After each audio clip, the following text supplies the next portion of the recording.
Okay. Hi! I'm fucking hungry!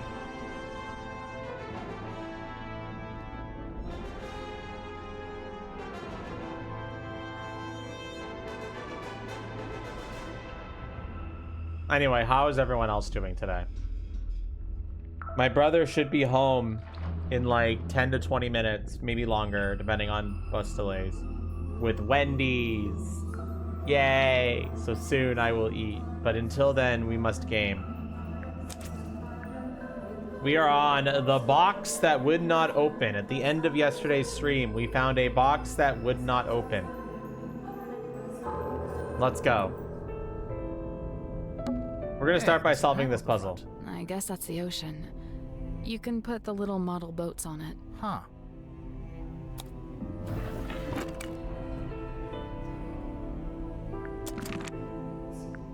But first, let's look at my notes. We've got Madame Tadpole, Dirk Dansum, Dr. Zephyr, JD Werman, Magnus Mortuga, Godric Grip, Cynthia Seafoam, Mariana Moon, and Symmetry Silkmoth. Let's go throughout. Let's just do a quick little refresh for everybody while we're waiting for other people to join and shiz. You know, the good stuff. Madame Tadpole is a retired swimmer or mermaid. She's from far away. Her interests are swimming, the ocean, and treasure. She lives in the airlock grotto. Madame Tadpole owed her life to Mortuga, who once saved her from drowning in the ocean.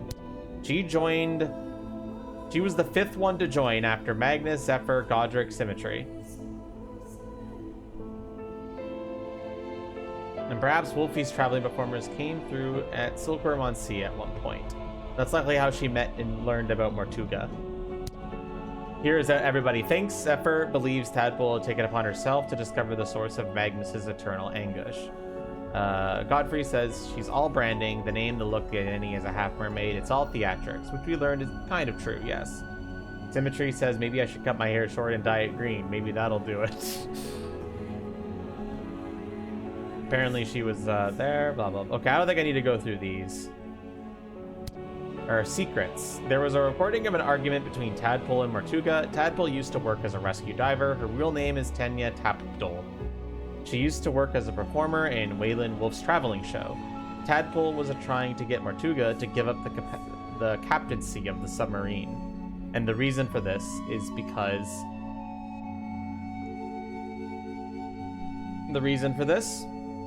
she thinks that the captain needs to go above ground. She thinks that the captain is punishing himself in some way. Okay.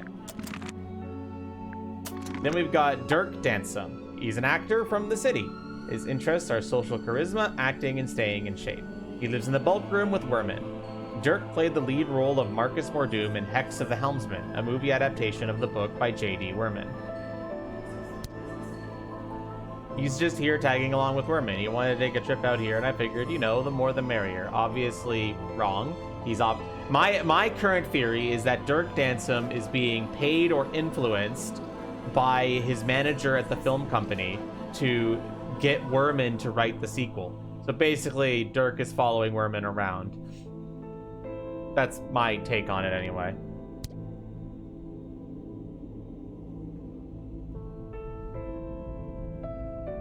Yeah, Dirk seems to be trying to tell Werman what to write in his book.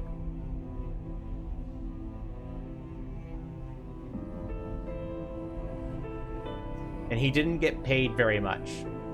Something about his contract and his agent. He didn't get paid much for the role at the movie. Is very important. I'm getting and there's even a newspaper that seems to imply that despite being the lead actor, nobody really cared about him.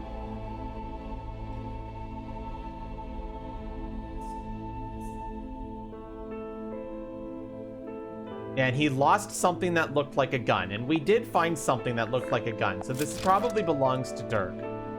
Whatever the fuck this is. Okay, we don't have enough to get his secret out. So we're going to move on for now. Okay, Dr. Zephyr. He is a dream doctor. He has interests in dreams, spirit energy, and supernatural communication. Before his death, Mortuga had been partaking in Zephyr's mysterious dream-related experiments. The second person to join. He was one who brought the cauldron on board at Mortuga's request.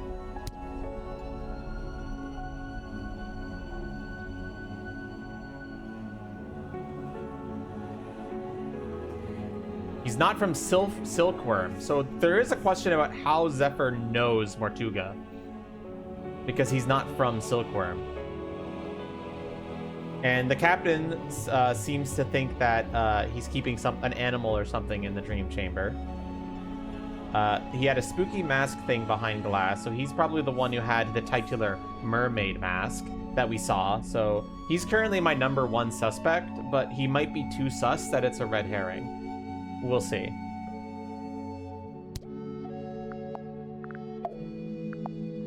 J.D. Werman, he's an author from the city, but he is originally from Silkworm on Sea, which is the town we're in, for clarification. He has interests in writing, fiction, story structure, and journalism. He lives in the bulk room with Dirk.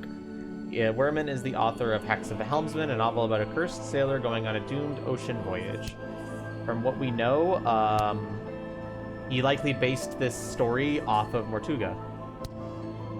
He came of his own volition. I wanted somewhere quiet to work on my next novel, minimal distractions, not saying it's worked, but I think that's a lie. I think he might have been invited by Mortuga because Mortuga is interested in learning about Werman and also potentially his father, who was the mayor of Silkworm.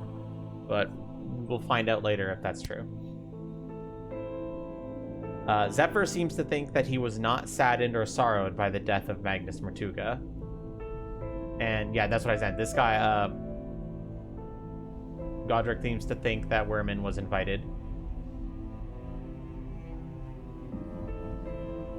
We're on submarine. Mortuga spent a lot of time talking with him. Yeah, Mortuga was talking a lot with him.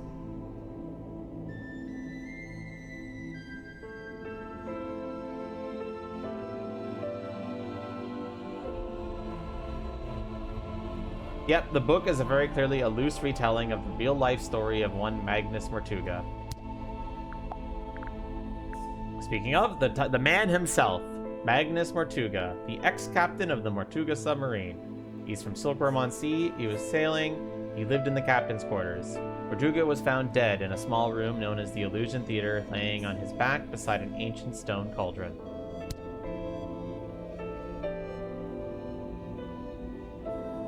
He never let himself leave the submarine. Not even the innkeeper was a woman named Felicia Stonetaw. Magnus merely worked under her charge. Yeah, Felicia, I have a feeling, is very, very, very important. Felicia did give ownership of the inn to Magnus, but it looks like Magnus rescinded that ownership. Something happened between the two of them. They probably were lovers in some way. And Felicia is likely one of the... Whatever happened to Felicia is likely the inciting incident of pretty much everything that happened on this submarine. So we're going to hopefully learn more about who Felicia is and why she's so important, but she's almost certainly critical. He lived and worked at the inn, yep. No one's light of one's life of now too luminous to look upon. Yeah, he was trying to reconnect with someone he once knew from town. He asked about my home, my life, my family, my father, as he's trying to get information on his father. He was super curious about contracts, which is very interesting. It means that he cares about making a contract, which we think could potentially be this contract, but nothing confirmed yet.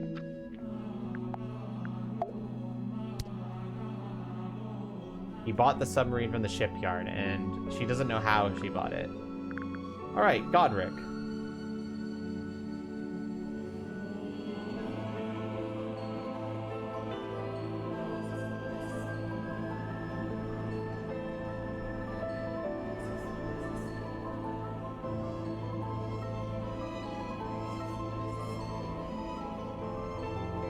Fuck me, dude. My brother just messaged me.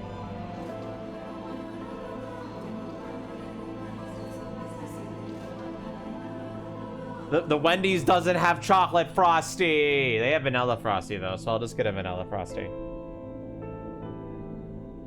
Damn it. Well, he should be here with the food soon enough, then.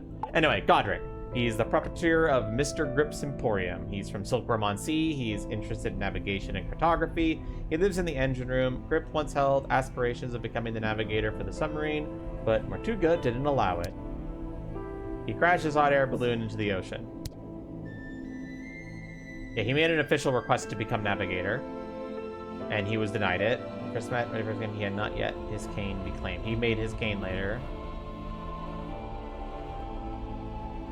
We never allowed it, yeah.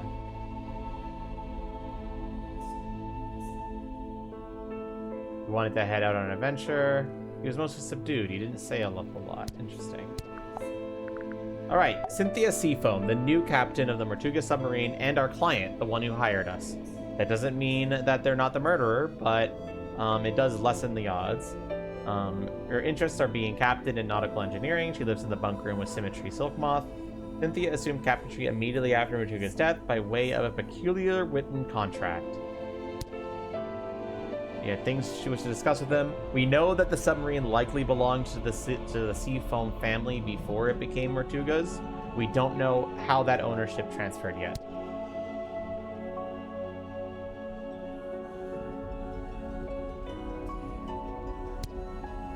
All right. We've got a whole shit ton of evidence that I don't think I'm going to be going through, though. All right. First, let's actually get to it then, shall we? Let's solve this puzzle. I guess that's the ocean. Huh. Swap the positions of the sails. Tap on the boats to rotate them.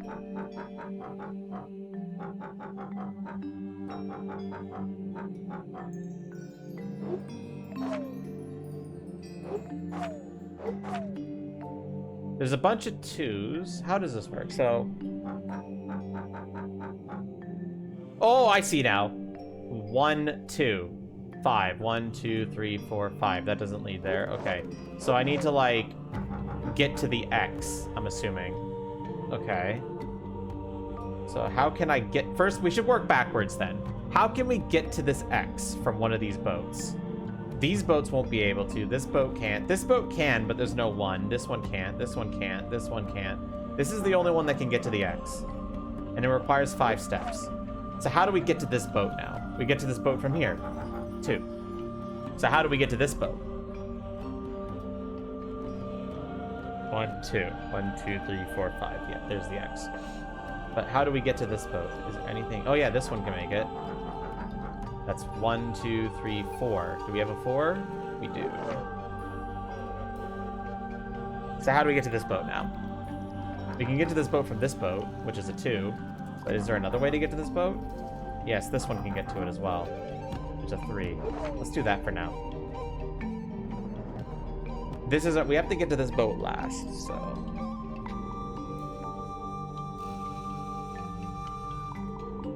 We also have a 7, which is interesting.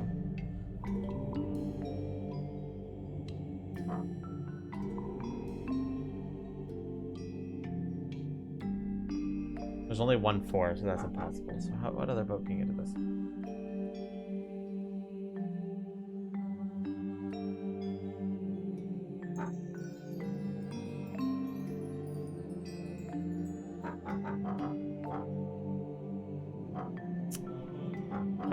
I think it's this instead. 2. Oh, no.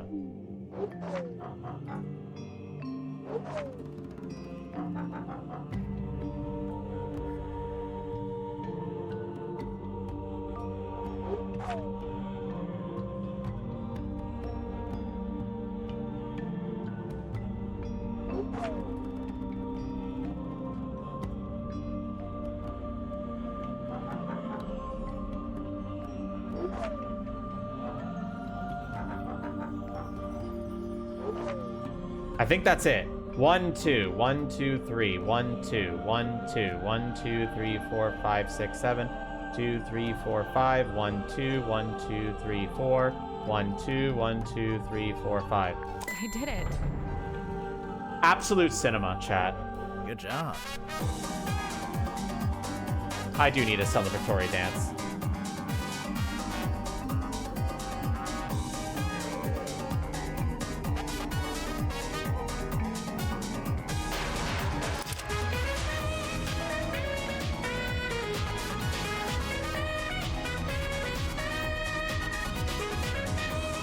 Why did it break?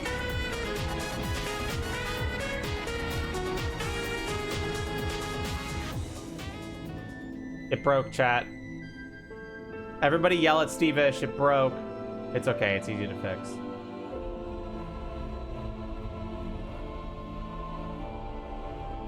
That's enough celebration. Little lighthouse. It opened up, and there's something in there. The model town, a handmade model town. Okay, open.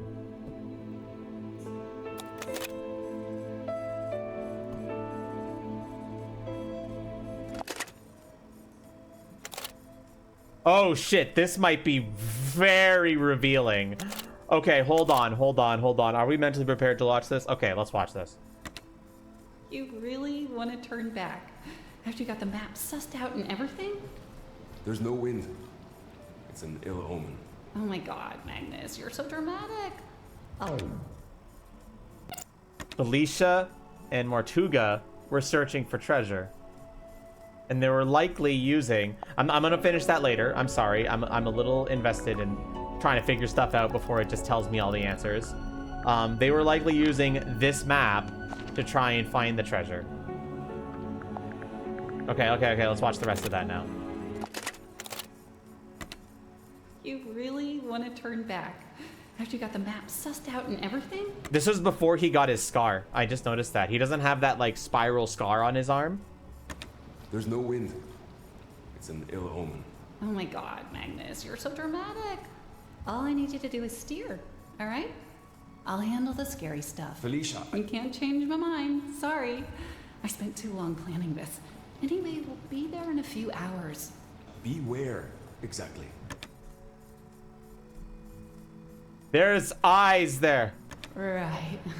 Who's watching? Didn't really explain it yet, huh? I've asked several times. You always wriggle out of it. Well, I've got nowhere to wriggle now, do I? Who was... What is that, bro? Who fucking spying? Go out of it. Well, Exactly. right. Oh, Mortuga doesn't even know where they're going. Asked Okay. several times. You always wriggle out of it. Well, I've got nowhere to wriggle now, do I? Of course it ends there before we get an explanation. There's something suspicious about Grip. Let's go talk to him. Was that Grip hiding in there? It did have his eyes. That's interesting.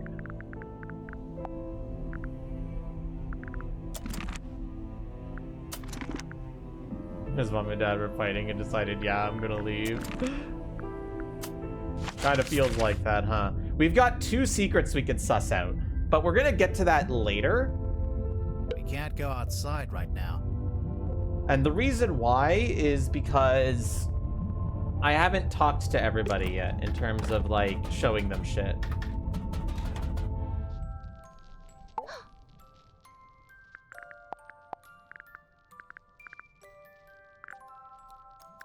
'Twas Cynthia who had it when first she came aboard. Something in it holds great weight, for her at least it seems. But you don't know what exactly? With certain mind I cannot say. That was very A helpful. teeny tiny town of toys, or fossil formed of... Oh, that's my house, right there. Your house? Yeah, the theatre where I lived. Cute. Dusky box of dark allure. I cannot turn mine eyes. What lies within? You love the stylized look of this game? I do too. We're still trying to work that out. Any guesses? Surely some solemn secret, dark and dreadful. Oh, it better be after all this. Okay, we've exhausted her dialogue. Let's move on. Let's talk to Fish Lady again.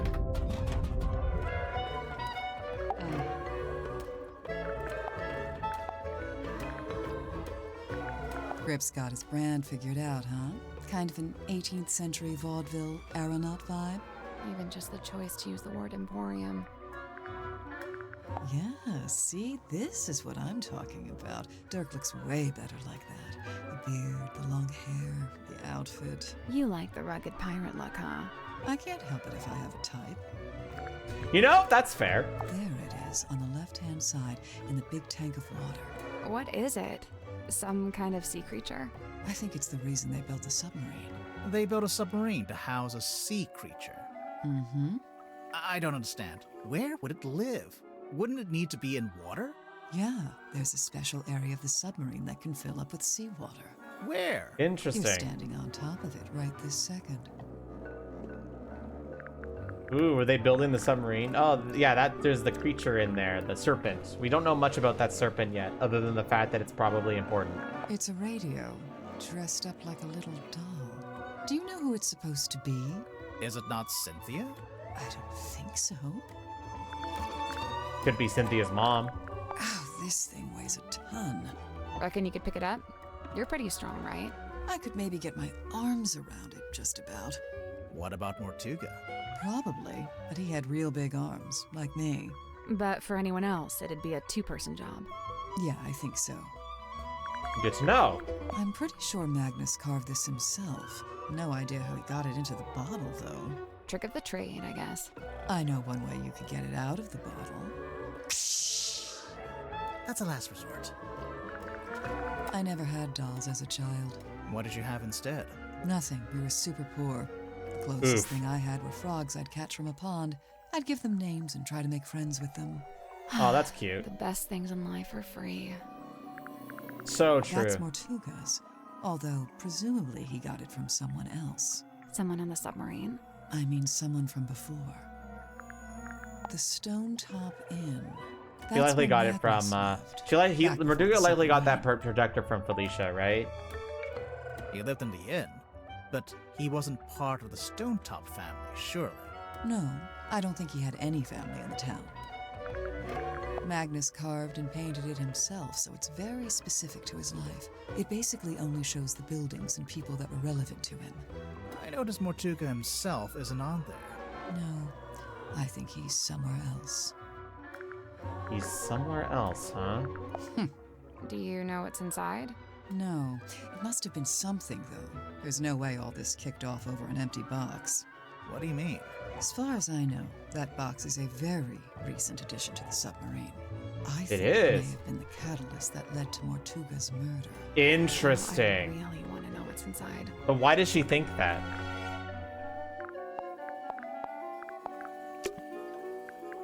Why does she think that, chat? Interesting. Let's go talk to Mr. Creepy Dream Guy again.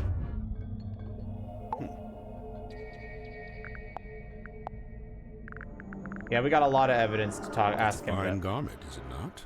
Has it been in the control room the whole time? From the moment I first entered the submarine. But it doesn't belong to Mortuga. It does not. Yeah, it doesn't. It belongs to the original owner of the I know submarine. Magnus never liked the name Tortuga Submarine. Surely he was the one who chose that name. I believe it was something that just happened. He didn't have a willing hand in it. All told, Magnus was rather dismissive of the notion that the submarine should bear his moniker.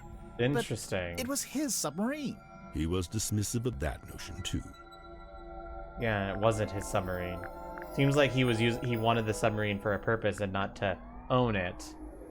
I don't know. Mortuga's a weird guy. Has the wheel always looked like that? Like what? With one side broken off and replaced with a different material. It's never been my job to steer the ship, so I've never really taken any notice. You know, fair. Magnus was fairly averse to record keeping. He can't have been that against it if he bothered to write in the captain's log. However, standard protocol would be for the captain to keep a record of every single day, whereas Magnus only filed a handful of these log cards in his entire tenure. Yeah. It rather seems that Cynthia is using the contract as a talisman. A talisman. Like, as protection. I did notice she taped it to the back of the chair in the control room, so it's like you can't go in there unless you acknowledge it. Correct. The contract is a shield behind which Cynthia hides. You know, that makes sense. A shrink ray, I assume. No. It actually does look like a shrink ray. It's not a shrink All right, ray. Gilmore, I'll be the guinea pig. Zap me. Of course, it could be an enlightenment ray. Perhaps you ought to zap me instead. No one's getting zapped. God, even Zephyr's an idiot. They're all fucking idiots, dude. Everyone in this game is an idiot. An epitaph to human desperation. A totem of yearning for a time long past. If you say so.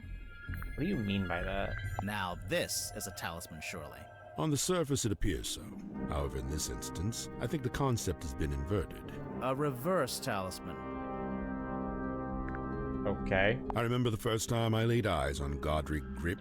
He was dragging this through the parlor. Man and basket both soaked to the core, having just been pulled from the ocean. This is after he crashed his hot air balloon. Apparently so. I wonder why he bothered to bring the basket into the submarine. Maybe he wanted to fix up his balloon and try flying it again. If that was his intention, he showed no signs of acting upon it. This magazine emanates a peculiar energy. Jealousy, frustration, even greed. Yeah, that's what I get from it too. This seems to be a personal item of Cynthia's. As such, it is not my place to make a comment. You know, fair. Fascinating. Some unseen entity is attempting to speak with us through the radio. I think it's just broken. Of course it's broken. That's precisely what opens it up to ethereal transmission. Really? Is he okay? No. Magnus and I installed this in the captain's cabin shortly after we left port for the first time. It is exceptionally heavy. Did Mortuga tell you why he wanted a big iron bell hanging over his desk? He merely said it was an object of great importance and that he'd like to keep it close by. Do you have any idea what it is? He referred to it as a bell, Detective. Yeah, just going by the shape. But it doesn't ring, so we're not sure. You may be more correct than you know. Personally, I believe it is a bell.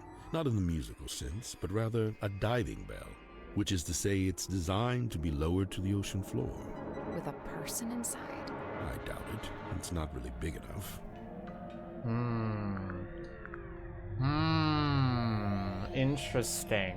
I do know that the iron bell has like that gear thing. It could potentially be the thing that unlocks the cauldron, but that's not really a fact Did yet. Mortuga make this himself? Of course, much like his model town, it is specific to his life and his memories. So he made the model ship and the model town at around the same time. I believe so. Interesting. An effigy of Miss Silkmoth. It's a doll she used to use in her magic tricks. I'm still not quite sure why she brought it onto the submarine, though. It's possible that it's bound to her, and thus leaving it behind was not possible. Bound? I don't think so. Your magic. Once bound, an effigy shares its fate with the person in question. Permanently? Not necessarily. If a rupture were to form between the two, they may become separated once more. I think you're just a crack doctor, bro. An apparition of death. Intriguing. But it's a woman. Wow. Death could be a woman. You don't know. You know, fair. I stayed at the stone top inn myself. Back then, it was under the care of a woman named Felicia. Okay, Chad, I just heard something that indicates that I might be eating. I'll be right back.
All right, Chad, I'm back, but I need to eat a little bit first before I keep going. But we can still listen to... But it seems to have passed on to Magnus This. sometime later. I find this strange, for he was not a member of the Stonetop family. Yeah. Ortuga being, like, owner at some point, I think is going to be really important.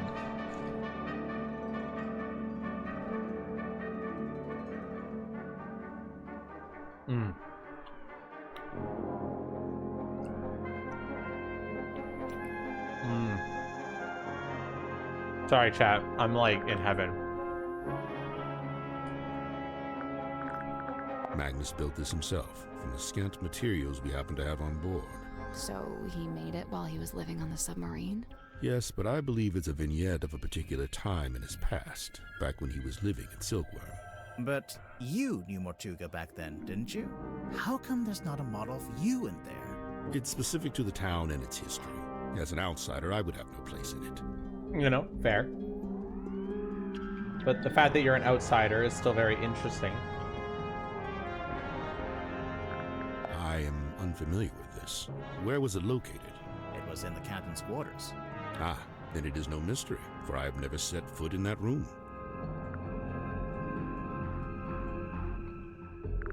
Very matter of fact about that, aren't you? Alright. Let's talk to these idiots again. Specifically this idiot. I heard Cynthia's captain now just because of some contract she signed. What's the problem? Huh. You can't always trust a contract. No, and I doubt she had it reviewed by an independent third party. This is the statement somebody makes when they got fucked by a contract. Dirk got fucked by a contract.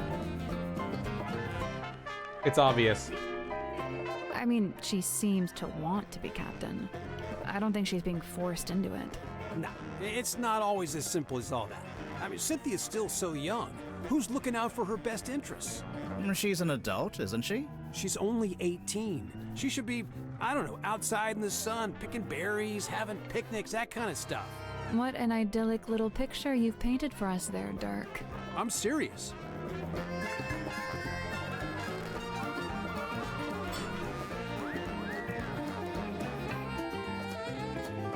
Okay, bro. I got a lot of clues to fucking interrogate you about. Holy shit. I don't get it. What's not to get? It's a cane with a face. Okay, so for real, Grip's actually like super smart. Really? See, this is my point. He hides it. Why? You know, why bother with the cane, the whole persona? You know, he's got a point there. I definitely pegged Godric as being an idiot, but like every single character seems to tout that he's very capable and smart. So like, what's up, bro? What's with the facade? Mariana's pipe? Huh. I've never actually seen her smoke that thing. Maybe she ran out of pipeweed. Pipeweed. Listen to yourself. What? It's another word for tobacco. Honestly. Oh yeah, I've seen that in the control room. I thought maybe Cynthia was gonna wear it, like after she became captain. And I think it might be too big for her. I'm glad Cynthia took my advice. What advice? She was looking super tense, so I told her to pick up a hobby. Arts and crafts is a good choice. I don't think that's what she was doing.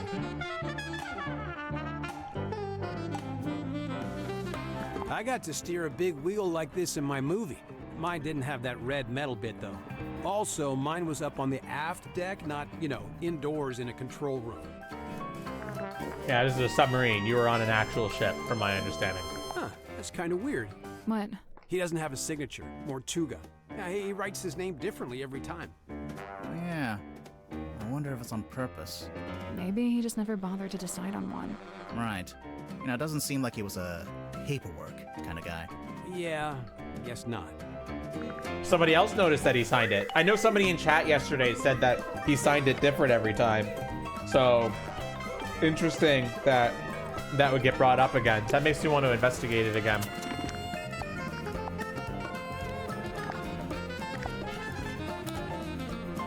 Because maybe those little dots and lines mean something. Maybe he's trying to spell out a message. I don't think I have enough like GOAUANUAR.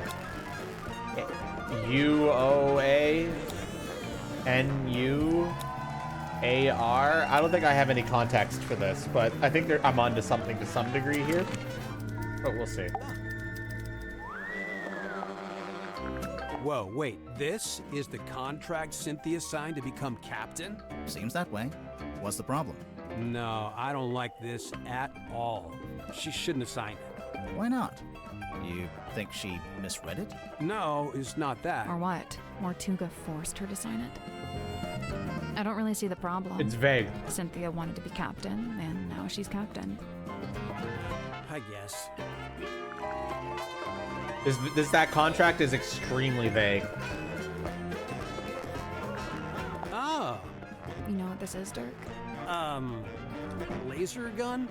A laser gun. Dirk, we know you were looking for it. It's broken. Wait, really?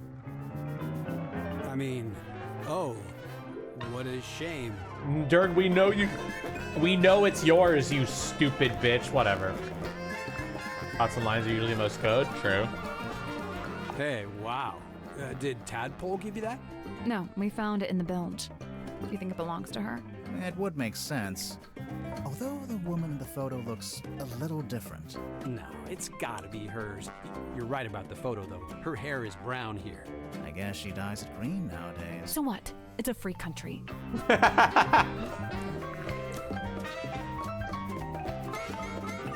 We're all dyeing our hair green, apparently.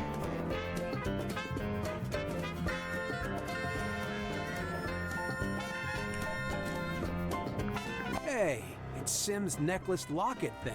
Any idea what she keeps in there? It's not really my business. Unless you decide it's related to the murder, then you'd be all over it, I bet. Dang. Called out. Apparently, Grip ended up on the submarine because he crashed his balloon over the ocean.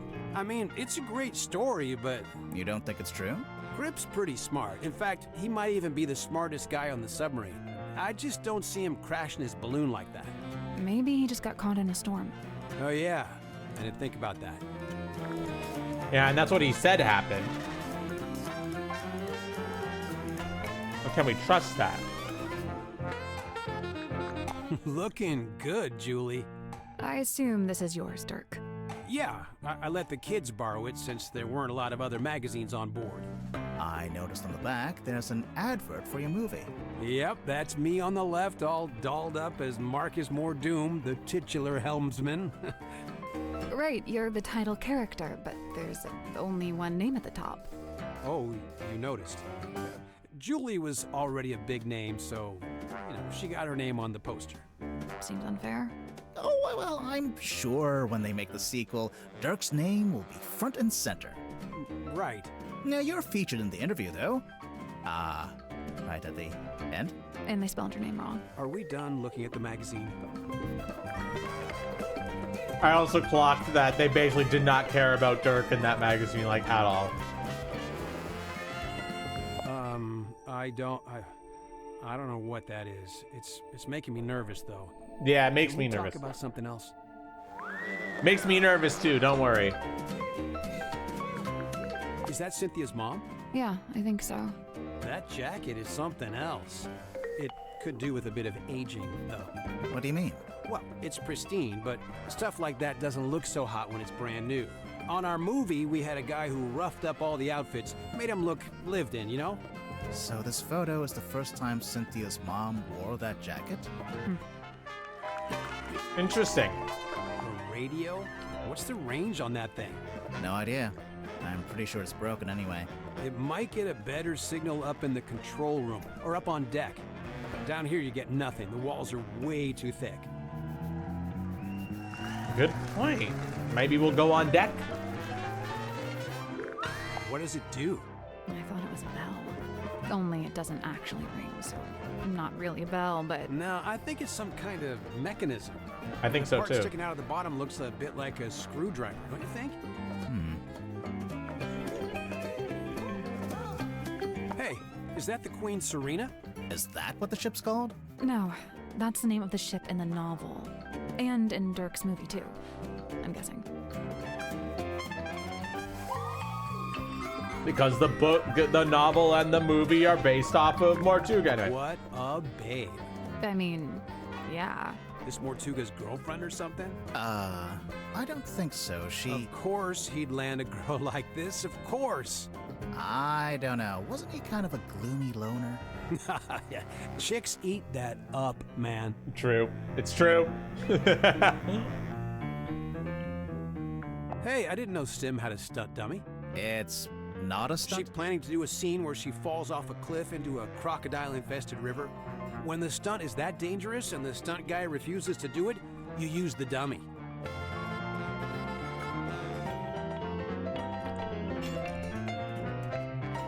Are you a dummy, chat? Who is the dummy in your life, chat? Dirk, you're a movie kind of guy. Is this your projector? Nope, not my... that is, though. The film reel? Yep, I thought I'd lost it. I guess I did, huh? Where'd you get it from? It was a gift from the studio. A little souvenir. What's on it? Oh, it's just like, yeah, a bit of a scene, a daily, you know. No? Where did you lose it? I don't know, mess hall probably? Where did you find it? It wasn't the hollowed out stomach of a It dog. was in the cabinet. Normal cabinet. Oh, okay, cool. So, can I have it back? No, you can't. It's evidence. That is one old document. I'd be surprised if it hasn't expired by now. Expired? Yeah, things like this normally have an agreed upon... Oh, no, there's no date. Huh. I guess it runs in perpetuity. What about if you ripped it in half? Ha! You know what? I found that doesn't actually do jack. No, I know. It works in the movies, but in real life, voiding a contract is a more complex procedure. Well, that's no fun. So, Dirk, you want to talk about how you wanted to void a contract?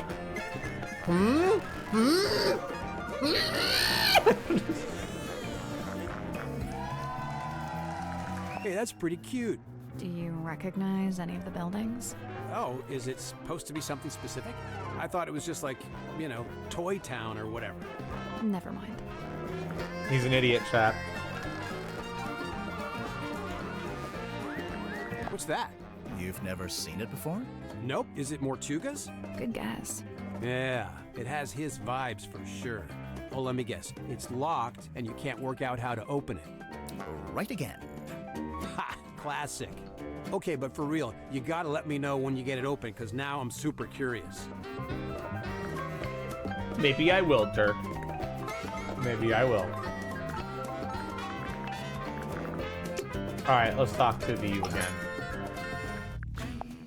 Cynthia. Quite honestly, I give her about a week. A week until what? Until she cracks, packs it in. The pressure's already getting to her. I know the signs, believe me. You think Cynthia's gonna quit being captain?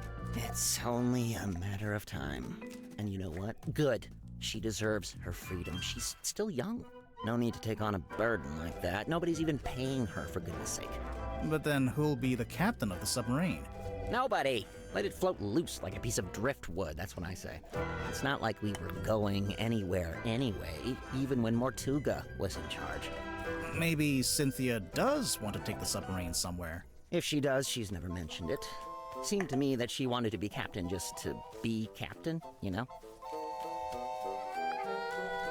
I kind of got that vibe too, to be honest. So yeah, that tracks.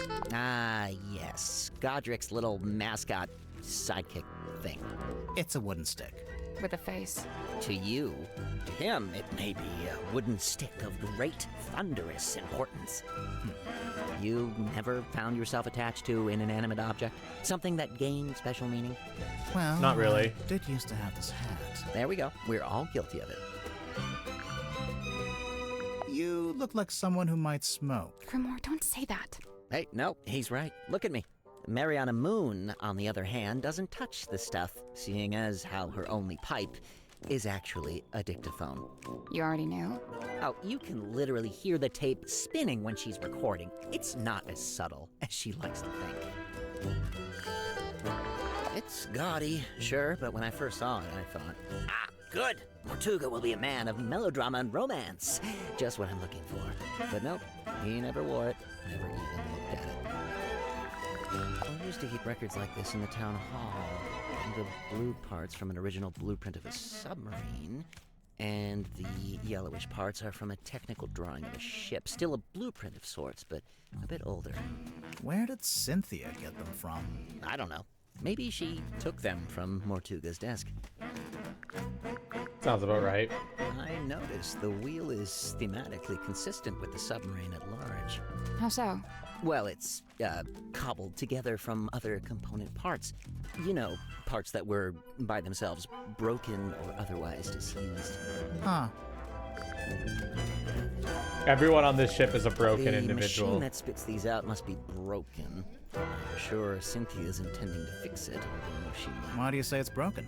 On the latest card, the readings toward the end are all messed up. Looks like a misaligned printer head. Bane of my existence, those things. Yeah, I feel like there's more meaning to those messed up coordinates, though. So, I noticed Mortuga's contract has been typed. Yeah, he clearly used my typewriter to make it. Did you give him permission? No. So, how did he know how to use it? It's a typewriter. Tuga might have been, you know, outdoorsy, but he wasn't an idiot. That belongs to Dirk, I think. We found it in the bilge, floating in the water. Well, that explains the smell. What is it? I assumed it was a movie prop. A sci-fi thing. Has Dirk ever done a movie like that? Not to my knowledge. Then why? No idea. You'd better ask him, hadn't you? We did, and he brushed it off. Huh. Weird. Have you seen this before? No, never. And yet I feel like I recognize the handwriting. Symmetry's locket. A mystical heirloom from her tragically departed mother, no doubt. Did she tell you that? Oh no, complete guess. But that's just how these things go, isn't it? Yeah, you know, he's right. He is a writer, after all. He knows the tropes. Chart the unchartable, plot the unplottable, and measure the unmeasurable. Nice tagline.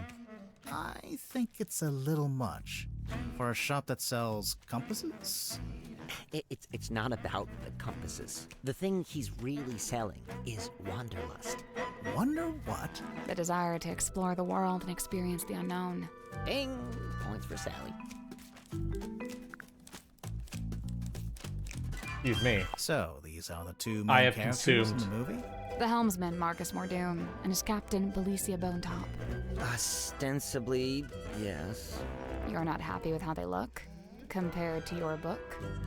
They made Marcus too handsome and too bulky. Sure, he'd have muscle, but at the same time, he's supposed to be wiry, fibrous, like an old piece of rope. Meanwhile, Belicia's supposed to be more ethereal, like she might evaporate if you try to reach out and touch her. Oh, well, you can't have everything. And for some reason, they gave them both necklaces when it's Belicia's necklace that the story hinges on. If your story hinges on a specific necklace, then make it the only necklace in the story. This is basic stuff, people. Okay, I think that's nitpicky, but all right. God, this thing is so I got creepy. enough going on, all right? I don't think I have the capacity to worry about this. You know what? Fucking fair. I don't have the capacity to worry about this. Yeah, I agree. That man on the right, that's Don Drummond, the shipyard mechanic. You know him? I interviewed him once, working on a piece for the newspaper. Or I tried to. It was a tough nut to crack. He looks kinda grouchy. Well, he was a lighthouse keeper. Comes with the territory, I guess. All right, we're almost done. It's Presenting stuff broken. Or possessed by an evil spirit. One of the two. Ugh, I want to know what this is. It's got to be something. We're not sure either. Did you see the carvings around the outside? It's a little story in 4 parts. There's an egg, then it hatches, then there's a baby, then it goes into the water. Into the ocean, I think. I'm not sure it's a baby either. Yeah, I saw that too. It's weird. Anyway. Charming, isn't it? Is it based on a real ship?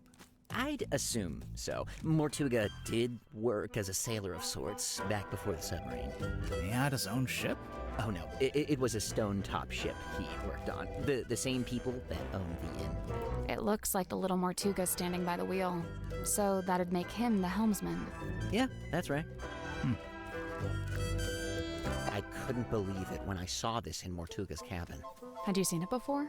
Yeah, this painting used to be in my house. Wait, what? In my father's study. It hung there for at least a year.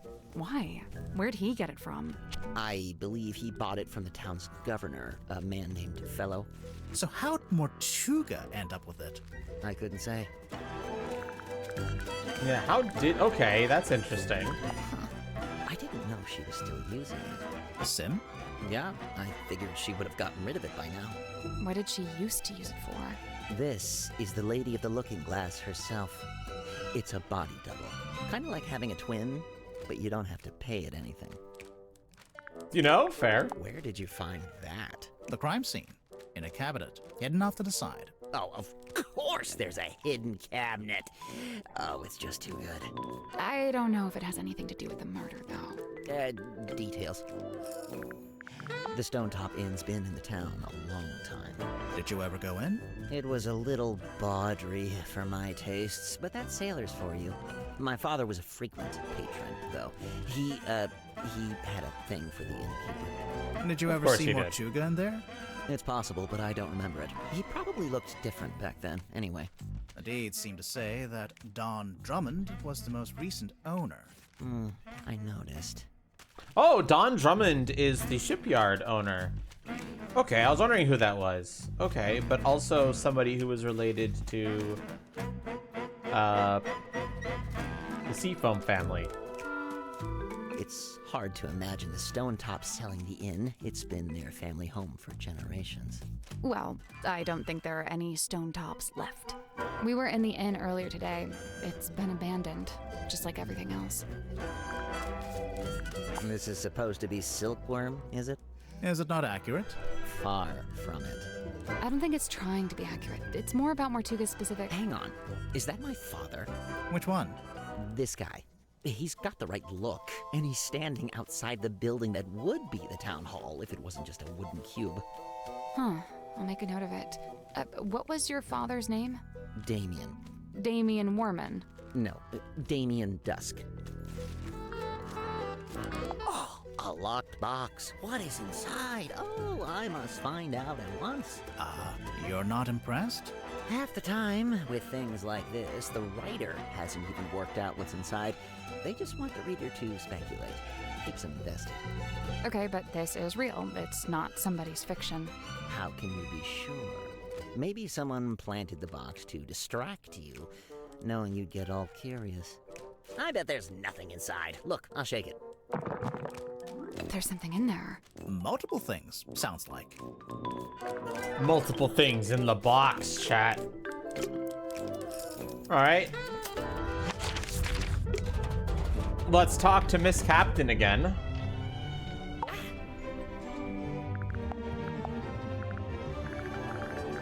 Give us your professional opinion. Laser gun? Pie noise. Intergalactic hair dryer. It's an antenna. A really weird antenna, but yeah. Also, it's damaged. It's starting to rust, and there's sediment in the joints. Seawater can really do a number on electronics. You gotta be careful.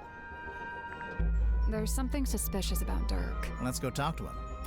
That was what I needed to do. The fact that it's an antenna. Okay, cool. Ocean Rescue Divers Association. Ugh, they'd never let me in. I can barely even swim. But you live right by the sea. Pardon me for not swimming in the deep, freezing ocean. Fair. Sim let you see her locket? Do you know what's inside? Did she ever show you? No, and I didn't ask. She's allowed to have secrets. Wait, you didn't open it, did you? We did. I'm gonna lie. Nah. I should think not. My parents used to shop here from time to time. I'm lying. They'd complain that Mr. Grip would charge them full price, even though they were locals. Heh. Grip's not one to give out discounts, huh? You know, this article's kind of unfair to Dirk. It barely mentions him. Probably because it was written before the movie came out, so he wasn't famous yet. Oh yeah, true. The movie was a hit, right? So Dirk's famous now? I guess he must be. He told me he's getting all kinds of offers from other studios. Lucky him. He must be thrilled. I don't think he is. I know this ship. I used to look out my bedroom window. I think so and see too, it but sitting Carrie. in the harbor. Does it have a name? Something Selena? Precious Selena?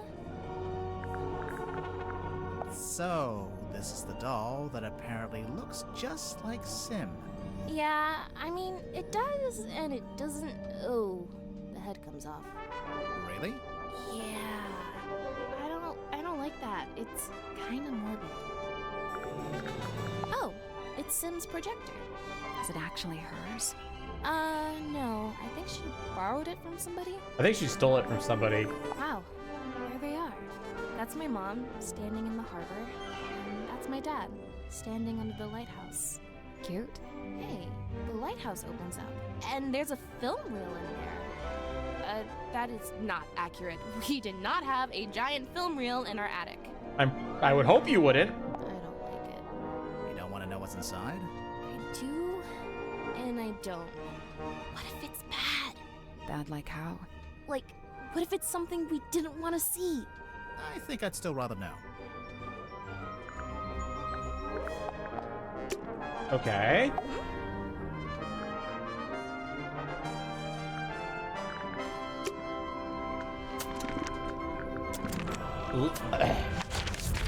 Let's go suss some people out, chat.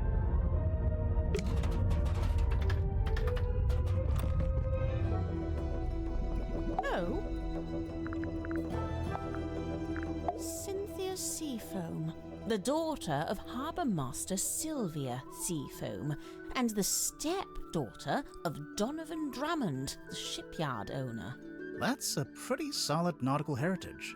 By all accounts, Sylvia Seafoam was an ambitious and outgoing sailor, but I believe they raised Cynthia to be a mechanic. Still, sounds like Cynthia actually does have the expertise to be captain. Who said she doesn't? Oh god, man, there's so much evidence. Emblazoned with the Seafoam S, I see. It's quite an elaborate... Oh, how strange. It's never been worn. Never? Once or twice, at the very most. I'd love to know where Cynthia got the diagram of the wooden ship. I thought it was supposed to be a submarine. Oh, no, the yellowish parts. They're from an old drawing of a sailing ship. Looks like it might be from the original, too. I just wonder where she got it. Probably from Mertuga. Let's see. The thicker wood is mahogany, very old mahogany. The thinner wood, oh, I don't know, some kind of cheap timber, perhaps. Somebody skimped on the repairs, huh? I'd heard Mortuga wasn't one for writing things down, so I'd given up hope of finding a diary, but this might be the next best thing. You made a record of every time a new person joined the submarine. Except for when you joined, Mariana. Well, I suppose he'd never had the chance. You know, one of the reasons I found it hard to research Mortuga was that there really wasn't much of a paper trail. Well, seems like he changed his ways. Yes, it's rather odd, isn't it? I wonder what compelled him to draw up a contract like this. I can't help but feel like the idea must have come from someone else. Dirk, maybe? I don't know what that is. Me neither. Tanya Tapdole. Ah, I see what you did there. I didn't do anything. She's not talking to you. Looks like gold to me. No way. Real gold. Why not? I thought Symmetry was supposed to be an impoverished orphan. Well, it's not worth anything unless she's willing to sell it. I'm getting mahogany embedded with sea salt. Maybe from when Grip crashed his balloon into the ocean? No, the basket is made from wicker and carbon fiber. The wood inside the basket, that's the mahogany. Yeah, and that's from the steering wheel. We know that. Where'd you get that? A dentist's waiting room? There's a poster on the back cover. It's for Dirk's movie. Oh, yes, look at that. Oh, they've given her the wrong type of necklace. The sword looks about right, though. What's that? Just thinking out loud. She's a fan of the book. Well, that has to be a face, but it's not. It doesn't look like anyone. When was this taken? Pretty recently, I think. I see. So she's probably still out there. That's funny, Bakiri. Listen, don't worry about it. Seriously. I'm gonna worry about it. Oh, good. I was worried this wasn't going to come up. But what? Cynthia and her family? The submarine in the background? Yes and yes. But also no. The best part of this photo is the thing on the left-hand side. It's in a glass tank. Do you see it? Barely. Is it a snake? It's the silver snake, also known as the silkworm serpent. Oh, you've heard of it? We might have. But what's it doing in the photo? So, that submarine in the background. The silver snake is the reason that was built. Sylvia Seafoam, pictured there in the fancy jacket, she was quite fond of her serpent friend, you see, but the powers that be were demanding she hand it over to be studied. So Sylvia made a plan to go and live in a submarine and take the silver snake with her. That's, quite ambitious. Interesting. Wait, so the sea serpent would also be living in the submarine? Well, I don't have all the details. It's something I'm still researching.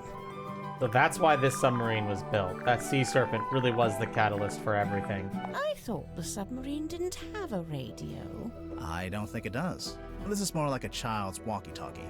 Oh yes, you're quite right. Probably has a short range too.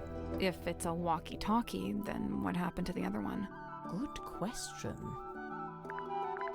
It has the smell and feel of something that's been in the ocean for quite some time. Only there's no evidence of it on the surface. No barnacles, no algae. Maybe it's a type of metal that resists that kind of stuff. Or maybe someone just cleaned it. You know, if and when I make a mysterious observation, I'm not necessarily looking for immediate logical explanations. Sorry. We're detectives. We're detectives is what we do. I'm sorry. Now, I'd have to assume this is the Stonetop family ship, the Dearest Selina. Yeah, that How would do you track know it's as that well. ship? Is there a photo of it? It's evident by the selection of little wooden people on board. The Dearest Selina was captained by Felicia Stonetop, that's her there, and one Magnus Mortuga was her helmsman. What did they use it for? Oh, I don't know. Fishing? Tourism? General gallivanter? And what about the woman tied to the front? That's a representation of the ship's figurehead. This here, that's the Stonetop emblem. Oh yeah. Interesting. We saw it on the sign outside the Stonetop Inn. Do you remember, Sally? No, but I was basically still asleep at that point. What are those letters above it? Initials. SS. Stonetop C? Secret stone? Selina Stonetop. The owner of the painting? The painter herself.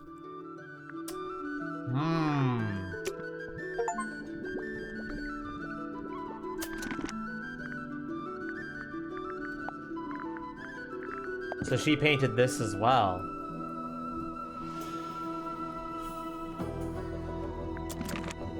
Oh. Intriguing. So does everyone on this submarine keep a life-size doll of themselves, or...? I'm pretty sure it's just Sim. I swear, if we find a room somewhere with dolls of everyone else, I'm going to freak out. Yeah, me too. Don't worry. Close your eyes, my love, and be still, for this is the end and the beginning. That voice. Well, that's the voice I heard when I was down in the bilge. At least I think it is. Sounds a little different without all the echo. Where on earth did you find this? Cynthia had it. I don't know. You two have all the luck. I spent a year researching silkworm and never found anything this good. What's so good about it? It's penned by Solomon Stonetop himself. They say he built the Stonetop Inn with his own hands, and in doing so, he founded the town of Silkworm-on-Sea. Do you recognize any of the little wooden people? Are they rehearsing the believe performance? No, we did supposed to be interrogate Sim, and we Silkworm's knew that governor, Sim a man named showed Faustus Fellow. Mortuga that show before he died. So my current assumption is that when they were in the bilge, they were overhearing Sim presenting that show to Mortuga.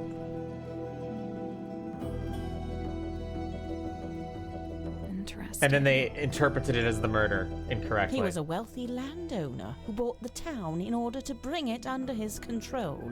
He bought the whole town? Why? I couldn't see. Any idea what this is? No. Really? You're not even gonna tell us what it smells like? Old moss and jealousy-ridden oak or something? It's not oak, it's cedar. Aha! She still didn't actually tell us anything. Yeah. I retract that aha from the record. Did you find the scythe? No, it's a movie, Akiri. It's like a recording.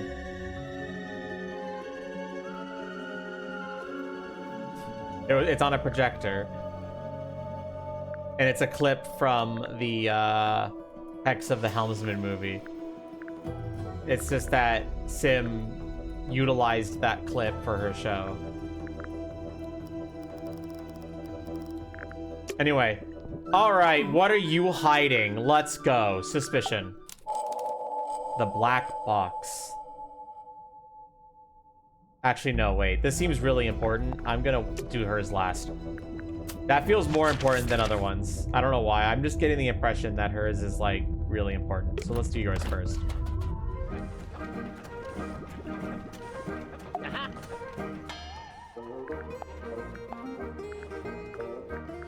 Are there really only 2 characters? It's just a poster. I'm sure there are more in the actual film. If it sticks to the novel, there actually might only be 2 characters. Goodness me. What's it a photo of? Well, it's a face. I suppose we can agree on that. Doesn't look like any face I've ever seen. No, well, perhaps you ought to count yourself lucky. What do you mean by that? He recognizes it? Oh, yes, I remember hearing about this. A submarine constructed by the harbour master and the shipyard mechanic, who I believe was her husband. Where'd you hear about it? Just gossip from around town. Could this be Cynthia's attempt to get our submarine up to code and finally install a radio? Why doesn't the ship have a radio? 1, Mortuga didn't like to use technology if he could avoid it. And 2, he didn't like to communicate with the outside world if he could avoid it. I'm not sure I agree with that second one. There's no way all these people showed up on the submarine if Mortuga wasn't contacting the outside world. You know, there may be something to that. But he had his own ways to contact I'm guessing you never dealt with anything like this in your shop. No, it's too big for one, and it's not exactly navigation related. What's wrong? I don't suppose you know what this is. This little part sticking out the back. Oh, thank God someone's bringing this up. I was like, I noticed that and I was like, what the fuck is that? No, I barely noticed it, to be honest. Bitch, I noticed it. No, you're not gonna, no.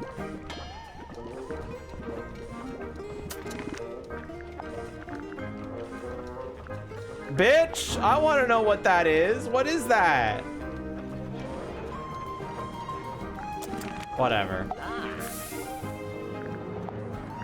Oh yes, Mortuga's little model ship. He always kept it on his desk. Although I'd wager it's more than just a paperweight. Is it based on a real ship? It's likely. Mortuga did have a ship, or I rather got he teased, worked I on did. building one. I very much doubt he was the owner. Do you know what this is? Oh, I'm not sure. Maybe something left over from when it was painted? Undeniably forlorn, isn't it? What do you think, haunted? It's probably haunted, right? If it was haunted, then it was only because Mortuga himself was its ghost. He seemed drawn to it, entranced, always held within its orbit, unable to drift away.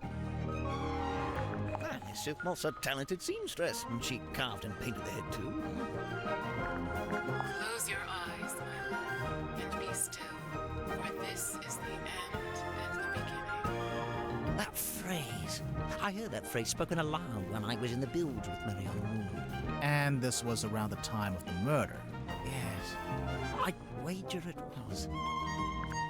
Rip, what do you know about this document? Ah, yes. I believe it belongs to Cynthia, and she gave it to Mortuga shortly after she first arrived. I don't think that's right. A quaint little pretense of silkworm on sea, as beheld in the mind's eye of one Magnus Mortuga. Did you know Mortuga had made this? I'd seen it once or twice when he was first working on it, but I always got the impression it was something he wished to keep to himself. Did you open it? Not yet. We don't know how. Have you tried pushing the diamond thingy? That was the first thing we tried. Perhaps you need a key.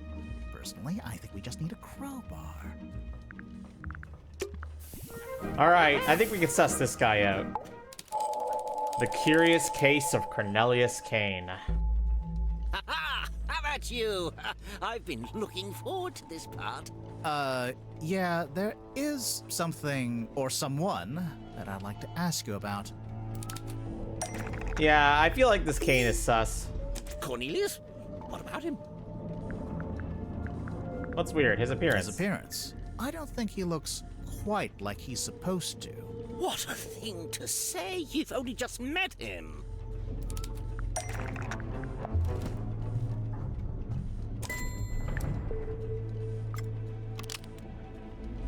Now you mention it, they don't match at all.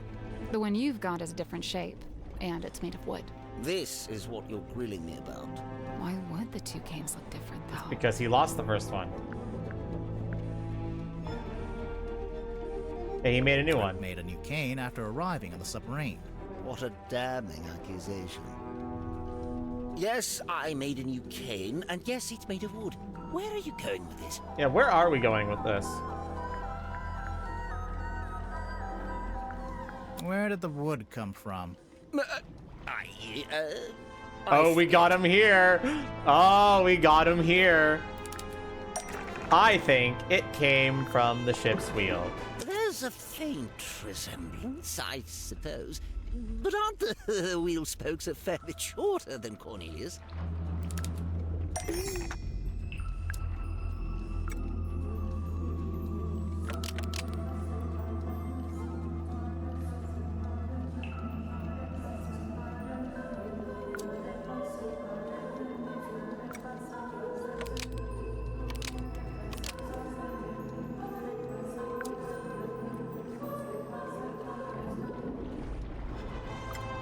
This is the right clue, but let's be specific. Remarkable! This is quite the revelation. Oh wait, you're saying you didn't know the wood came from the wheel? Of course I didn't. Why would I know anything about that? Why wouldn't you? Yeah, like, because you have the rest of the broken wheel pieces. You've also got the rest of the broken wheel pieces. Tomas.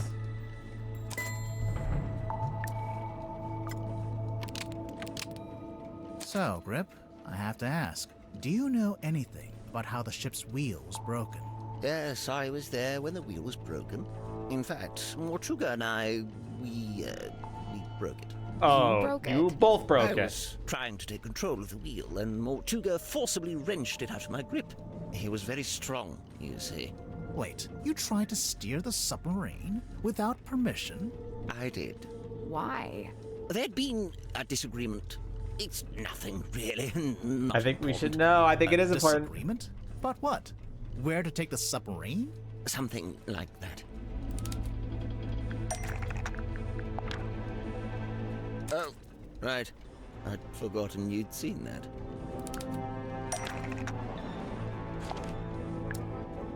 Disagreement about going here. This is the right clue, but we want a specific. Map interpreted by Godric Grip. For customer, Magnus Mortuga. It's a record of service from your shop. Not the one here in the submarine, but the real one in the town. It's all there in black and white, I suppose. Yes, indeed. Some time ago, Mortuga came into my shop. He showed me the map and asked if I'd be able to interpret it for some voyage he was planning. Interpret it? It's marked with an X, but there's nothing in the way of coordinates, nor are there any apparent landmarks, given that it's just describing an area of ocean. So, how did you work it out? By employing every ounce of my skill, by working harder than I'd ever worked. Something about that map, the mystery of it, the feeling of chasing down the unknown.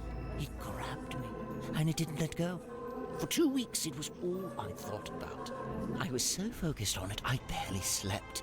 Easily the most thrilling job I'd ever taken on. I even waived the payment. I couldn't in good conscience charge for something I'd enjoyed so much. The problem was, afterwards, all my other work suddenly seemed banal. I began to daydream of that thrilling feeling, that pursuit of the unknown.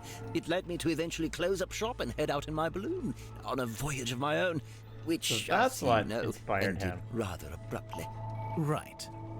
But to be pulled from the ocean by Magnus Mortuga himself, and to find that very same map laying on his desk. I asked him at once if he'd ever followed the map to the coordinates, and he said he hadn't. I was disappointed at first, but then I realized we had the submarine. We could still go, right now. But Mortuga told me we would be doing no such thing. In fact, we weren't to be navigating anywhere. Instead, he seemed insistent in hovering near the Silkworm Coast, like something was keeping him tethered to it. So, you tried steering the submarine yourself? I'd convinced myself it was what Mortuga secretly wanted, even if he was refusing to admit it. I thought a little nudge might be just what he needed. Get him out of his comfort zone, you know. But as I've already admitted, it didn't go to plan. Mortuga came into the control room, we briefly thought the wheel was broken, and that was it. My request denied, I soon found myself opening a new branch of Grip's Emporium right here in the engine room. That's why he which, opened of shop. course, necessitated the construction of a new Cornelius cane. There's one thing I don't understand. If Mortuga didn't intend to use the map, why did he keep it around? I don't suppose we'll ever find out. I think I know. You do? Mm-hmm. There's a good reason why Mortuga didn't want to follow the map. Why wouldn't Mortuga want to follow the map? It's either it was too dangerous or he already followed it. I think him and Felicia did follow that map. He'd already followed it. What makes you say that? The film projector.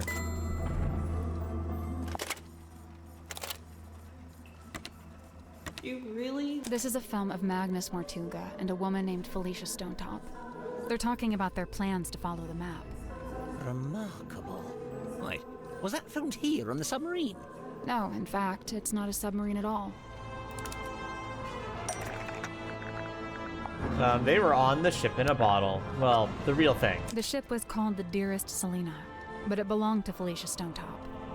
She was the captain and Mortuga was her helmsman. See, he's at the top there, manning the wheel. You know, that's been on his desk since I arrived, and I never once thought to ask him about it.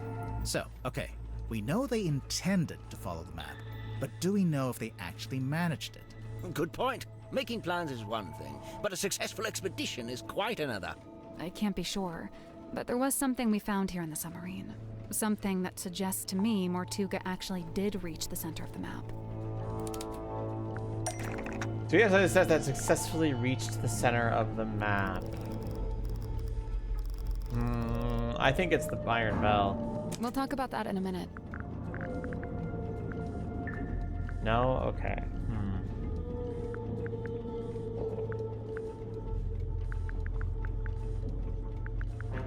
My assumption is that it's some kind of treasure. Get to that in a minute.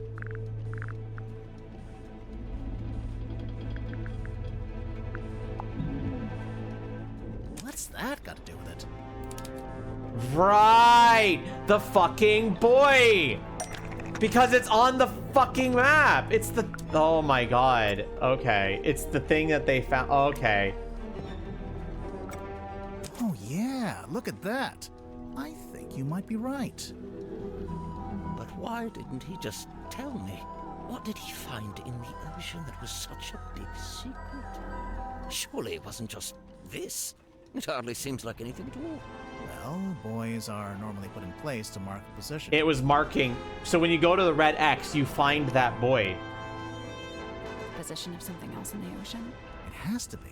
And Think they about it. found... If the buoy wasn't attached to anything, then it would have floated away, making the map worthless. So, if they found the boy when they went to the center of the map... It was only because it was attached to something else at the time. It was attached to the cauldron.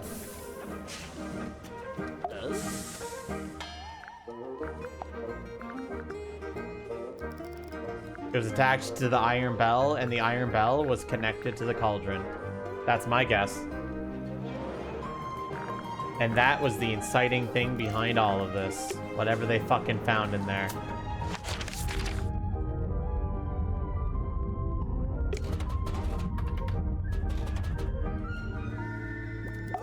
Alright, bitch. Time to find your secrets. Dipshit. The other murder. Tell me, Dirk, have you ever been involved in the planning of a murder? Bro, not cool. Why would you come right out and attack me like that?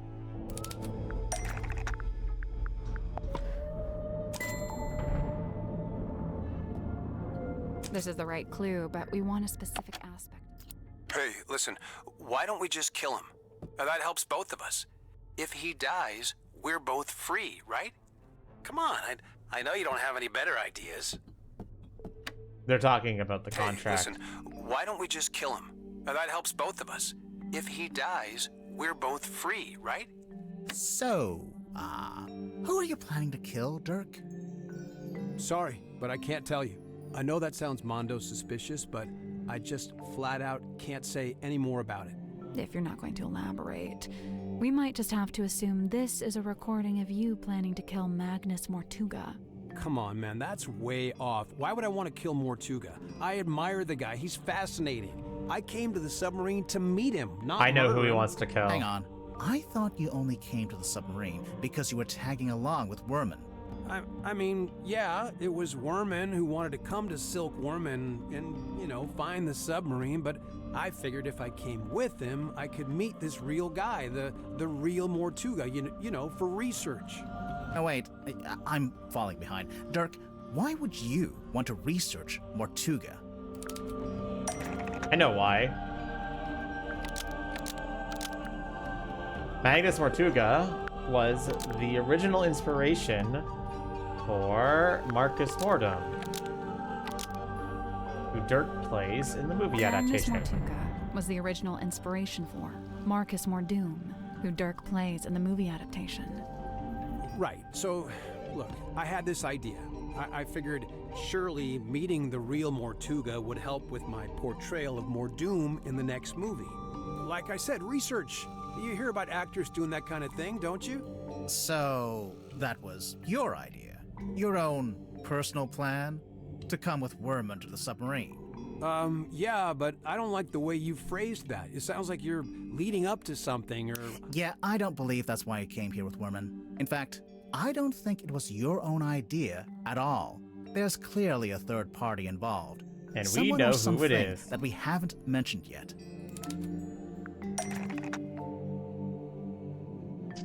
The movie producer.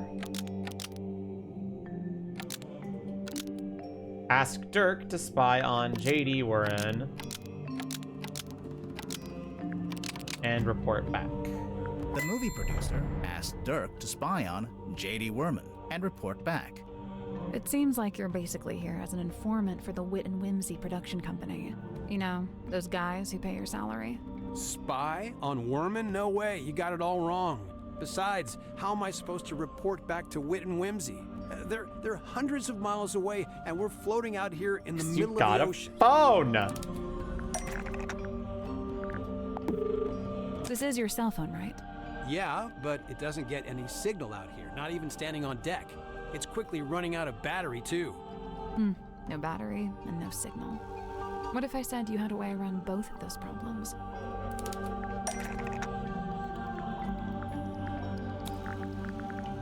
Does something fit into Dirk's cell phone?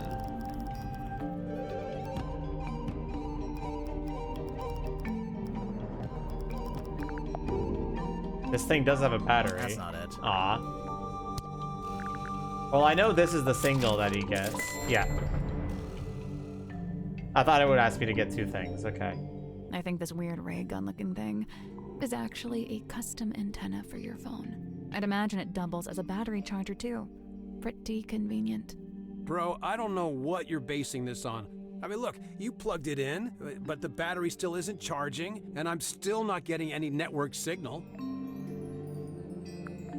Because you didn't pay your network bill in a timely. Because the That's antenna. because the custom antenna thing is broken. Oh, for real? Oh, man, it doesn't look broken. I'm pretty sure it got waterlogged after someone dumped it in the bilge water. That's where it was? No wonder I couldn't find it. Thanks. I mean... You're fucked, okay, bro. Whatever. You got me. Consider me fully got. You know, this thing doesn't look like any kind of retail model. More like a one-off bit of custom engineering. I'm guessing the production company issued it to Dirk specifically for this journey. Probably when they realized he'd be out in the ocean and might need some help getting a phone signal. Yeah, so Mr. Vanderpeer really didn't want me going off-grid, so he set me up with a way to turn my cell phone into a kind of heavy-duty satellite phone. And what did Mr. Vanderpeer want you to keep him informed about, exactly? I know this. Dirk doesn't have to admit to anything else. All the evidence we need is right here.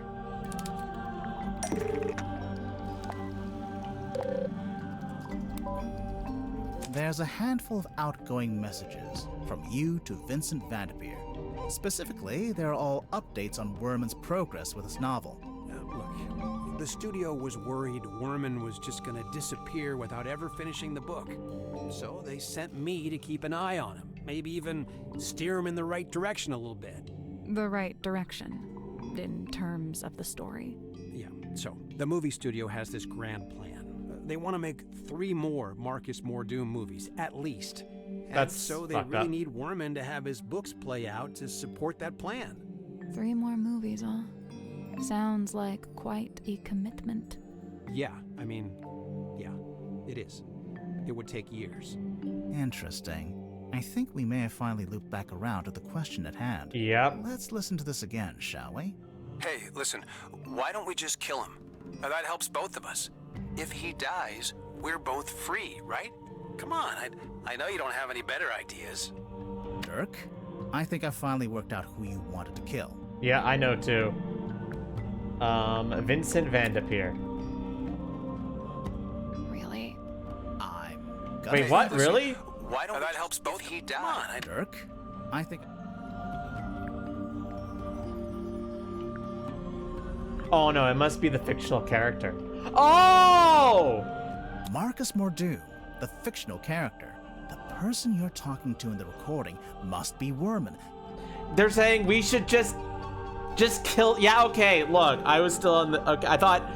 Look, okay. My brain, Yugi, was going. Let's kill the person who put us into this fucking contract, and that'll cancel out the contract. Got it. They're basically saying, let's kill the protagonist so that I don't have to be in this stupid contract anymore. You're suggesting he should kill off the Mordoom character in his next book. Hey, come on, dude. Do you deny it? Why would I want to kill off Mordoom? That's my character, my job. You want to be free and take other acting You want jobs. to be free to take other acting jobs instead. Let's take a look at the cell phone one more time.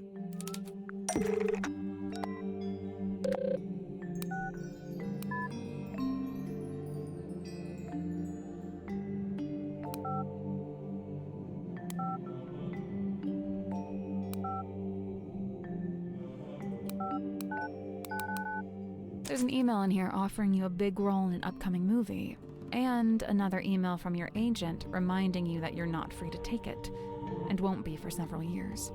From what I gather, you signed a pretty lousy contract with Wit and Whimsy, and now you... Okay, hang on, sorry, but how would you know anything about my contract? Well, I don't know the fine details, but I did get a general sense of it.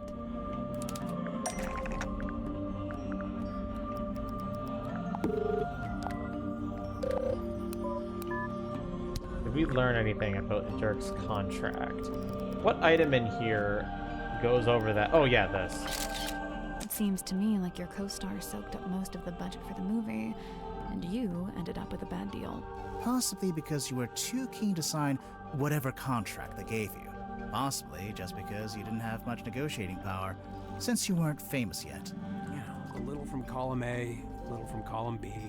You said yourself, the studio wanted to make at least 3 more Marcus Mordoom movies. So you're stuck in that lousy contract for several years. Unless you can somehow ensure the next movie is the last one. So, if Worman kills off the character in the books, that would stop the studio making more movies? I'm not convinced that would actually work, but okay. The point is, now that I'm a known actor, I could be making more money with a different studio. A lot more.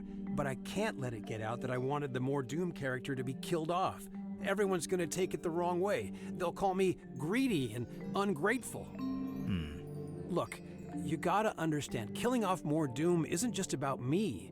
I was also trying to help Worman. He's been looking for a way out too. A way out? He's not enjoying writing the books anymore. The whole thing became just this awful burden. I'm sure he'd be happier if he could just be done with it.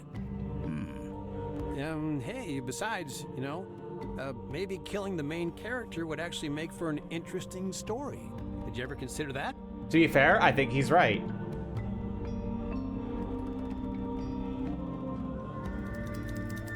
Okay, so his secret really wasn't that bad, but it does give us some context behind them. All right.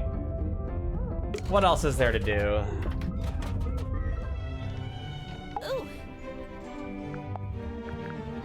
I feel like I've presented everything to everyone. There could still be evidence that I'm missing, though. It's addressing to... Go on. Say it. Like a woman would have in her bedroom? Mm-hmm. An empty box. We can't go outside right now. Unfortunate.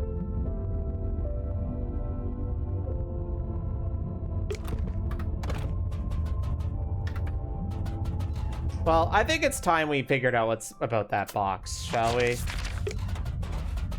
I feel like this box is something that you know about. It's a pizza oven. No, it's a furnace for heating the submarine. Right, but you could put a pizza in there.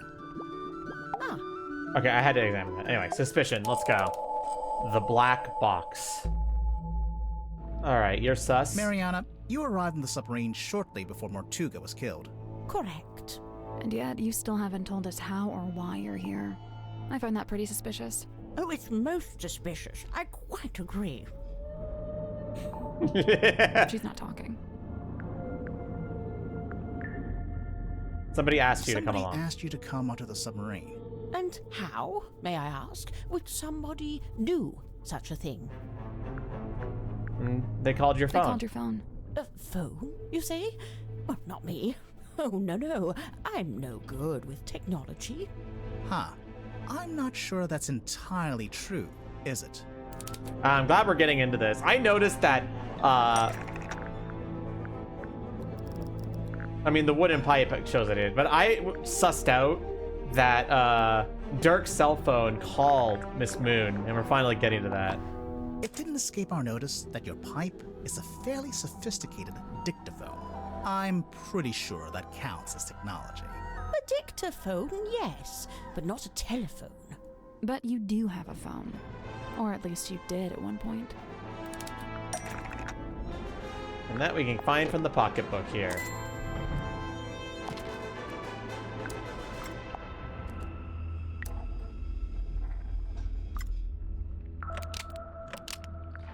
For whatever reason, there's a photo of you in this pocketbook. And beneath it, a phone number. I assume it's your number. Of course it is. But you... Are you watching? I'm only going to show you this once. Ready? Moon phone. Oh my god! Moon phone! Oh my god. She's the best. Nice, isn't it? Had it custom made. Can we look? No, you can't look at it. The battery's perished. I haven't used it in several days. But if your number is written down in the pocketbook, then anyone on the submarine could have called you, back when you still had battery. They'd have the number, but how would they call me from the submarine? There's nothing resembling a phone or a radio hooked up in the control room. Dirk wouldn't need to use the ship's phone. Much like you, he's got his own. What's more, there were 2 outgoing calls to your number. Oh, dear me, someone doesn't know how to clear their call record. Admitting it. So, you admit it was Dirk who called you? Absolutely not. But we just... It wasn't Dirk. Oh, somebody used Dirk's phone. Who was it that called Mariana and asked her to come to the submarine? I actually don't know. The only one that comes to my head is Madame Tadpole because they knew each other. Well, that's not right. Well, okay. It could also be Werman because Werman knows. That's not right. Okay, no, that's not right either. Oh, it was probably just Mortuga. What the fuck? Of course it's Mortuga. I'm willing to bet it was Mortuga. Do you deny it? No. I just need to be careful what I say next. Well, with this in mind, I think I can say why you're here on the submarine.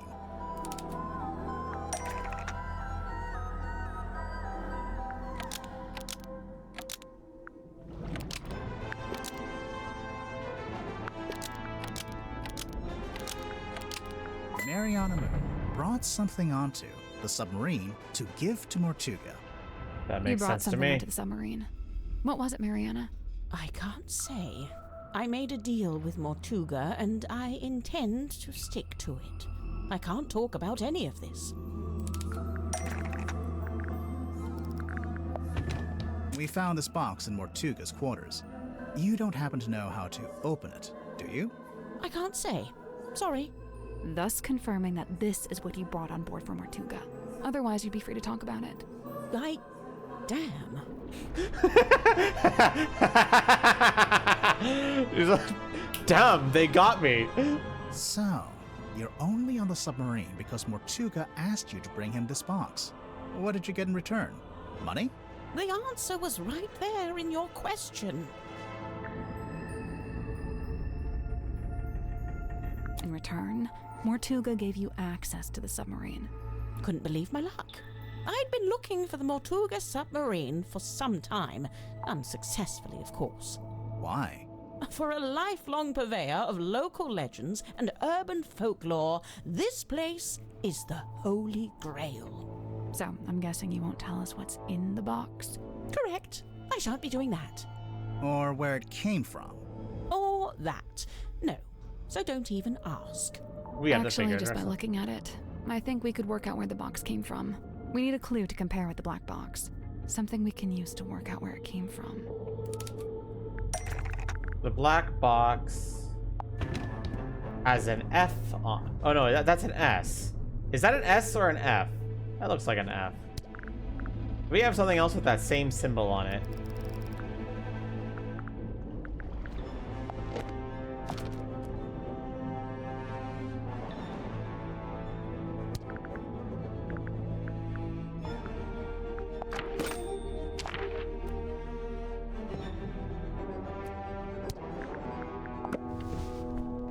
No, it's a different symbol. It's not the same.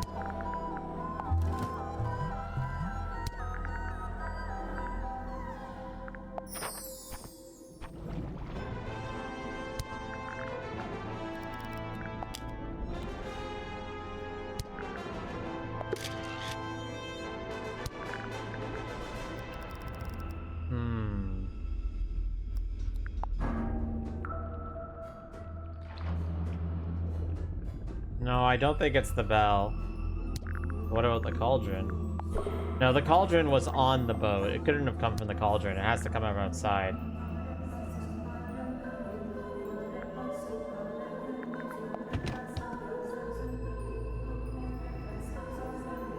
Maybe it is the bell, actually. That's not right. Nope.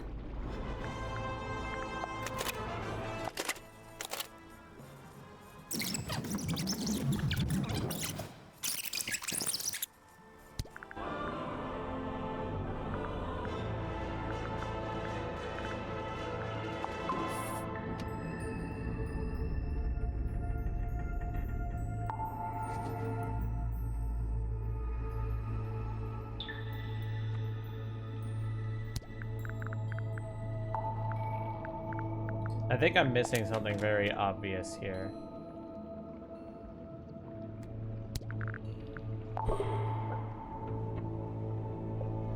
Nope. I thought it was worth a try.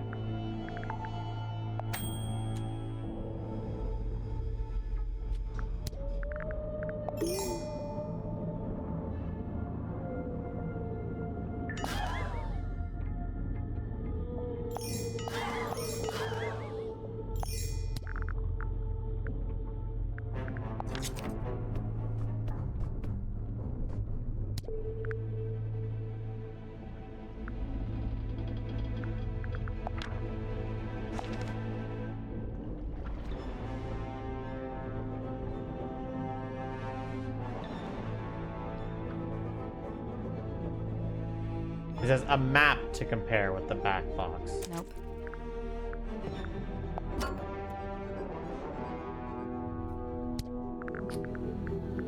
I'm missing something very obvious here.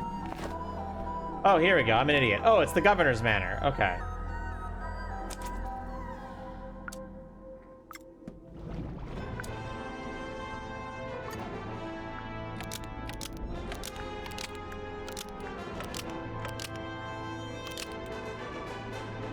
This F emblem is the same as this F emblem, suggesting the box is from Fellow Manor. That's what I get for diligently labeling my map, I see. Lovely. Wait, so Mortuga called you up and asked you to get this box from Fellow Manor. What did he... No, he didn't mention the box. Then what? He did ask me to go to Fellow Manor, but what he wanted was information. Oh wait, why couldn't he go himself? An excellent question.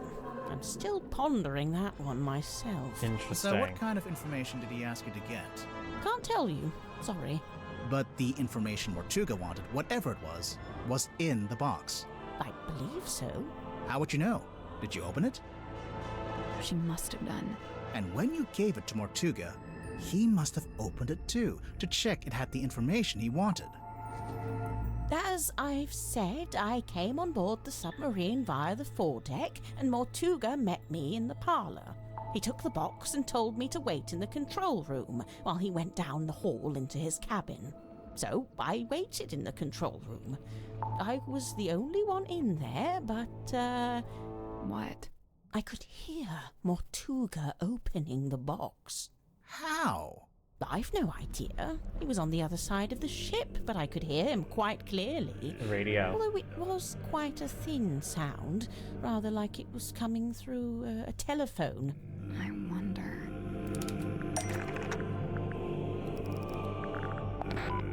We found this radio hidden in Mortuga's cabin. It's kind of busted.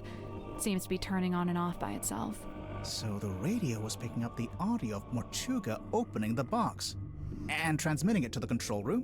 When I heard the sound, I did initially think it was coming from the control panel, but as I mentioned, it doesn't have any kind of radio. So it's still a mystery.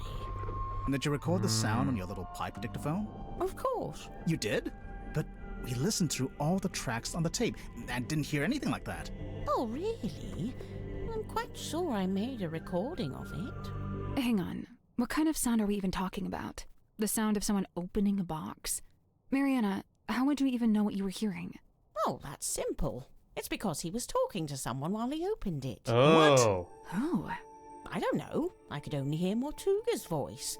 But he was definitely having a conversation. Was he talking to himself? I suppose it's possible. What was he saying? I don't really remember. Ugh, thanks a lot. This has been frustrating from start to finish. I agree. My pleasure. You bitch. Oh, shit. Interesting, though. Hi, Lord Doctor. So she's confident she recorded it. I think you could change the tapes. Or it was deleted. Because this is just static. Come on, give it up. Just let me take it. I'm sorry, Tanya. I cannot.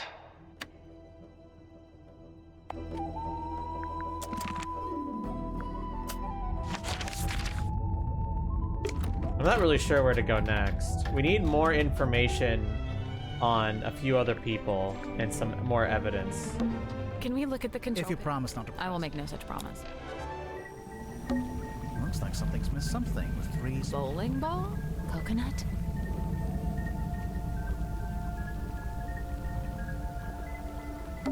It's a depth meter. Shows how. Grimoire. If you had a depth meter.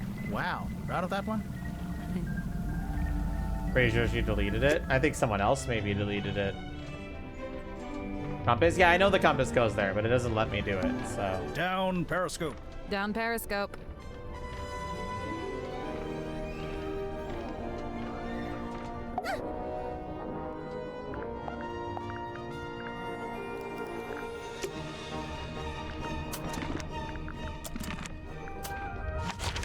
Now there is a hint system that I could use if I get really stuck, but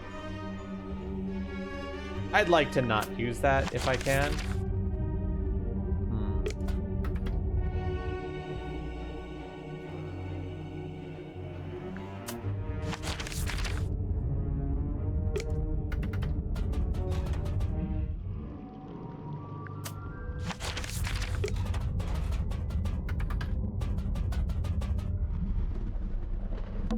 It's the drain. Hey, it's open. Wasn't it closed before? Yeah, we pulled that switch down in the bilge, remember?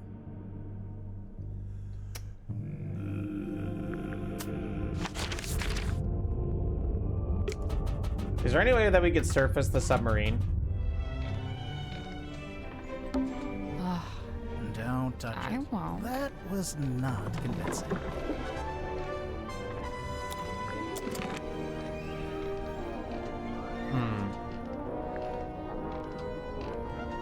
I'm wondering if I'm missing like a magic pixel in a room and I'm missing some evidence because of that.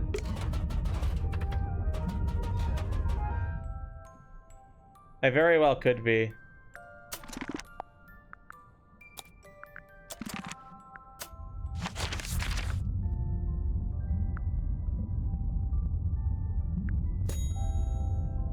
Dream chamber. Okay, that's what I needed to see.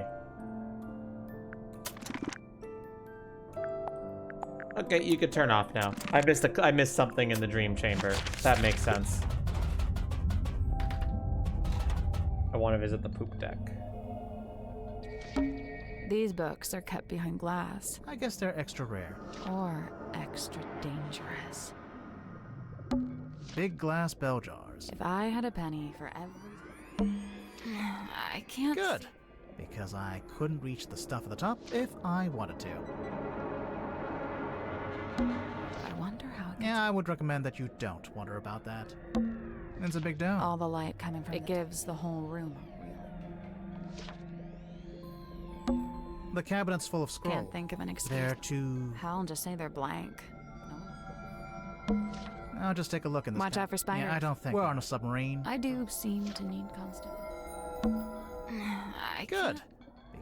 I'm not saying anything. A set of small glass Poison? Might just be perfume. I'll meet you in the middle at poisoned perfume. I missed an entire goddamn puzzle. God damn it.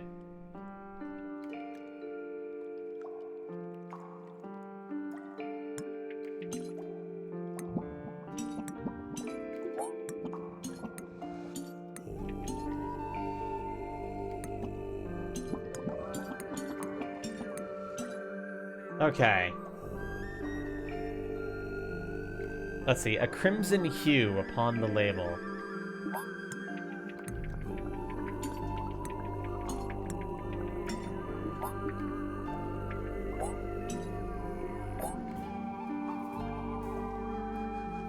Aerated with effervescence? What does...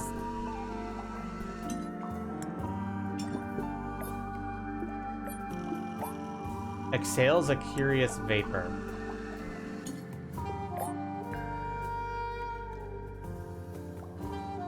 A gluttonous viscosity.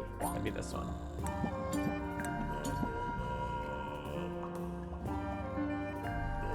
There's one, a conspicuous X upon the label.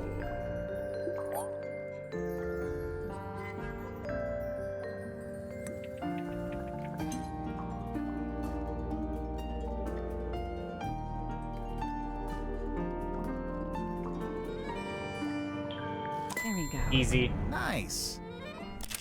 Is anything going to happen? The glass moved. Let's take a closer look at that bookshelf. This one's not really a book. Looks more like a magazine. Caretaker's Journal, a small booklet found in the bookcase in the dream chamber. There's the old man in the ball.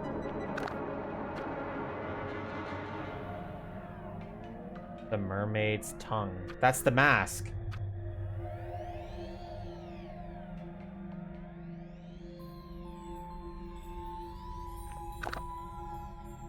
Caretaker's Collective, quarterly journal and listings and inquiries. Lillian's Locket. Lillian Lucian was a witch of some infamy before her untimely end at the hands of a curse. Some say the locket protects from curses. Others suggest it absorbs them, inviting its power. That is the locket that that Symmetry wears. Silver Snake Skull, the disembodied skull of the mysterious silkworm serpent.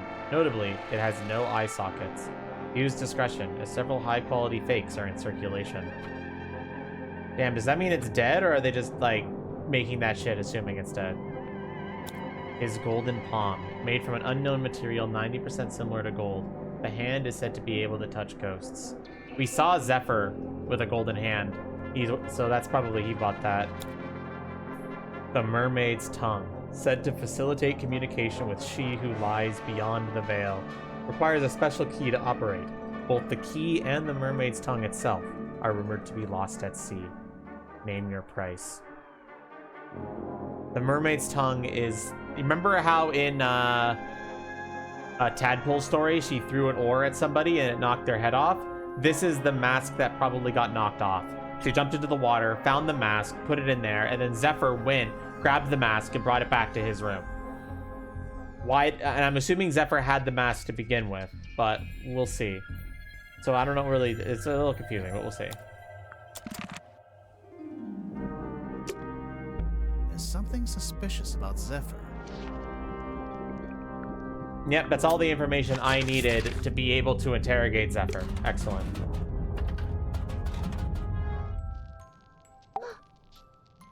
But first, we got a new clue. Lillian's locket. Looks familiar, don't you think? I didn't know it had a name. Kindly close the book. I have no desire to look upon it longer. Oh, sure. Here you go. That face! You know what it is?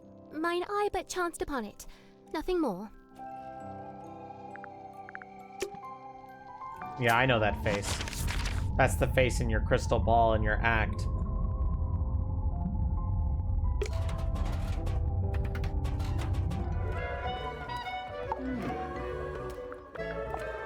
Do you recognize any of these objects? The mermaid's tongue, rumored to be lost at sea.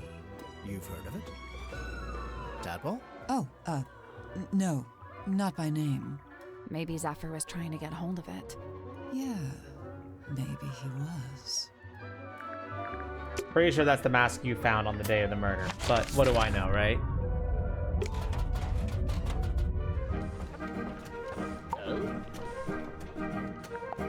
Good heavens.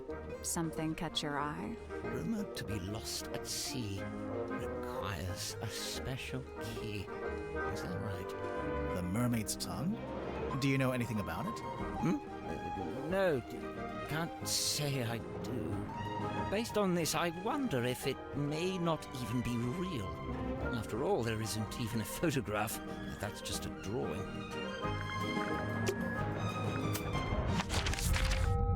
Okay, after I'm done presenting this to everybody, we'll go suss out Mr. Boyo's stuff. Now, where did you find this? Zephyr had it. Get it now. Lillian's locket, silver snake, golden palm, mermaid...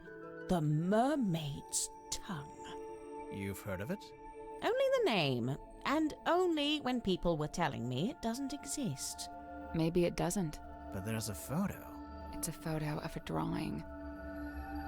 What's it supposed to do, anyway? The description in the book here is pretty vague. They say it allows humans to commune directly with God while they're still alive. What? God? In here it says, said to facilitate communication with she who lies beyond the veil.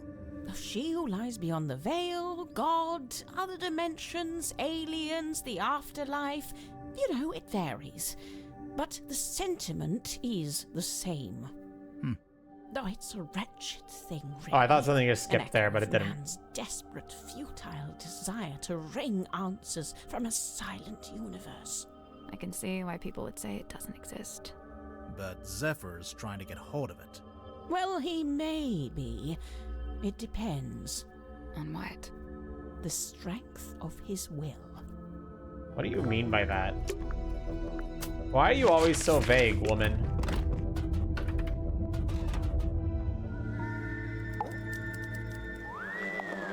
Where does Zephyr find this stuff?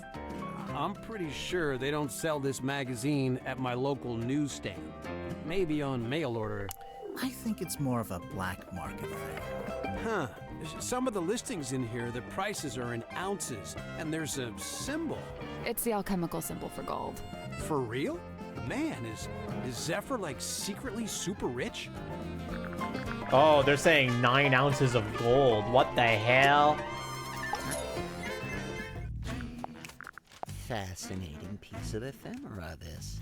Do you recognize any of the objects? Yeah, the golden hand. I've seen it, and so have you. What? Where? It's attached to Dr. Zephyr's left wrist. Zephyr's prosthetic hand is solid gold? Not quite. It says here it's made of an unknown material 90% similar to gold. Now, it also says it's able to touch ghosts, so best take it with a grain of salt. I figured we seen it. Good to get that confirmation, though.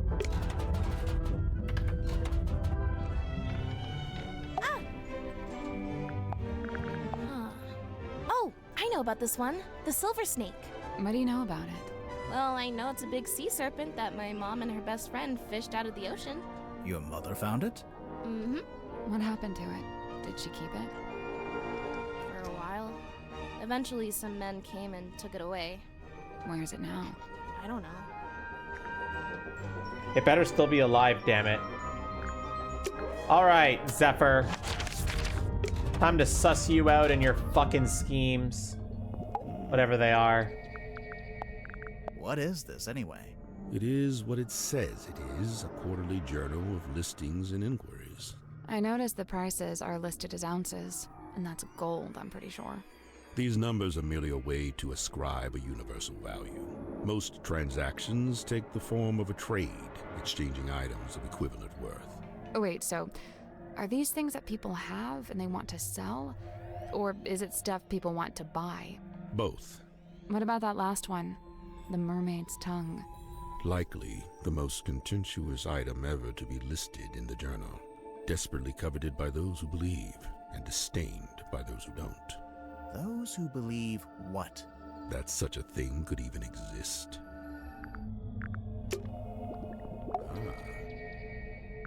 Alright. The Dream Doctor. Let's go.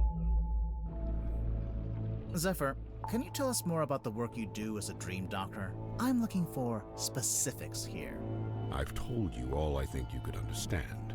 To be blunt, it's not a line of inquiry that should concern you. That is to say, my experiments have no connection with the murder. Incorrect. You say that, but we found something at the crime scene that we think belongs to you. Specifically, something we think is related to your little dream experiments.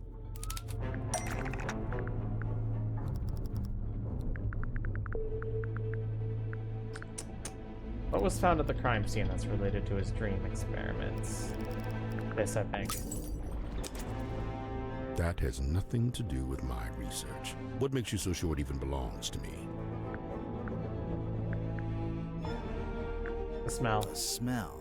According to Mariana Moon, the liquid from the bottle is seawater mixed with 3 particular herbs.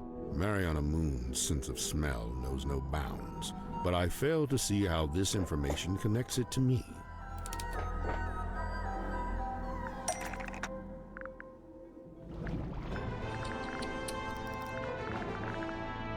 Where is it? It's the hex bottle.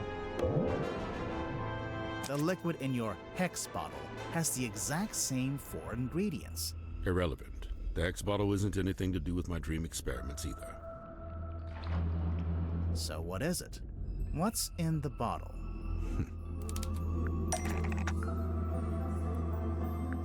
What is the deal? I say, the hex bottle contains a sea creature. But it's dead? The hex bottle No. contains a sea creature, but it's dead. Almost. But maybe just... And it can talk, but it's dead, and it's asleep. And it's asleep, I The guess. hex Yeah. bottle contains a sea creature, and it's asleep. A sea creature? Probably an octopus. An octopus. Wait, really? You know what? Let's try that again. Wait, what? Sea creature? How many legs does it have? 1, 2, 3. What the fuck?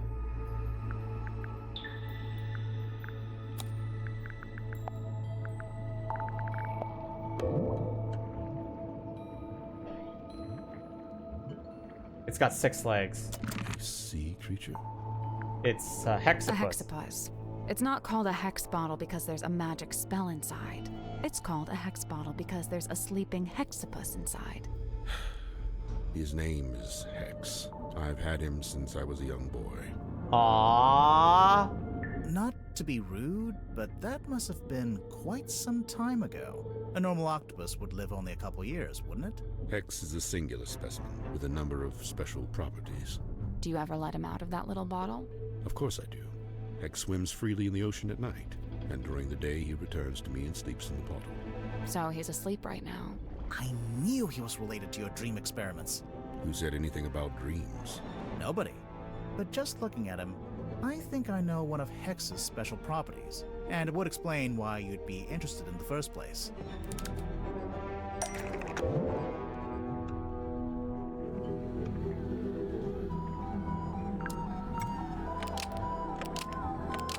It's an image of his dream. Oh, interesting. Pure subconscious projection, unmarred by the insecurities of the waking mind. That's pretty cool. I can see why you became a dream scientist. So the hex bottle was the original. And then you made the dream helmet more recently. They are two distinct objects. There is no such connection. You could keep saying that, but... Oh no.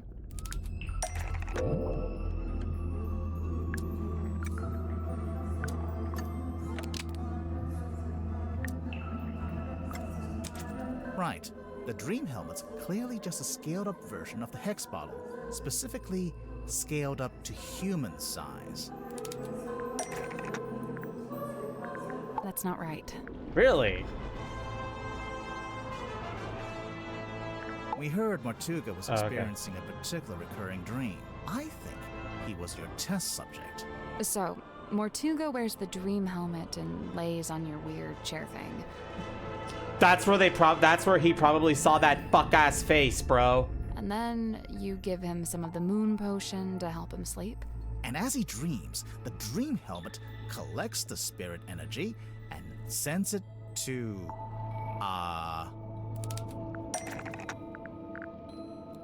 Where does it send the dream spirit energy? A film projector. That's not right. Oh, okay, never mind. The fog ball.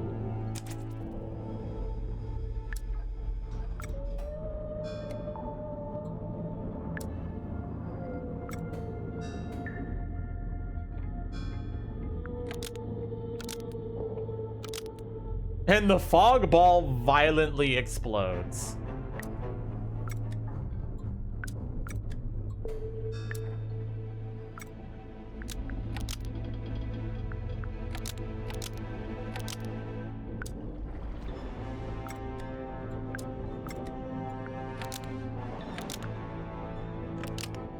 This antenna wirelessly transmits to this antenna, and the fog ball receives the dream energy. Interesting. Do not think I cannot hear your mocking tone. It may surprise you to learn that I have indeed had some success in this area. I did once successfully filter something into the fog ball, and I witnessed a face inside the glass. However, briefly. A face? No doubt the visage of someone from beyond the veil. A Unfortunately, face. I have been unable to consistently replicate it. Did you make a record of it? I thought I did, but I can't remember where.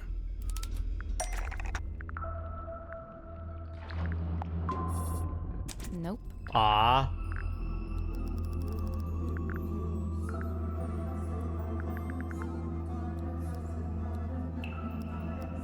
Where did Zephyr make a little drawing of the mysterious face that he saw? Oh my god, are you serious? Bro, you just saw this guy, bro. God, you're an idiot.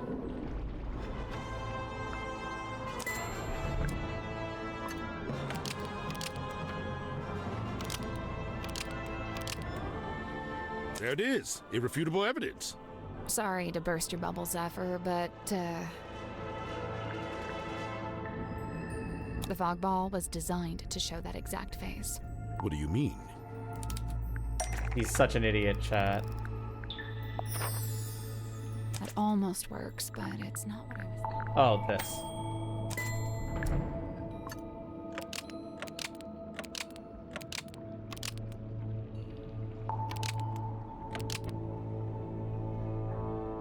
What's the connection? What causes the face to appear? What causes the fog ball to display that face? A A voice. certain voice. A fog ball is designed to show the face when it hears Sim's voice. That's how the original trick worked anyway. See how in the photograph she's talking to it through the telephone? I demand that we test this theory. Send for symmetry at once. Wait, we don't have to.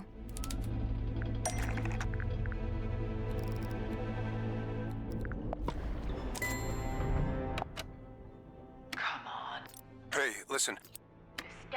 We have a recording of Sim's voice right here. Stargazing girl stares into the ink black void. Doctor, you pranked yourself, he did.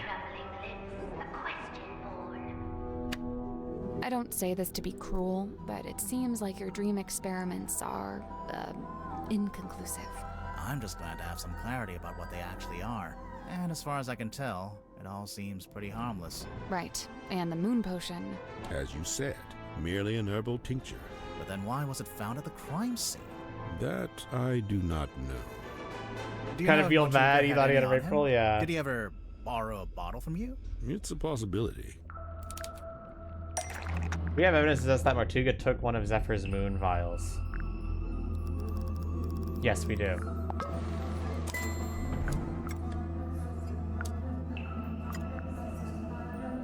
If Mortuga had the dropper, I'm assuming he had the rest of the moon vial somewhere nearby. Curious.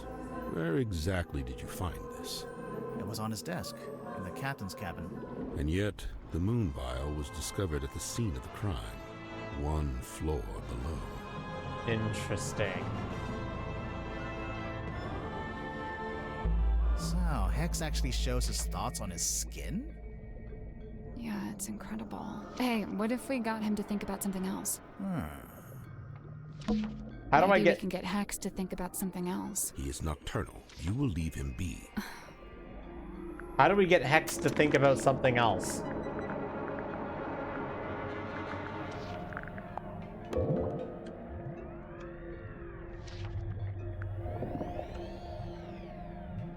How do we get this cute little blob to think about something else? Hey, baby. Hi, Hex. Symmetry voice again?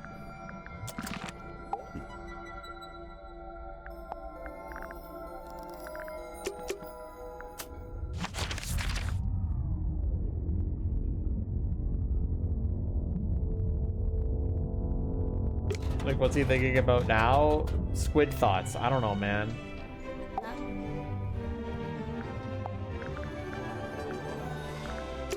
I don't really know where to go next.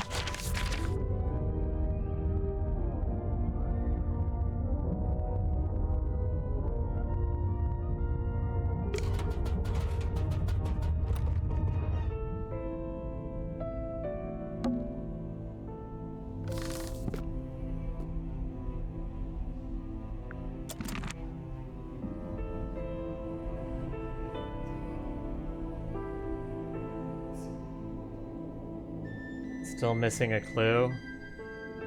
I figured. I don't really feel like pixel hunting, so...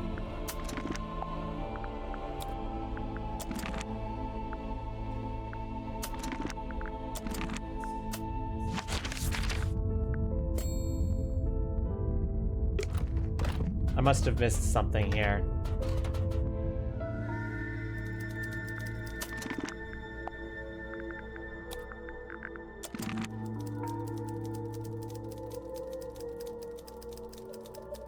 The fucking typewriter, of course.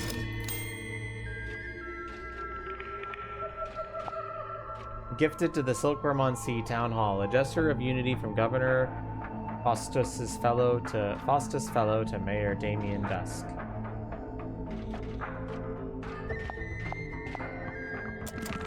There's something suspicious about Cynthia. Let's go talk to her. There's something strange about this typewriter. Did you notice the weird mechanism on the back? Rotate the 3 inner dials and the 3 outer rings in the correct arrangement.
This is very close, but it's not it.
I think that's it. Got it. Yay! Nice work. I'm a puzzle. The little hatch opened. What's this? A letter? Handwritten letter. Letter on the envelope. Werman was keeping it hidden inside his typewriter. J.D. Werman, care of Christian Kale Publishing, Hillwood Boulevard, Sunlit City, 91052. Dear James, I just finished reading your novel. Indeed, some congratulations are in order, as I've been informed it is turning a tidy profit for you. However, as a fellow writer and fellow resident of Silkworm-on-Sea, I'm sorely disappointed in your lack of integrity regarding the socio-historical foundations of your story. As it stands, your narrative is only scratching the surface of the deeper mythos surrounding the cursed helmsman Magnus Mortuga. I know you want to go deeper, so I'm here to help. Inked on the back of this letter are coordinates detailing how, when, and where to find the Mortuga submarine, the mysterious underwater vessel in which Mortuga still resides. Good work, good luck. T.W. Ibis.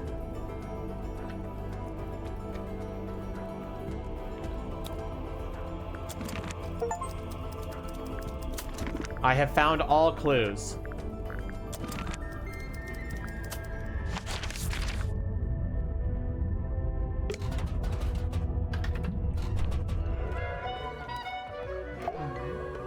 Time to present these clues. I really don't know why Werman brought that bulky old thing with him. That's no way to talk about Dark. Maybe the typewriter's got some kind of sentimental value. It must do. Otherwise, he'd upgrade to something more modern. I don't doubt he could afford it. Oh, I don't know anything about that. You sure? Never seen it before. Oh, please. You've definitely What? seen it before. Nothing. It is my assumption that Mortuga sent him that letter himself.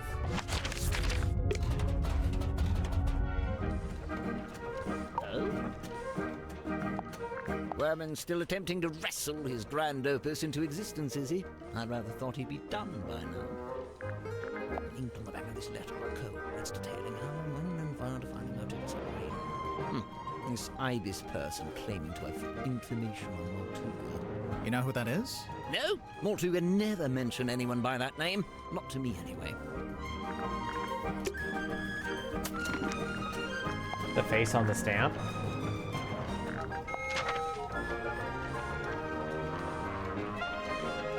Yeah, I don't know that face.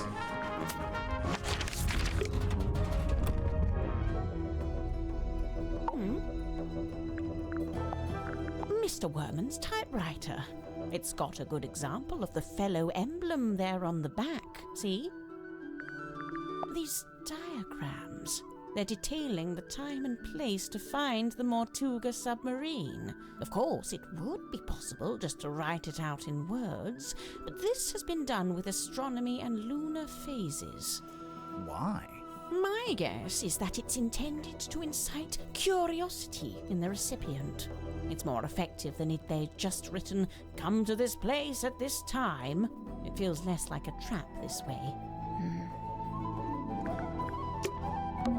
What's in these old ones? I don't know. What did I tell you? Always bring...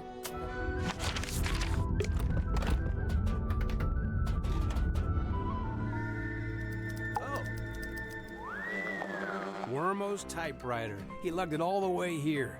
I tried to tell him about modern alternatives, but he wouldn't hear it. Why do you think he insists on using it? Other than the fact that he's a big old poser? I mean, probably because it used to belong to his dad. Oh, hey, you found Werman's letter. Have you read it? No. Generally speaking, you do not read another dude's fan mail. What makes you think it's fan mail? Werman read that thing 100 times over on the journey down here. I just figured it must be something nice, you know?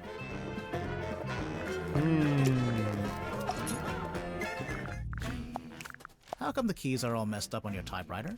It's old. Sometimes they fall off. I guess I don't always put them back in the right place. And, what have you typed on that page? I'm taking another swing at a story outline for my next book. I can't make it out. It's some kind of weird grid. Cross-writing.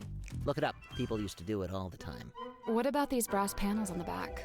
This one's my father's emblem, Mayor Dusk. That's why it looks like a D. And this is the governor's emblem, Governor Fellow. So that one's an F. It's mine, as you are well aware, seeing as how you just fished it out of the back of my typewriter. That's right, I was watching. I don't disappear when you stop talking to me, you know. The envelope's addressed to you, but it says, Dear James at the top of the letter. Yeah, we already know that's his name. Congratulations, you've sussed out what the J in my name stands for. If that's the height of your investigative prowess, we're all in trouble. It's signed by someone named T.W. Ibis. Another astute observation. You know, of all the detectives I've met, you two really are the most recent. Grimoire, he's the being most mean to us. recent. I noticed. You are the most recent. Thanks, bro. That is certainly a thing. That is certainly a fucking statement.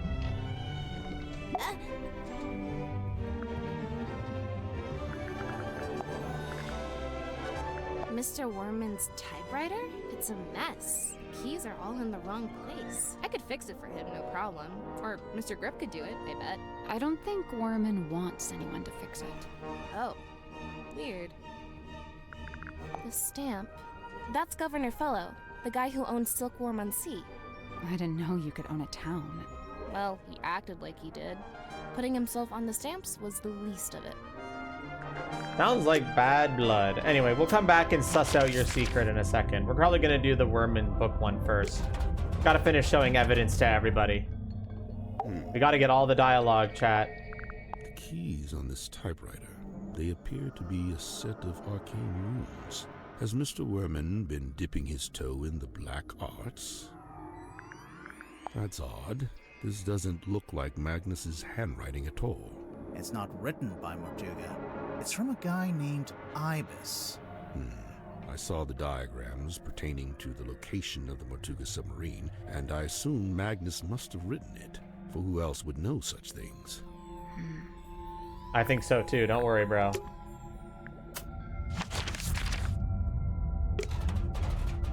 I also think Magnus wrote that.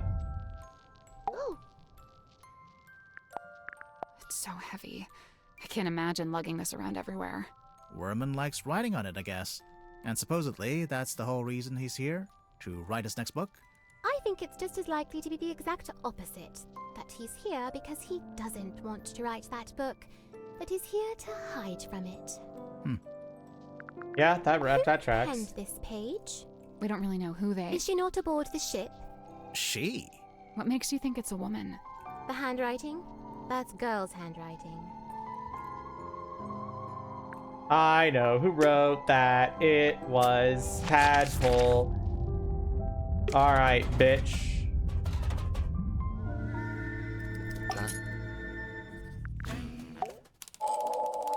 Stranger than fiction. Worman, you're from Silkworm on Sea, is that right? So technically no. My father and I moved there when I was very young. But for all intents and purposes, let's say yes. Why not? And you first worked as a newspaper journalist, but then moved away to be an author? I literally left my small town to go make it in the big city. It's so banal. I'm not a man, I'm a walking cliche. But then, right as your writing career was peaking, you came back. And now you're here on Mortuga's submarine. Remind me why you're here again. 2 words. Writing retreat. I've been trying to write this accursed book, but I couldn't focus with my publisher breathing down my neck. That kind of pressure is not conducive to one's creative process. Surely there is something specific that made you come back to the town and seek out the submarine. Something specific? So you got this letter from someone called T.W. Ibis, who says... Ibis? Never heard of him. Oh, it's a him.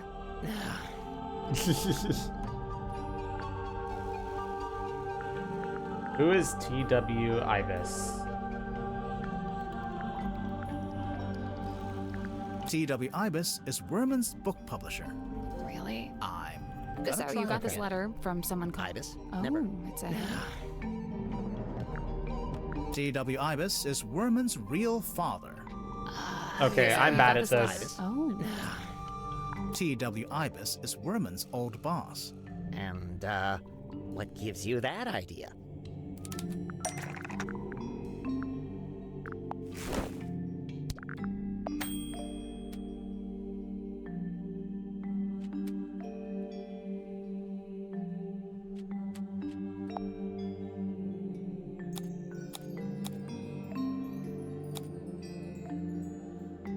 Yep, there it is. The editor, Mr. T.W. Ibis.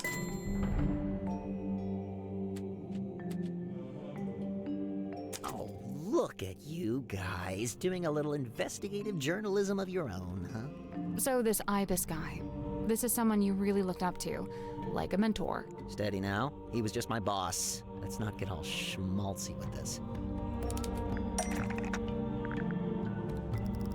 Do we have evidence? Is it just that Werman looked up to Ibis?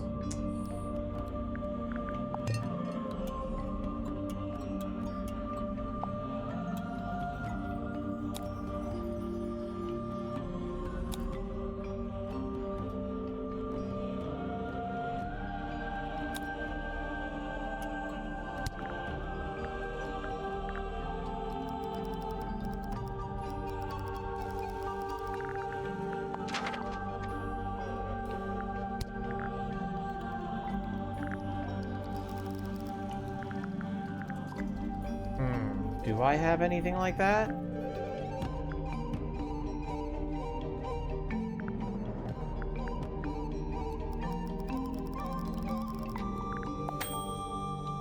We've already talked about that. I thought it was the newspaper again. I don't really have anything that would link that.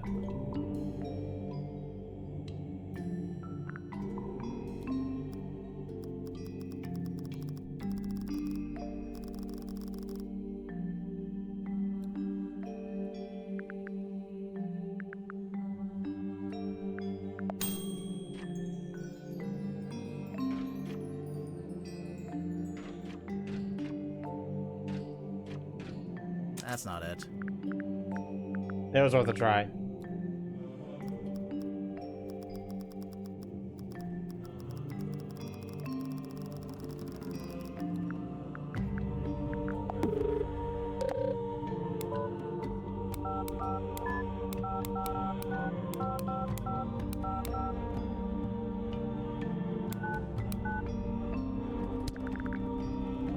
I actually don't know.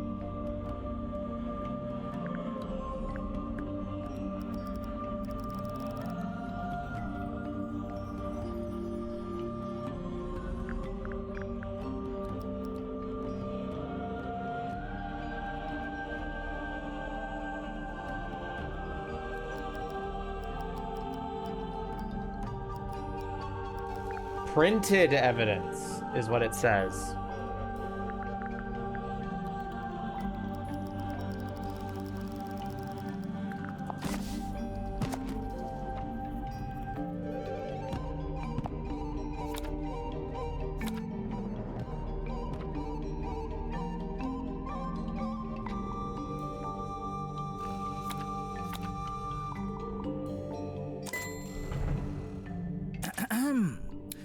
T.W. Ibis, who imparted upon me what it is to love the art of I'm aware of what it says, all right? Can we just settle down? Guys, there's something bothering me.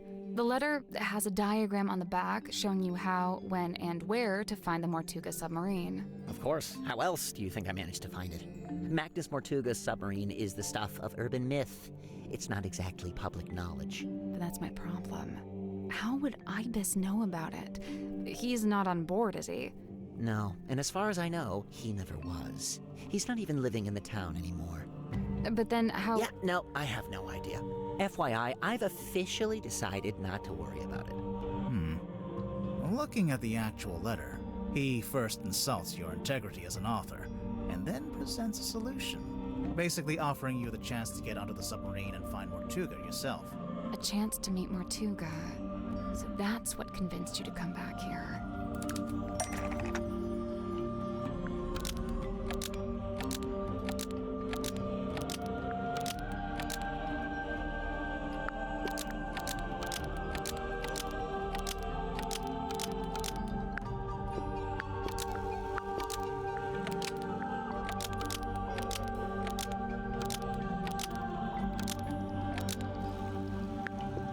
Wait a minute, 1 second. Mordoom's hair care routine. Incredible.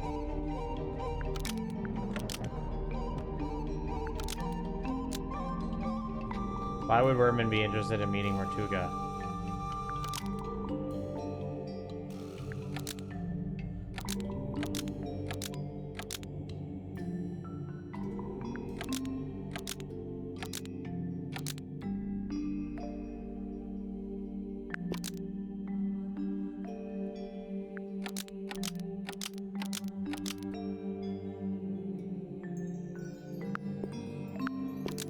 J.D. Werman wanted to reveal Mortuga's real-life story to use. Wait, as I chose the script in wrong movie. thing. That's not right. J.D. Werman wanted to reveal Mortuga's real-life story to use as the plot for his next book. No, not that. I feel like I'm onto Almost. something. But maybe just...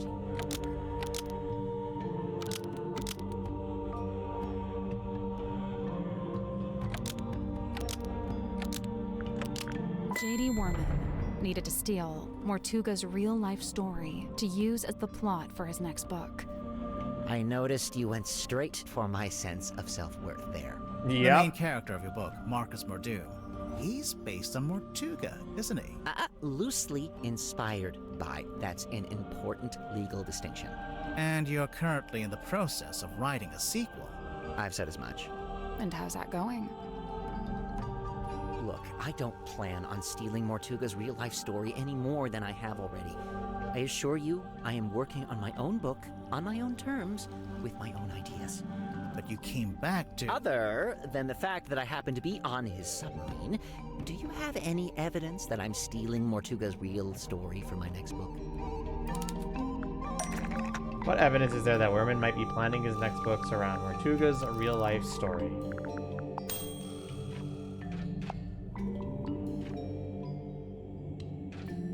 Nope. Well, it has to be... What written or drawn evidence?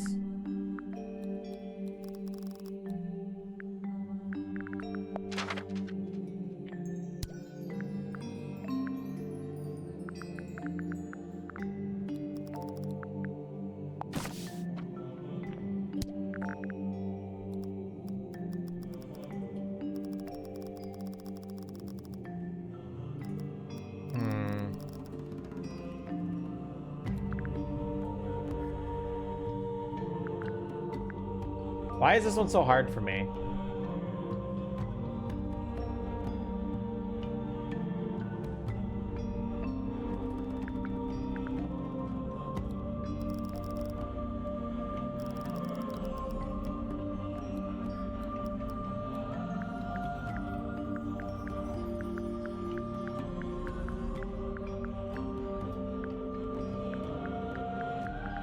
He doesn't want to, but because he has to, he figured he might as well steal their story, right?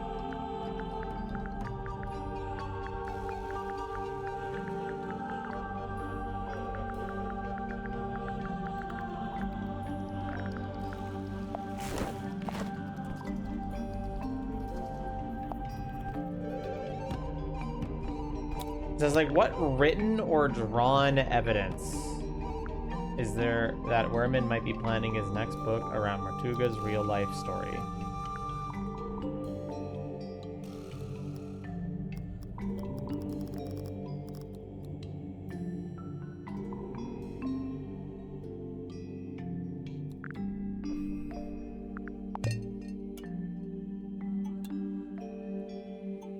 There's a piece of paper in this bottle with something written on it. In fact, it's a little typed story that details the circumstances of Mortuga's real-life, death.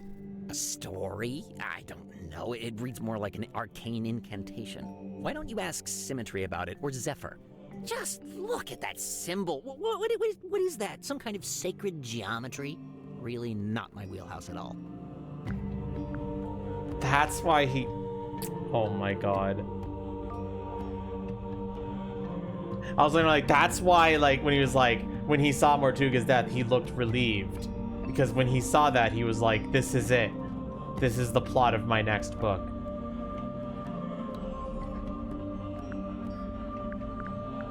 It's a drawing of a room on the submarine. It's a diagram of the crime scene. There's the window, the cauldron, and Mortuga's body laying on the ground. Where did you find this bottle? Madame Tadpole had it. She found it floating in the ocean. Sealed in a bottle and found in the ocean, but you think I typed it.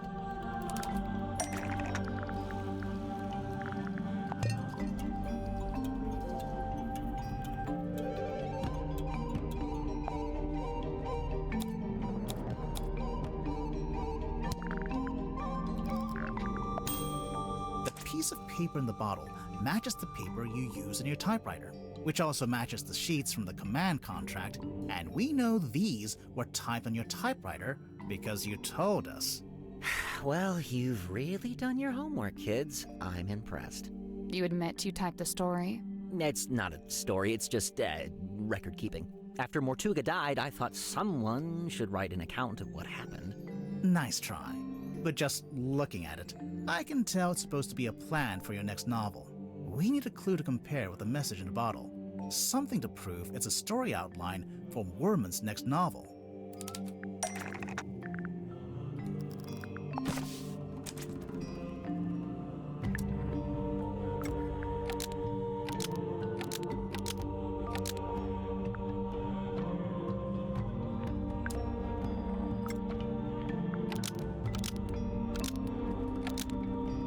Typed paragraph sounds a bit like the blurb because it's a plan for the next book.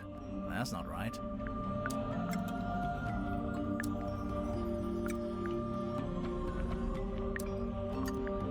The Curse in the Cauldron title sounds a bit like the Hex of the Helmsman title because it's a plan for the next book. Almost. Maybe just change one thing.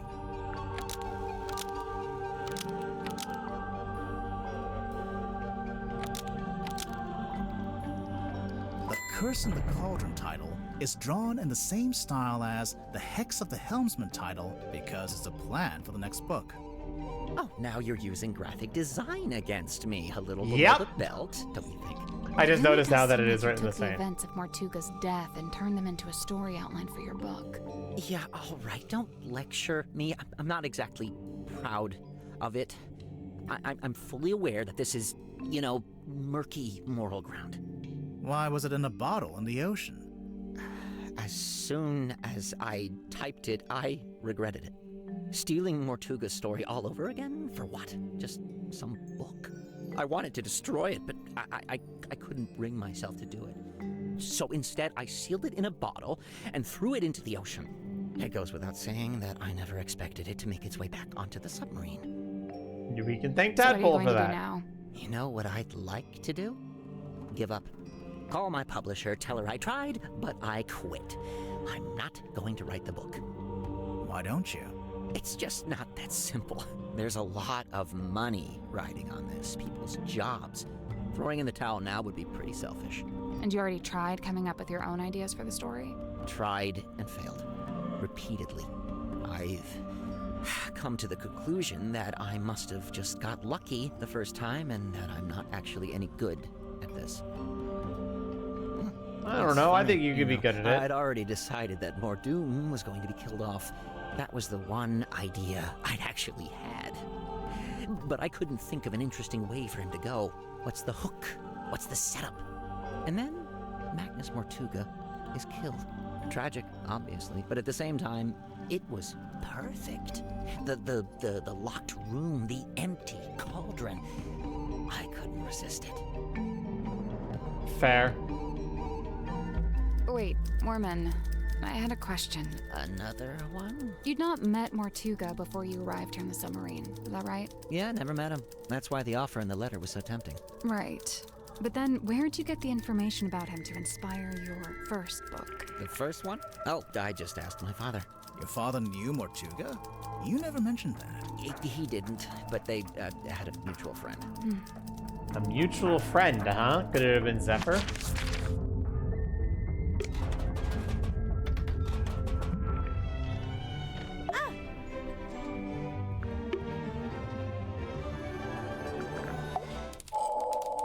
Cynthia Seaphones, A Captain's Legacy. Cynthia, you became captain after Mortuga died? Yep.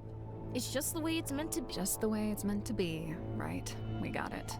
But, there was something you used to claim the captaincy? A document? Correct. Okay, but you have to admit, the wording on this thing is kind of vague. It doesn't actually say, "Hi everyone, Mortuga here. Cynthia gets to be captain if I die." Let's review, shall we? This contract represents an agreement between the two individuals in contention over the ownership and command of the Mortuga submarine. The two individuals. That's you and Mortuga? Indeed. But you're not actually named, by name. If I may continue. For their own safety and privacy, these two people shall only be referred to as Party A and Party B. See? Mortuga was quite a private person. He was just being considerate. You call it considerate. I call it convenient. So Mortuga is Party A. Correct. Previously, Party A has been considered the legal owner of the Mortuga submarine, and thus its rightful commander. He's clearly talking about himself. It's the Mortuga submarine, after all, and he was the commander. However, a recent development has exposed that Party B is in fact the legal owner of this vessel. Party B. That's you. Affirmative. A recent development. There's more of that deliberately vague wording. I have a question. When exactly did Mortuga write this contract? When exactly? I don't actually know. You don't know when he wrote it? Well, it must have been sometime after I came aboard the submarine. I assume it was after I presented my case to him. Cynthia might not know, but we actually have some insight on this. For one, we know how the contract was written, how it was actually created, I mean. That's true. It was typed on Worman's typewriter. Which so means it had to have been sometime after, yeah. Worman arrived. And Worman and Dirk arrived after I did, so this gets me off the hook. Try not to sound too relieved. But yeah, this does seem to confirm it. So, my next question is this. When did you sign the contract? A little while ago? Some amount of time ago? That's vague. If this conversation gets any more vague, I'm going to cry. Yeah, Was me it too. A day before the murder? A week? It was after the murder. Surely it was at some point before the murder. Otherwise... I think it might be time to make an accusation. Yep.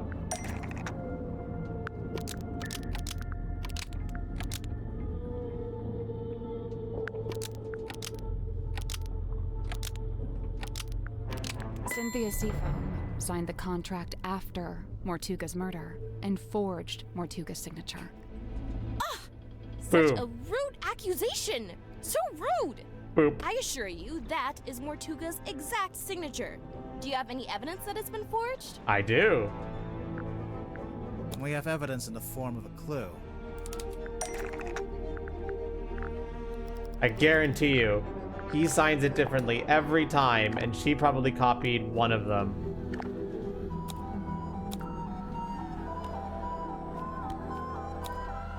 Yep. The captain's log. It's basically a stack of cards printed out by the submarine's control panel. Each little card has a space for the captain to sign, and the most recent card is signed by you, Cynthia. All the rest are signed by Mortuga. Well, sort of.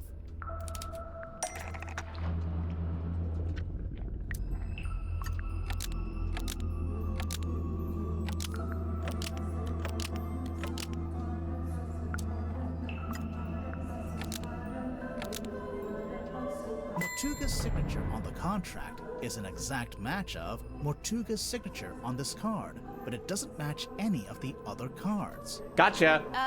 Yeah. It's a perfect match. What's the problem? The perfect match is the problem. You were too accurate. If you'd done a worse job, you might have gotten away with it. What do you mean? If you look through the cards, Mortuga never signs his name the same way twice.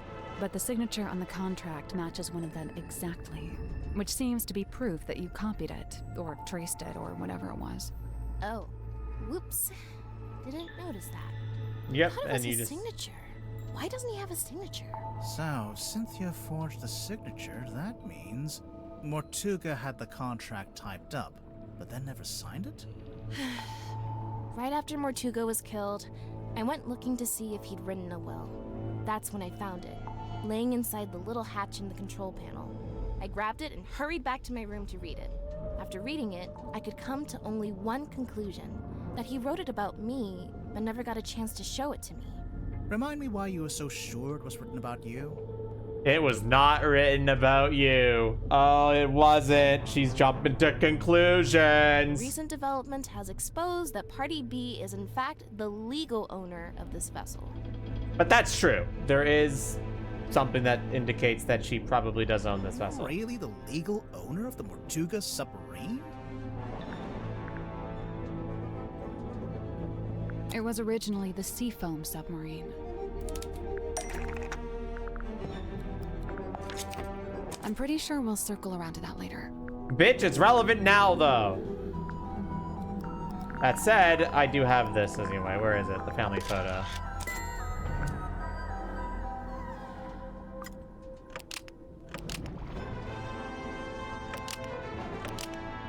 This was back when it was still being built. The Seafoam submarine was never completed.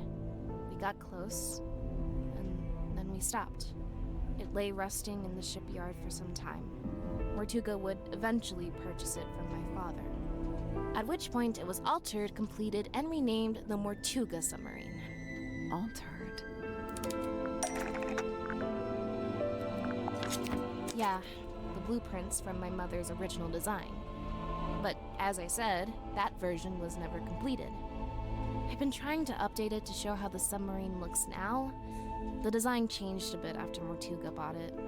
Wait, if Mortuga bought it, then he did own it. It wasn't a legitimate purchase. It wasn't my father's to sell. So, the recent development mentioned in the contract, that was me, informing Mortuga that his ownership of the submarine was based on an illegitimate purchase. My intention was to refund his payment and undo the transaction, placing the submarine back into my ownership. Wow, I bet he loved that. Refund the payment? You tried to give him his money back? Not money, something else. Yeah, he paid you something else, didn't he? It was the inn! The deeds to the Stonetop Inn, originally owned by the Stonetop family until it was passed into the ownership of Magnus Mortuga. And then Magnus Mortuga sold it. I was wondering why Magnus, he used it as payment.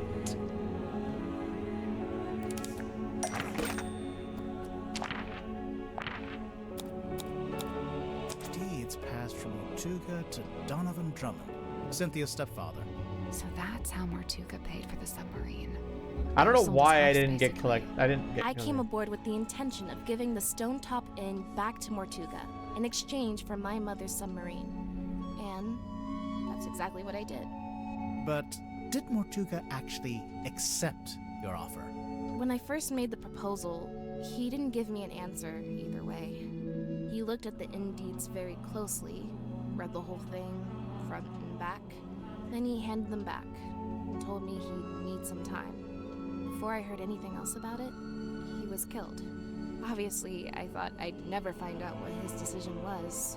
But then I found the command code. It seemed like he decided to accept my proposal after all, and just not had a chance to tell me. Something doesn't line up here. The proposal was too vague.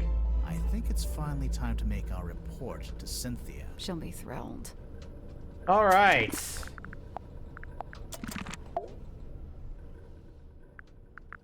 All right, it's time to enter what I like to consider in this game, like, the end game state. Things are starting to... I guess what I'm trying to say is things are about to heat the fuck up.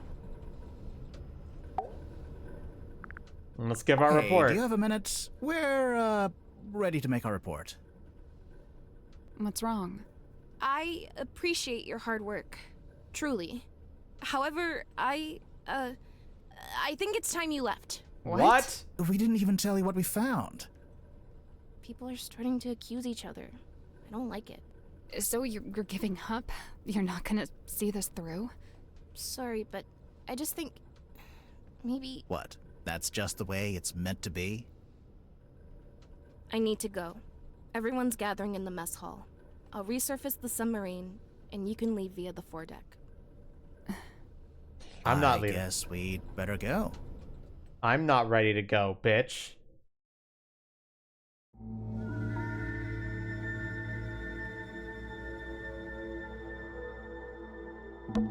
Hey, buddy. Been a while. What? It's boy, by the way. No, it's buoy. Agree to disagree? Disagree to disagree. Missed the rowing boat. Oh, wait, you don't think... Did Cynthia really think we'd use that boat? Or did she just forget to take the submarine back to town? I don't know. She seemed really off. Did something happen? I think she's just plotting getting something. scared. Scared of what? Exposing a murderer? Of the truth. Of facing the truth and all the consequences of it. Whatever they end up being. We're not really going to leave, are we? No, we're not done. Not yet. But what do we do? Remember what Cynthia said? Everyone's gathering in the mess hall. Seems like something of an opportunity. Aha. Not just that, but we're back on the surface too. We sure are. So, what are we waiting for? There's stuff to explore, isn't there? Chapter 3, Secrets of the Tortuga Submarine.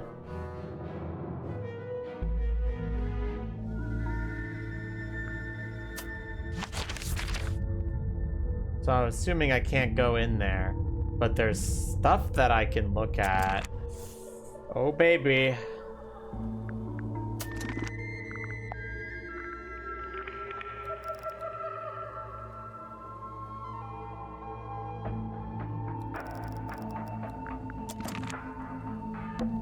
I've been in some pretty shit. Even I have my limits.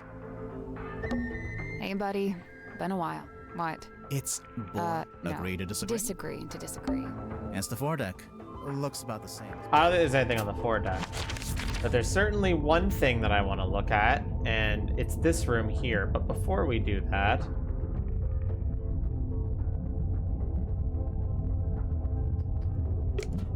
We can explore all of the rooms with no watchful eyes. Now Cynthia's not here, we can finally take a closer look at that jacket. We could, but it's still locked behind glass. There must be some way to get at it. Well, there's an electronic panel over here. Some kind of switch, maybe? Let's take a look at this jacket, shall we?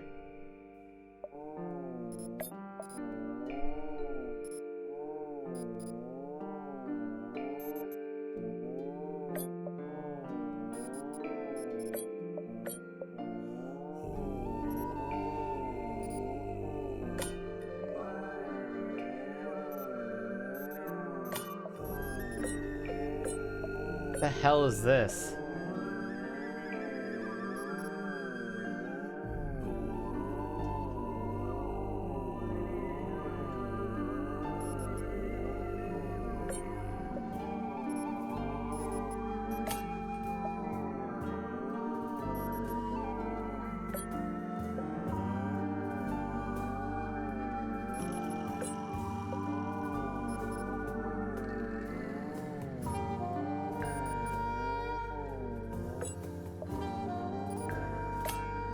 That's not it. So we've got to move the 6 panels to cover. There's a way to rotate them too, but it's kind of indirect.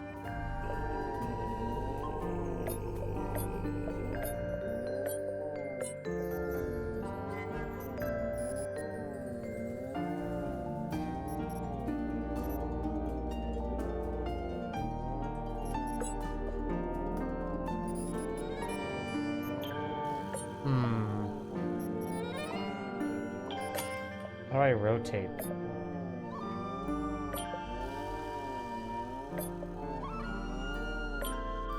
But it's kind of indirect. Oh!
This is tricky.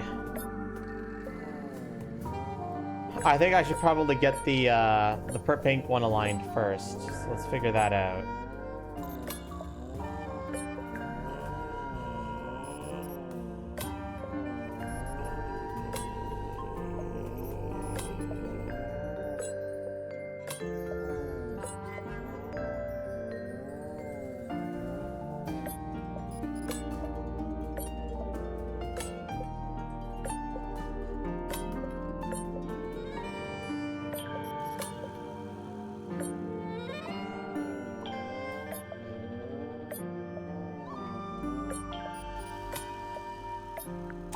Yay! Good job.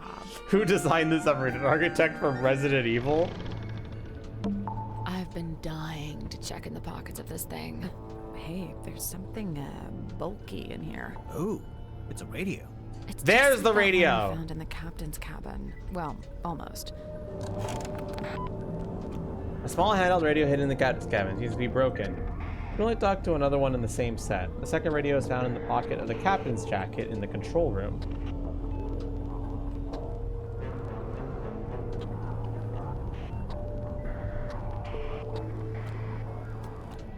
So who said that they heard something? It was the moon talk. Oh yeah. It was her. Can we look at the control? If you promise not. I will make no such promise.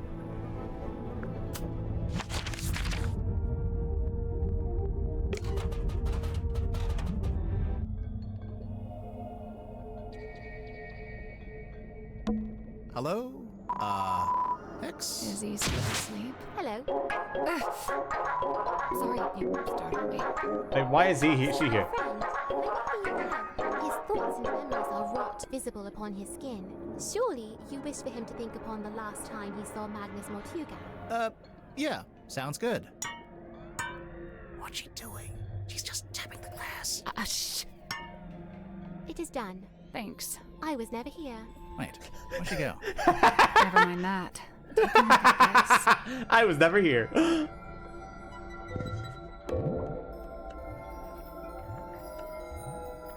What the hell?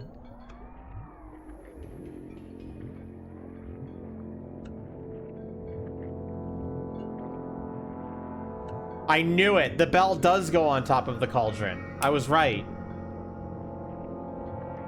But why was the jellyfish there? Was he in the cauldron?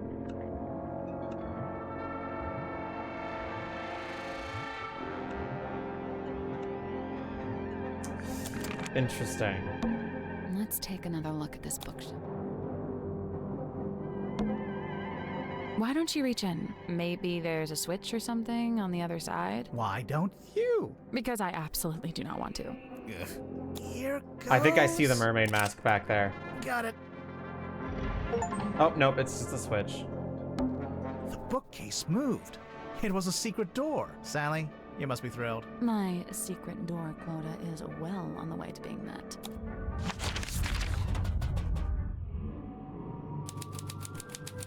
There it is.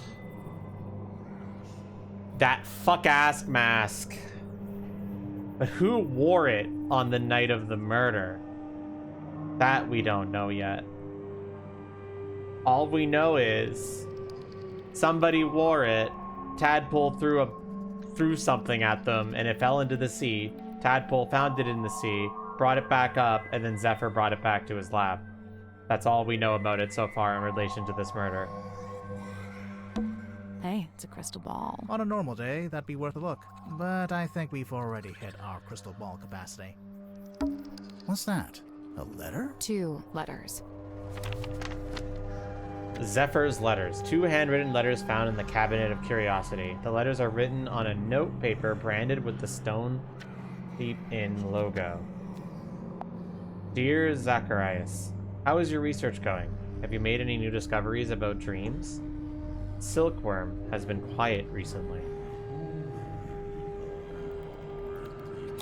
I may be going on a trip soon. An ocean voyage. Felicia has been trying to get a hold of a particular map. She says it will lead to something really strange and interesting. She said it is something that could change our lives. I am apprehensive about it. I think I like my life the way it is. Dear Zacchaeus, the voyage turned out to be ill-fated. Since returning, I have become quite ill. I am recovering, but I am now afflicted with a peculiar recurring dream. I have drawn a picture. Felicia sold the ship and left town. I believe she took the opportunity to do these things while I was bedbound, so that I could not argue with her. I cannot fault her to this strategy, for I would have demanded answers for her, had I been able to. In pursuit of the answers I seek, I have entered into a peculiar agreement, and soon I too will be leaving town. In fact, I will be staying on board a submarine for a time. And now the reason for this letter. I would like to request you accompany me on this venture. You could bring your equipment and continue your studies on board. There's plenty of space, and the voyage may even afford you unique research opportunities. If you are willing, return to Silkworm as soon as possible. When you arrive, I shall already be housed on the submarine moored in the dock. Important. Go to Stonetop Inn and retrieve the large stone cauldron from the cellar. Conceal it amongst your supplies and bring them all on board at the same time. I will meet you on board. You can set up in what is currently the infirmary, and I shall take the cauldron from you a little later on. Agnes.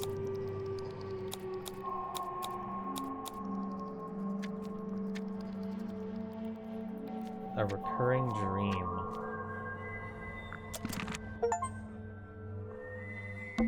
I don't know what this is, but I can't seem to look away. Sally. You are getting hypnotized. Really? Cool. She's just like, that's sick. This looks like one of those metal masks they used to make prisoners wear. When did they do that? I don't think I want that. You know, the olden times. Right. There's a bunch of little skulls down here. I'll leave it for now. Oddities. Knickknacks. Doodads. Assorted, anomalous artifacts. Nice. Is that what I think it is? I want to take a closer look at it, but it's locked behind glass. There's a bunch of... What the fuck? Swap the positions of the set labels and the skulls. Tap to rotate the skulls.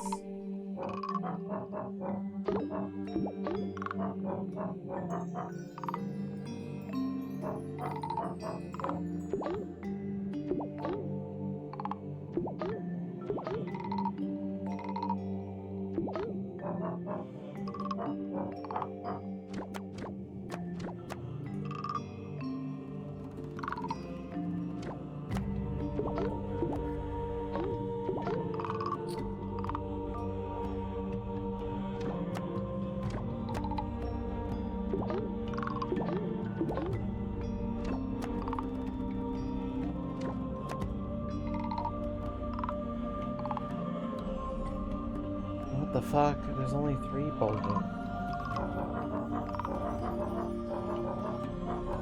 Oh my god. Are you fucking serious? Fucking...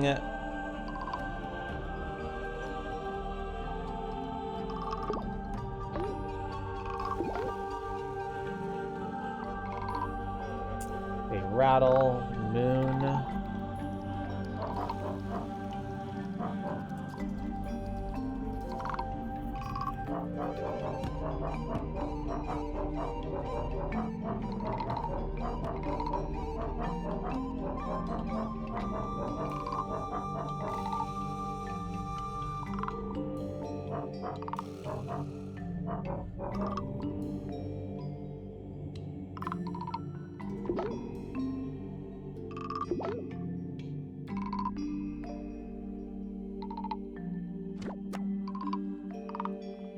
I think this is it.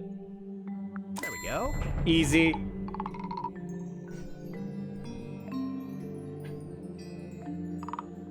Nice. Now what?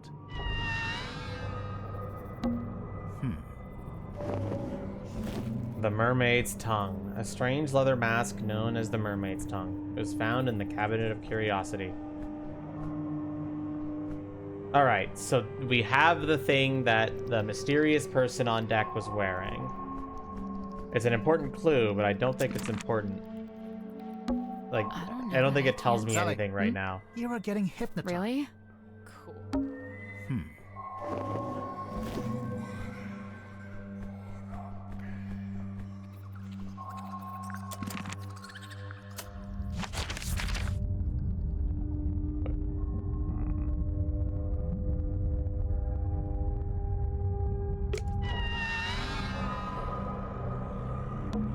we already solved it. No, I don't think there's anything else there.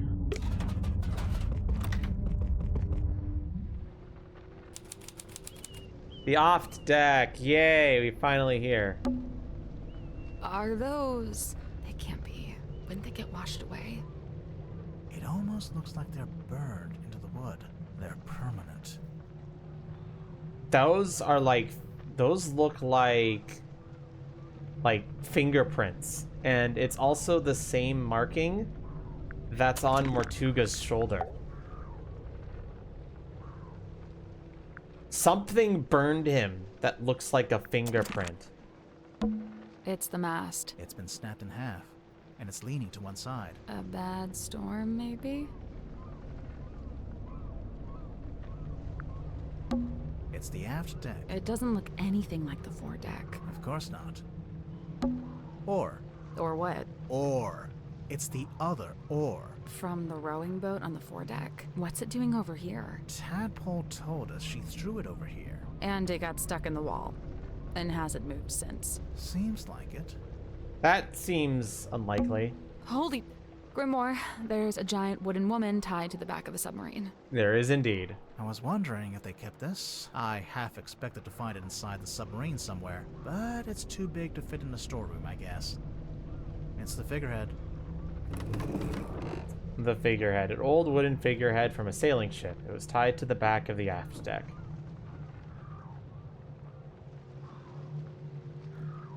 It has the logo of... What's that logo again?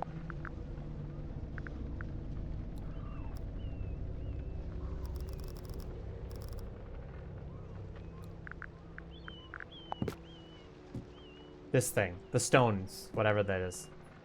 The stone wells. You know, maybe we should go back to the mess hall. I thought we were avoiding it. Everyone's in there right now. Yeah, well, that's exactly why it might be useful. Not yet. It's the Holy stuff that do. Grimoire. It's the figurehead. What did they fight? I don't know. Maybe they fought this.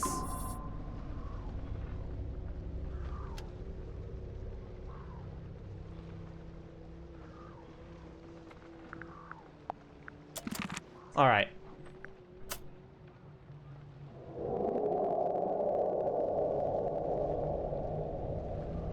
What? Hmm? You just said something. No, I didn't. But... Never mind. I think we heard that the first time we went through.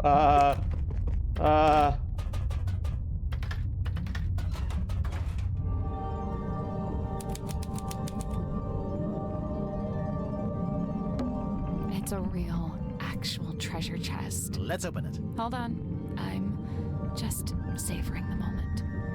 And done. Let's open the treasure chest. Move the flags and pirates into the correct keyholes. Tap the pirates to rotate them.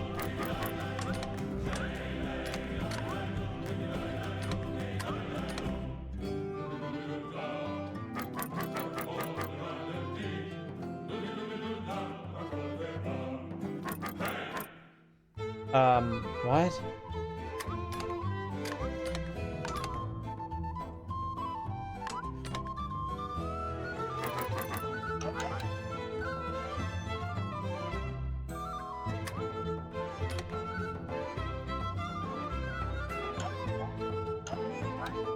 Oh, I think I get it.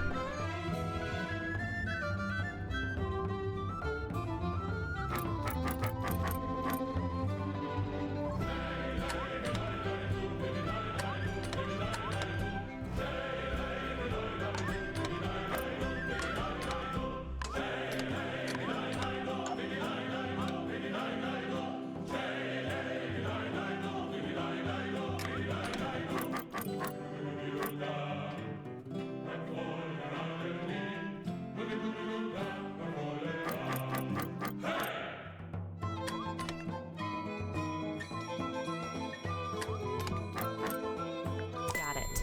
Easy game. What's inside? Ouch. What happened? Easy game. So, Does anybody else understand that puzzle? Or did I just solve it and mystify you all?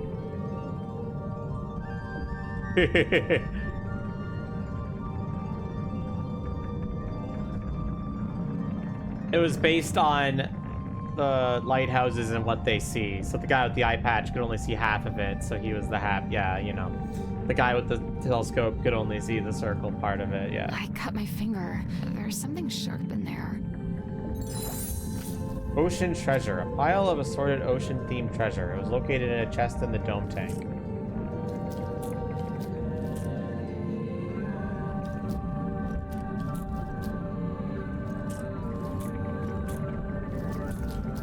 This coral looks like a toy. And it also... I guess it was the coral that's sharp. It's weird. It's like crystal. What's wrong with you? It's actually treasure. Coins, pearls, gems. Standard treasure. You were hoping for something else? I assumed to be something weird. Something confusing. Something to turn the case on its head. You know? I think it is. I think we found our murder weapon.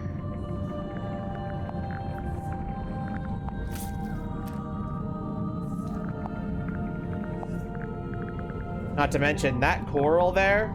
You know what it looks like, chat? The coral right here.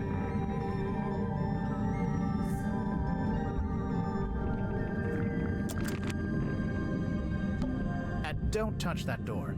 It goes right out into the ocean. I doubt you could open it if you wanted to. It's probably pressure locked while the room is drained of water. But if the room was full of water... Then yeah, you could use it to go outside.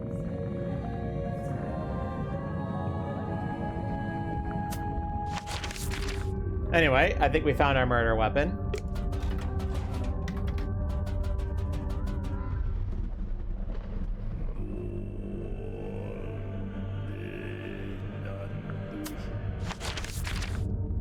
I think that's where we're gonna piece together what happened murder-wise. All right, more clues.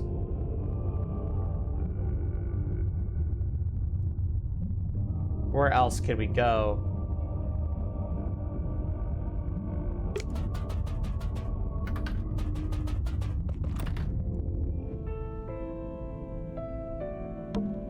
Must be a way to get this open. We'll just have to hope we stumble across. I wonder if there was something we missed in Mariana's room. You know, the cargo hold? Sure, we'll go to the cargo hold. Now that she's not here... It's Mariana's tent, and she's not here to stop us looking inside. So, is there anything in there? Yep, a mushroom puzzle box. A what? What? Rotate the sun around the board. Select the correct number of combination.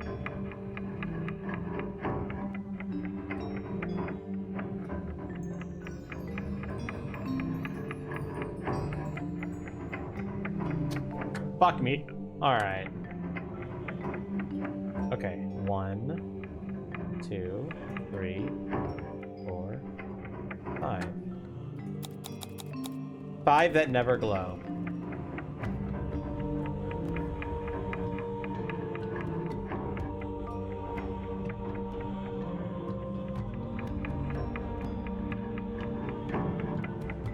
Now you want to find the ones that glow in the daytime. 1, 2. 1, 2. Oh, not just the ones that glow in the daytime. But also the ones that... Okay, there are some that always glow. Let's look for those ones first. Looks like this one always glows.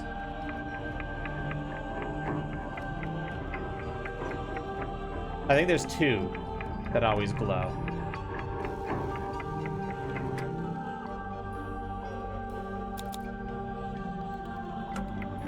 It's these, it's like, I was like pointing, but you can't see my cursor.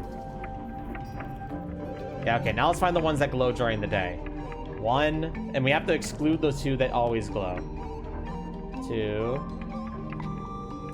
3. 1, 2, 3. I think it's 3. And now for the night glow ones. 1, 2, 3, 4. I'm so good at this game! I'm impressed. Markings. We don't know what the murder weapon is, but Sally just cut her finger on some coral, and that means it's sharp, which means it is currently my #1 murder weapon thing. It opened. What's in there? It's a little plastic thing. Oh wait, I know what this is. It's a tape from Mariana's dictaphone.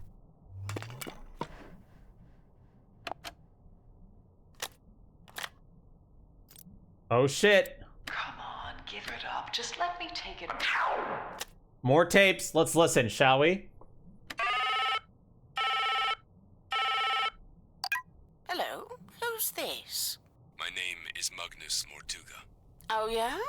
Just happen to have my number, do you? Listen, buddy. I'm not lying to you. You and I share a mutual acquaintance, and she has informed me of your skill set. I wish to hire you, and I believe I have something I can offer in payment. I'm listening. What are you after? I'm in need of information. Information about a woman named Felicia Stonetop. Yeah, that tracks. That's sort of what I was expecting.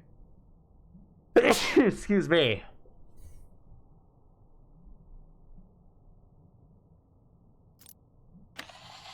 Static. Static.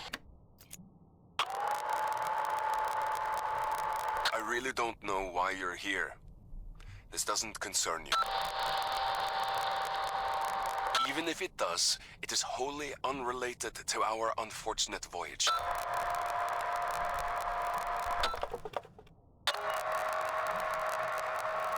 It doesn't open that way. It slides out at the side. Let me do it. Oh, we figured out something inside. Wait, what's this? It sounds almost like he's talking to Felicia. I really don't know why you're here. This doesn't concern you. But so does that mean Felicia's Even on the does, submarine somewhere? Unrelated to our unfortunate voyage. Unfortunate voyage. Also, apparently the box slides open. That recording. It's Mortuga opening the black box. That was the thing that was picked up on the radio that Moon talked about. It's what Mariana said she recorded while she was in the control room. Yep. And just like she said, Mortuga's having a one-sided conversation. I think it's missing half the audio. If only we could hear the whole thing. Even as it is, I'd say this is a pretty important discovery. Oh? We finally know how to open the black box. Do we? Yep. It's no wonder we couldn't get the lid open.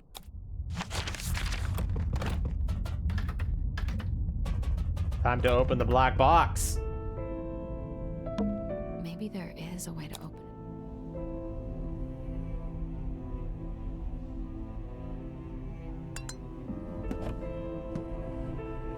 it. It slides open.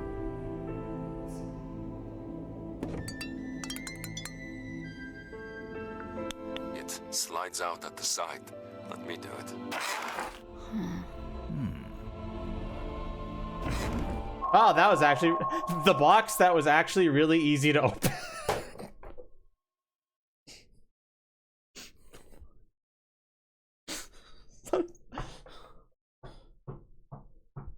This what a great chapter name.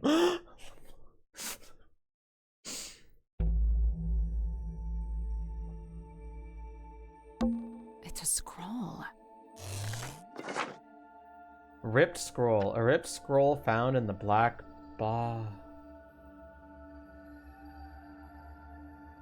I knew it. They found the cauldron there. I fucking knew it. But not only did they find the cauldron, they found the goddamn mask too.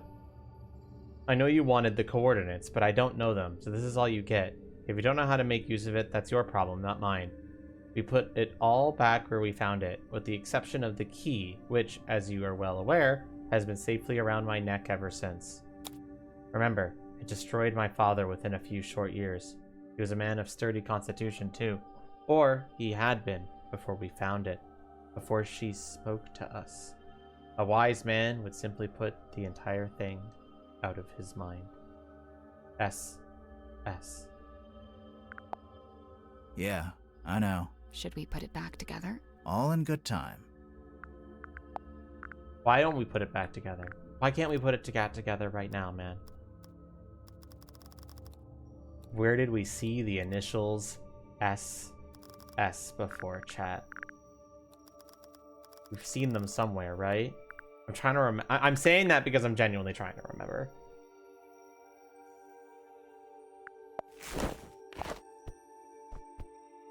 Selena Stonetop and Solomon Stonetop.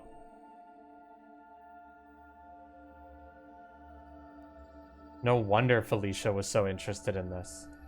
Apparently, whatever they found ruined them. And if we look at the first half of the map, that piece of coral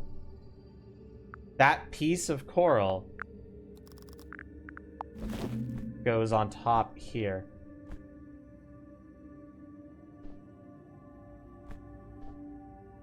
Is it like an antenna? An antenna that gets this?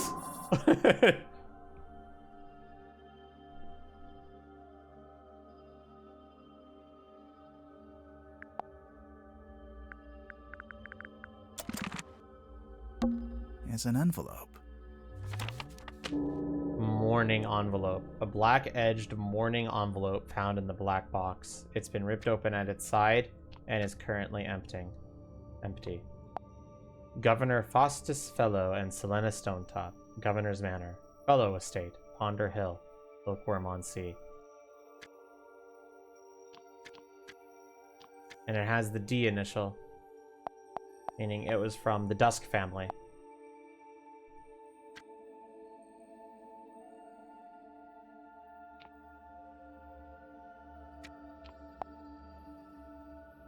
It's empty. Those black edges. Yeah, it's a mourning envelope. It's used to send news of someone's death. Whose death? Felicia's death?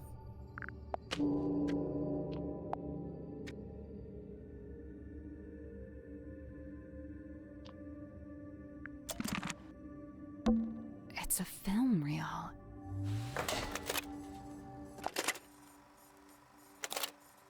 Well, shall we see what's on this third film wheel, chat? I have a feeling we might not like what we see. The rain is incessant, but it's oddly localized, like a local biome. Fluid. What I believe to be amniotic fluid is being diluted. I'm curious to see what happens. We believe it was born here long ago. How long, I cannot say. We found traces of its pilgrimage to the south. It's barren for some miles until, of course, you near the coast. Follow the line and you'd come to a small settlement known as Silkworm. It may be endangered, or it may hold a position of insight. I'm not sure. I'd like to suggest one of you travel there and find out. Faustus, I thought perhaps this might interest you in particular. Ask for a man named Solomon Stonetop. Where have we seen this man's face before?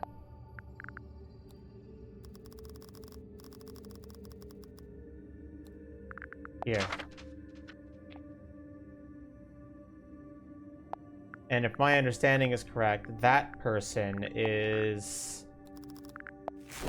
I believe they were Faustus Fellow.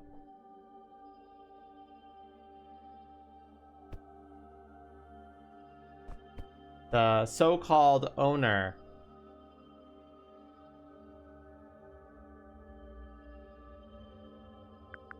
Okay.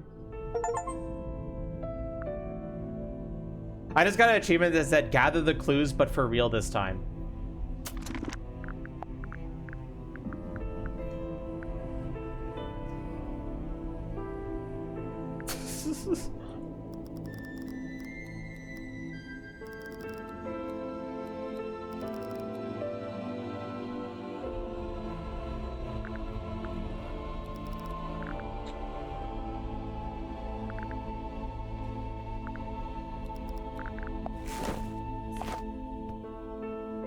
Wait, no, that wasn't Faustus. It was somebody talking to Faustus.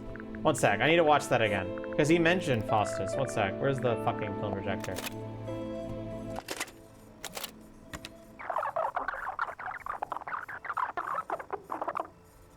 Yeah, this is somebody talking to Faustus.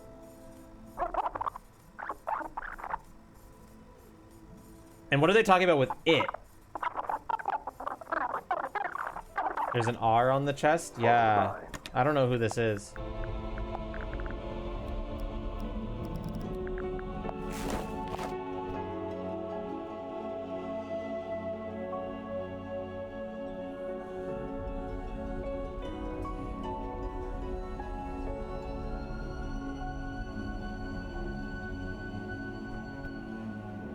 I don't think so.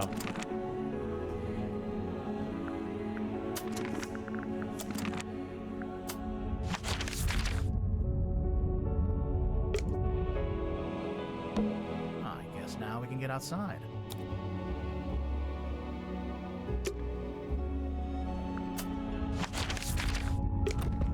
I feel like we're getting closer to the truth, and yet I'm still just as lost. Alright, let's talk to everybody. Everyone's in here.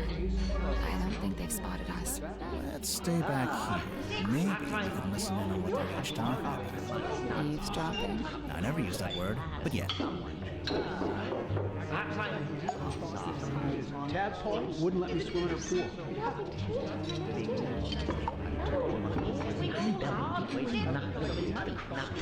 Oh, these are hints. Okay. Maybe I should start locking my door. Oh, I'm not done in the airlock grotto? Interesting. Safely concealed behind the bookcase.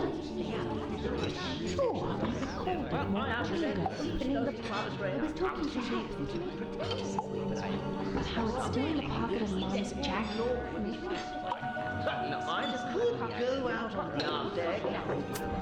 That iron bell is definitely worth looking into, but I'm interested in the airlock grotto because apparently there's more stuff there. Oh no, that's the dome tank. I never went into the airlock grotto. Okay. It's a ladder. It doesn't go I in. imagine it's for lowering into the holes. Oh. Or, you know, you could use it to display your collection of rusty jewelry. Well, Tadpole's not here. Thus, you're free to start breaking her belongings. Break it open.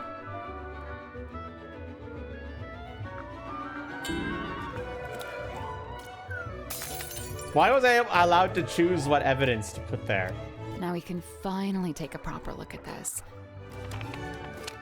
The message in a bottle. We broke open the bottle to reveal the paper that was rolled up inside.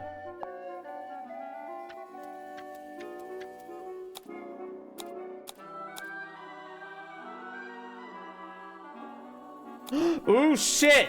He typed this out on the back of the fucking... Oh, God. They typed it out on the rest of the fucking contract. You are the reason the contract was missing a page, you fucking bitch. All right, well, time to read this contract, chat. Let's see how it changes things. It is understood that Party A commissioned a Mr. Donovan Drummond to construct the Mortuga submarine by combining parts from 2 other vessels. Party A claimed to have paid for this transaction alone, and thus was the legal owner of the Mortuga submarine, despite its name.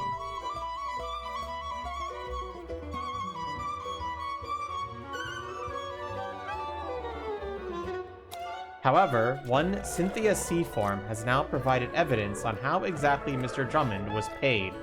It transpires that Mr. Drummond was paid with the deeds to Stonetop Inn, which belonged solely to Party B at the time of the transaction. Party B is Mortuga. Party A is who? Wait, we're gonna read this. We need to read this contract in full. Okay.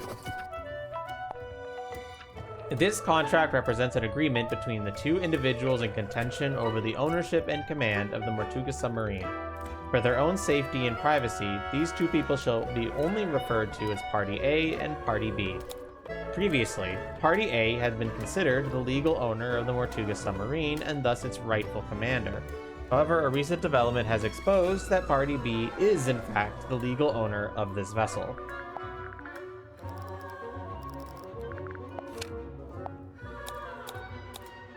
It is understood that Party A commissioned a Mr. Donovan Drummond to construct the Mortuga submarine by combining parts from two other vessels. Party A claimed to have paid for this transaction alone, and thus was the legal owner of the Mortuga submarine, despite its name. However, one Cynthia Seaform has now provided evidence of how exactly Mr. Drummond was paid.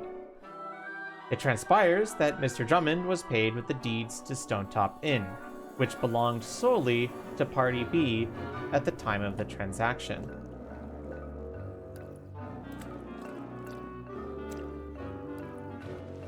At the time of the transaction, I believe Mortuga owned the inn, but maybe he didn't. I don't know. This is definitely something that throws a wrench in those things, because you gotta remember that these names don't mean anything. They were basically forged by Cynthia. So don't ignore these signatures. They mean nothing.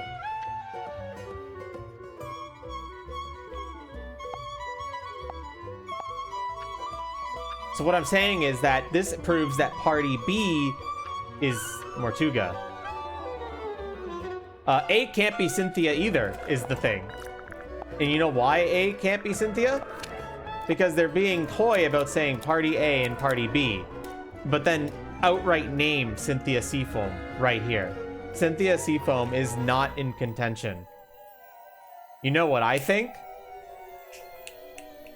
You know what I fucking think, chat? Felicia. Party A is Felicia. I think Felicia is here somewhere and is in contention for ownership of this submarine. Maybe. I don't know. That's just a wild guess. I wouldn't put it past this game for Felicia to be involved somehow. Maybe one of these characters is posing as somebody else and is actually Felicia. In which case, the two top contenders for that would be Mariana and Madame.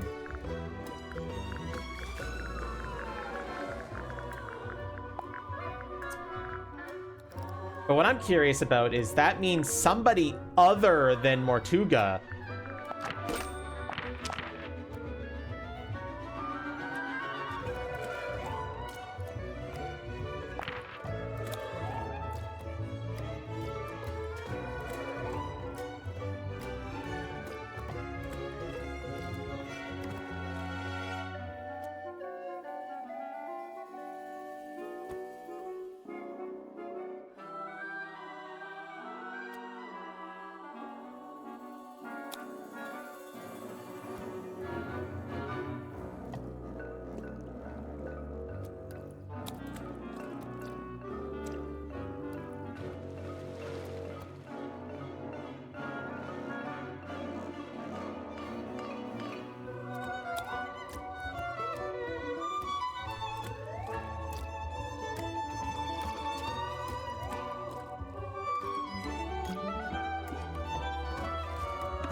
I've returned the mermaid's tongue to its resting place. So then why is it here again? If she put the mermaid's tongue back in the water, why do we have it?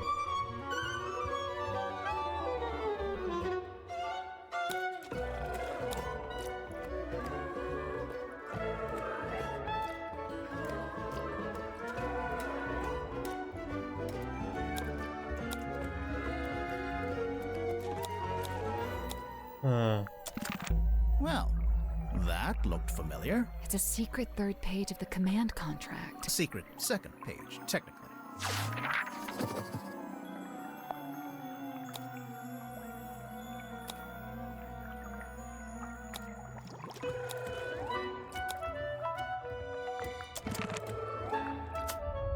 Okay, time to go examine that bell.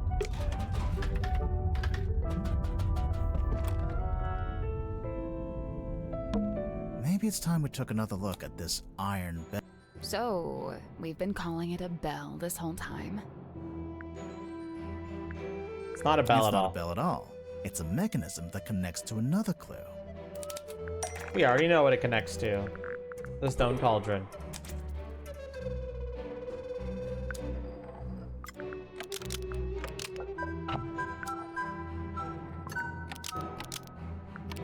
The hanging part, almost. Maybe just change. The hanging part slots into the shape on the lid to lock or unlock the cauldron. If the bell attaches onto the top of the cauldron, then it must be possible to move it down into the room below, into the illusion theater. It should be, What yeah. are you suggesting? We carry it along the hallway, down the ladder, along another hallway? No, there's gotta be some simple way to do it. Yeah, let's take another look at this room. Should we move the table? I'll let you do that. Should we move the rug? Me again, huh? Should we move the lid? I can take this one. Wow, thanks. Yeah, take the easy one. It's open. And the bell can lower into Looks the like room. it's exactly the right size for the bell to go through. So, what now? Do we just turn the rope winch ourselves? I guess we could, but it's probably easier if we use the handle. I don't see a handle. That's because it's not in this room. Ah, Is that everything? nearly. There's one more room we need to revisit. All right, let's go. Time to see how this murder was committed, chat. Well, here we are. One last time. There must be some way to get the iron bell to lower onto the cauldron. One way. There must be a way to... I think we should probably shut the cauldron first. We'd better shut it.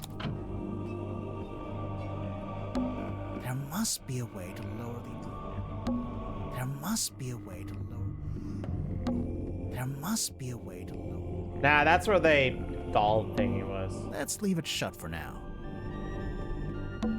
There must be a way to lower the... There must be a way to lower... There must be a way to... There must be a way. There must be a way. There must be a way. Let's leave it shut for now. There must be a way to lower... Oh, the curtain. There must be a way to lower... There must be a way to lower... That poster, it's taped to a pipe on the wall. The pipe looks a little loose. Do you think it's supposed to move? Oh, right, because she put it on the... I was going to say, like, wait, what if it has to do with the fact that this poster is now upside down? Rotate it.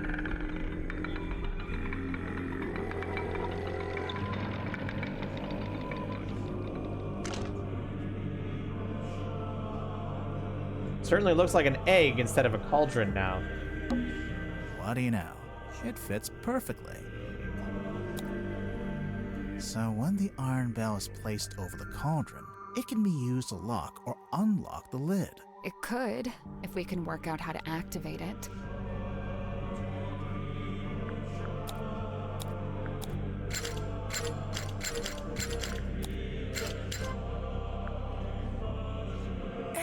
I can't quite reach both handles at the same time. Maybe if my arms were a little longer. You know, you don't have to stand there with your face pressed into it. Okay, so only people who could wrap their arms around this in one go can lock or unlock the cauldron, like Mortuga could. I think Tadpole could too. Put some suspicion on her a little bit. Or two people can do that. Why not? Because there's two of us. We can take one handle each. Oh, right.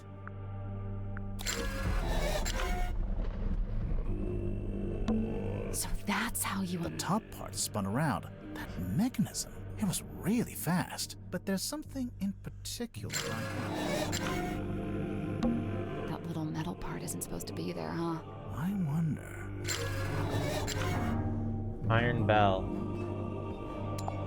A small metal fragment that was lodged into the iron bell. What is this?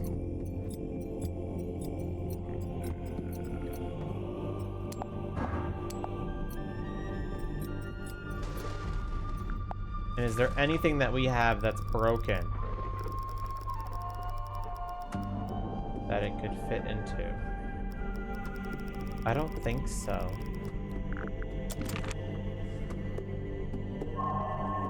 Chapter 5. The Unveiling of the Illusion Theater.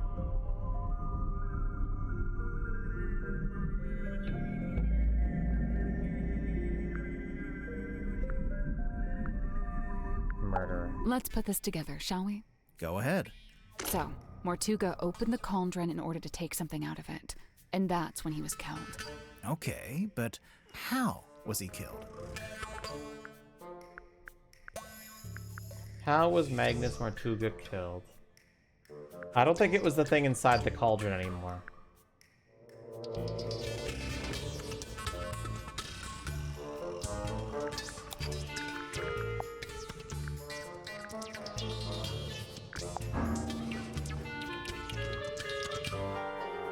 Oh, fuck. That thing spins really fast. What if this fragment was a knife? Whoosh, slash, right in the throat.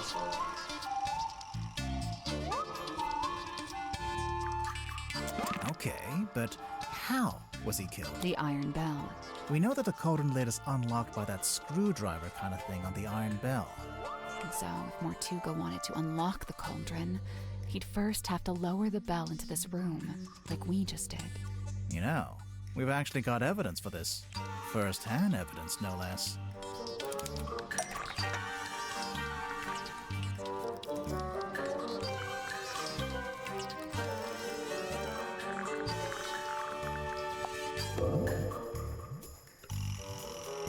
X had a memory of seeing Mortuga through the window of the Illusion Theater.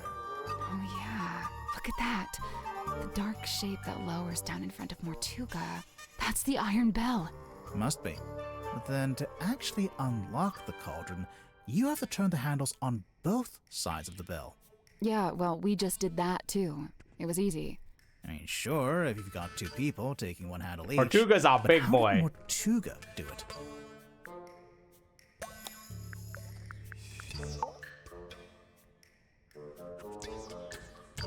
But how did Mortuga do it? Well, he did it himself. He did it by himself. You think? I'm pretty sure, yeah. There's even a record of him trying to do this once before. Is there? What kind of record? Felicia Stonetop's diary, from their time on the Dearest Selena. Magnus put his arms around it to turn the things. He can just about reach, but I told him not to do it like that. Might not be safe, since we don't know exactly what'll happen. So I said we could do it together, one each. So Mortuga could do it by himself, but only just. Right, only just. In order to reach both sides, he had to place his body directly up against the bell, just like you were trying to do before I told you not to. And that's what got him killed? Yes, it did. Because this fragment was here.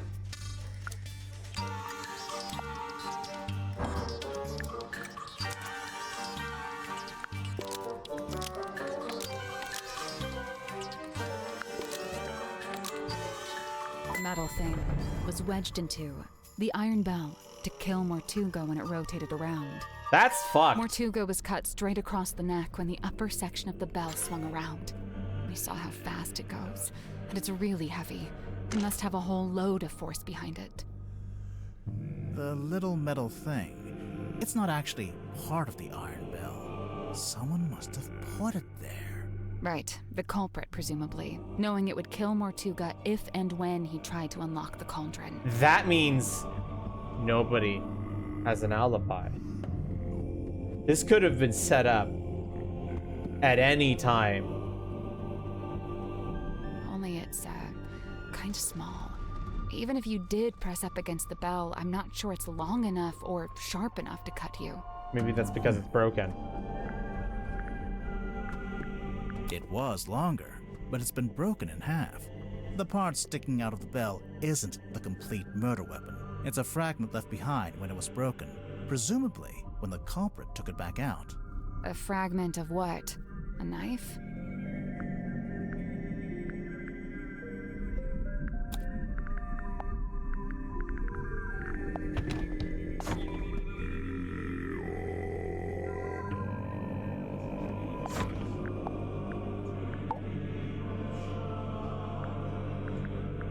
A fragment of what? A knife? Something that was taken out of the black box? I don't think so.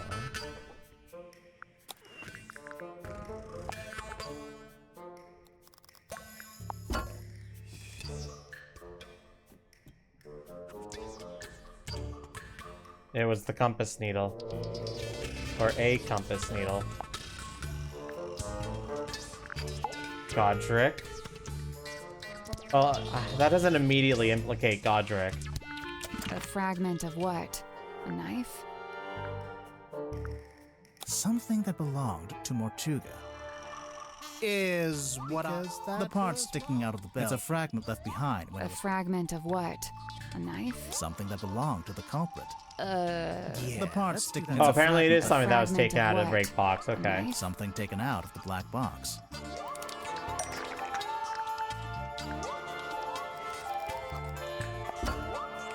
We'll get to this later. Okay, I'm getting ahead of myself.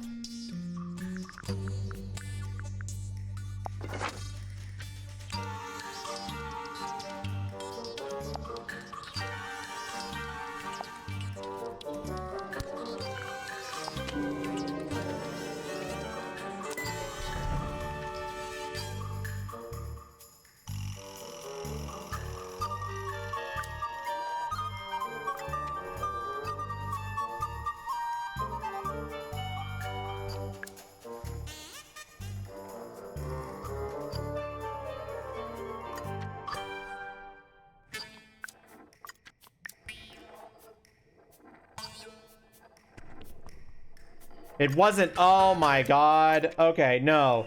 That thing isn't the compass needle. It's half of it. The envelope's empty now, but there's an imprint of what was in there when Mortuga first opened the box. It's pretty clear. You can see exactly what shape it is. Okay, but what is it? And why was it in that envelope? What is it? It looks like a pair of scissors. A pair of scissors. Really? The envelope's empty. Okay, it's not a pair of scissors. Okay, Fine. but what is it? And A why necklace? was it in that A necklace.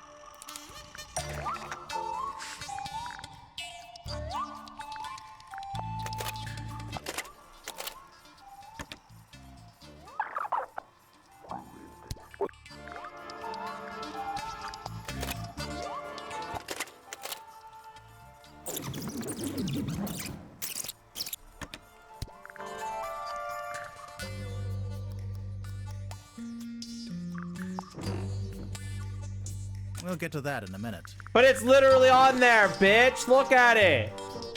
Whatever.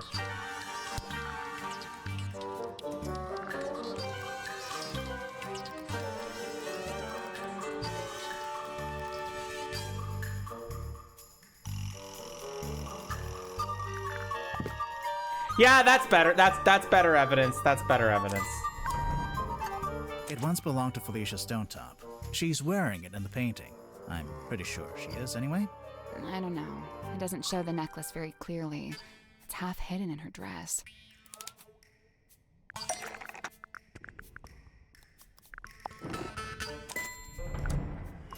Here it is, as worn by Selena Stonetop, Felicia's mother, who presumably passed it down to her daughter. I'm assuming that's why it was eventually sent back to Silkworm, back to its original owner after Felicia died. I guess Felicia did die, huh? So, the morning envelope was sent to Fellow Manor, and then Selena, or Governor Fellow, or whoever, they put it in the black box. And then eventually Mariana comes along, finds the box, brings it onto the submarine, and hands it to Magnus Mortuga. Who then opens it while he's in the captain's cabin with the culprit. Evidence of Mortuga opening the black box while he was in the captain's cabin with the culprit. That is the wooden pipe. Come on, give it up. Just...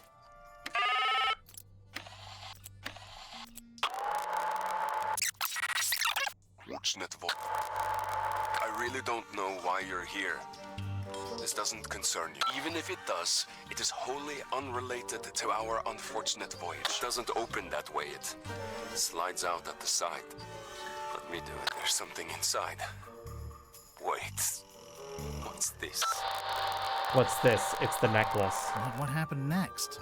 Well, we know Mortuga didn't stay too long in the captain's cabin, since Mariana told us he came back into the control room. So, maybe Mortuga left the culprit in the cabin with a necklace? And that's when they could have wedged it into the side of the iron bell, so that if Mortuga attempted to unlock the cauldron by himself... It would be the last thing he ever did. See. There's something I don't understand. What? Mortuga opened the cauldron in order to take something out, and that's when he was killed. Right. So why was the cauldron empty? The culprit stole the contents of the cauldron. That's the only way to explain it. But how did they get to it? I know what was in the cauldron. It must have been the fucking mermaid tongue. How did they get to the cauldron? Maybe. You mean because the room was locked? Well, not technically locked, but Mortuga turned the wheel to shut the bulkhead door from the inside, and he shut it tight, probably as tight as he could, and by all accounts he was pretty strong. The culprit didn't need to use the bulkhead door, is my guess. The culprit didn't need to use that door. They could have got in from the captain's cabin. They came in via the captain's cabin. You know, through the hole in the floor. Surely Mortuga would have made sure nobody could get into the captain's cabin. How? How do we gonna stop people from going into the captain's cabin? Well, it was locked. He had a key, he would have locked it. You think? Definitely. Since he'd have rearranged it like we just did, moving the desk and the rug to reveal the hole. He wouldn't want anyone wandering in and seeing that. So the culprit would have needed the eyeball key. Mm-hmm. But how? I doubt Mortuga left it lying around. He probably took it with him. We found the key in Symmetry's room.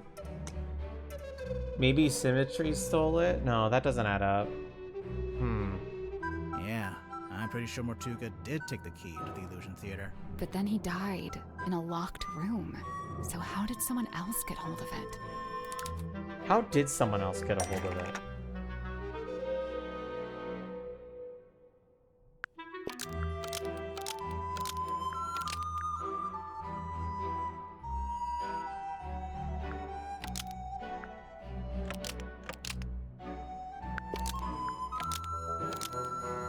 The eyeball key fell through the vent under the cauldron and landed in the bilge. It fell into the bilge? Remember how it smelled kind of weird? That's the bilge water smell. So the eyeball key just happened to roll across the floor and into the vent? No, it didn't happen by accident. The tilt! That's why they tilted it! The culprit tilted the submarine.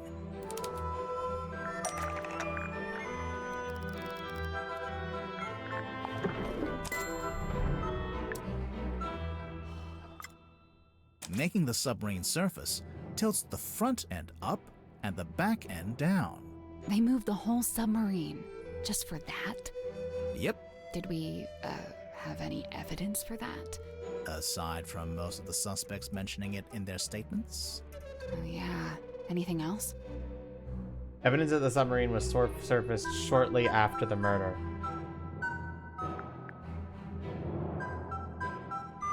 A phenomenon observed at the crime scene. The blood. Nope. Mortuga's blood. It pulled out first, but then started running down towards the bilge vent. Anything else? Oh, we have to find a bunch of evidence. Okay, a clue found in the control room. Found in the control room.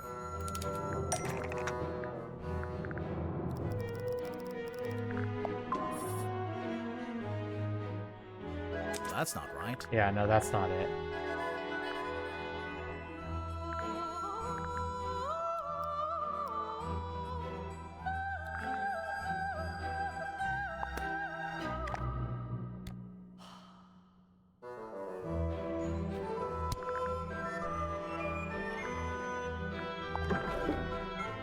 It could be the log data.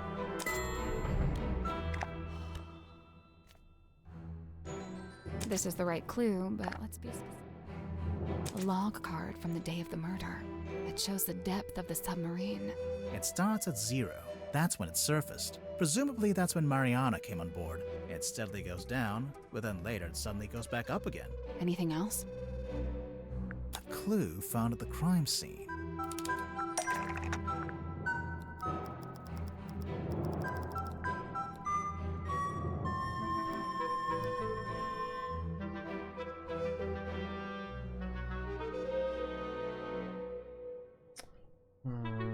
This, I think.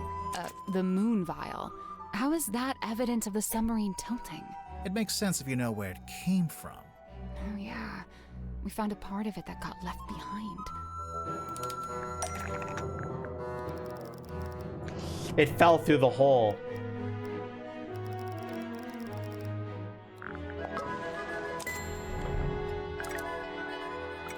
So the moon vial rolled right off Mortuga's desk and through the hole in the floor. That proves that that was open at that time as well. They could let themselves into the captain's cabin, which, as we know, gave them access to the crime scene from above.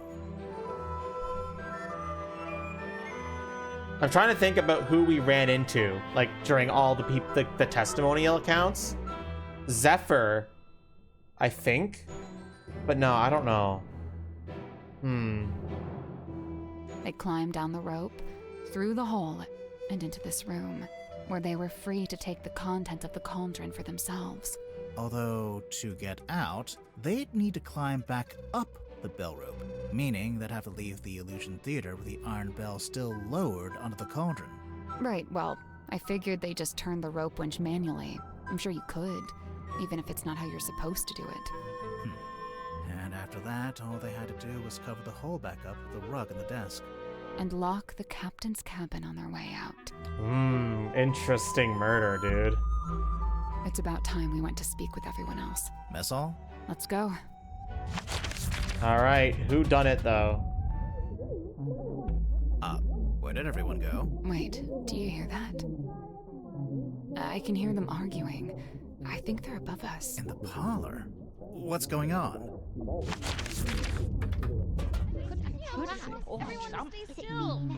Alright, settle down. Let's go over everyone's and pin the murderer, chat. Who is it? If you want to know who my top suspects are, Godric and Zephyr. My evidence against Zephyr, he was seen in the hallway.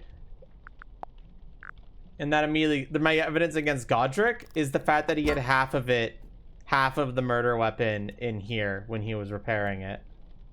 But that might not be strong enough evidence. We'll see.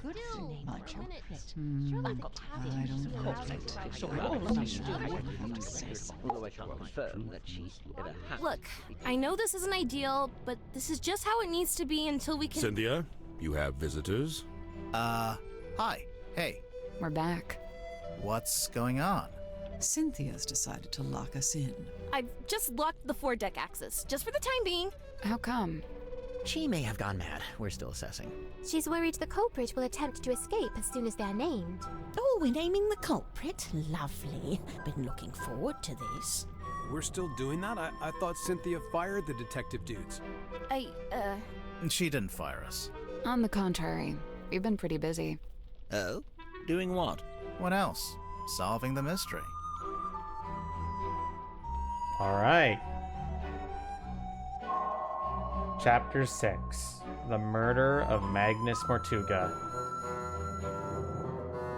Here we go. Happens to make it worse. Pretty sure I'm gonna have to say something. I'll see how it plays out.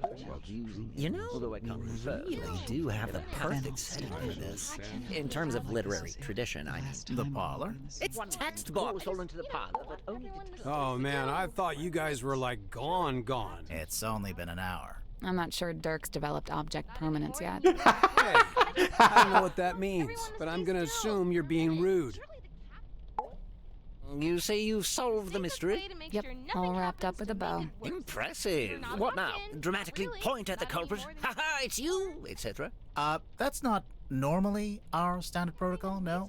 Maybe it should be. Sounds fun. I know this isn't ideal. I can't say I like being locked inside the submarine. You feel like you might want to try to escape? No more than usual. You couldn't escape even if the foredeck hatch was open or floating in the middle of the ocean. Ah, but what if I've chartered a rescue helicopter? Have you? No, but what if? I like her. I've got everything under control. That's exactly what people say when they don't have everything under control. Very true. You have been inside my cabinet of curiosity. How did you know? The guilt is written on your face. You refuse to meet my eye. But it's the safest way to make sure nothing happens to make it work. Who is it? How? Why? We'll get to it. What's the holdup? We're all here, aren't we? I'm just talking to everyone. I know thy task is grave, but use a gentle hand, for we are frail and fragile souls. Fine. No promises. Sorry, everyone. I know. Here we go. So what are we looking at? Do you have the murder weapon? No. Kinda? Right. Kinda. Cynthia, maybe you should have fired them. No, look, listen to me. Mortuga was killed by the mechanism of the iron bell. It lowers onto the cauldron and they fit together. It's a big mechanical lock. Right. And there's this little metal thing wedged in the side. It's not part of the iron bell itself. Okay, we're just basically explaining how it all happened. In and out without ever opening or closing the bulkhead door. So, the murder weapon... It's a necklace? Felicia Stonetop's necklace. And it's still missing? Right. Apart from a small fragment that snapped off and was left in the iron bell. And Mortuga was killed because he tried to take something out of the cauldron? Take what out of the cauldron? It can only really be one thing. The one thing that all of this has been about. It could really only be one thing, huh? The mermaid's tongue.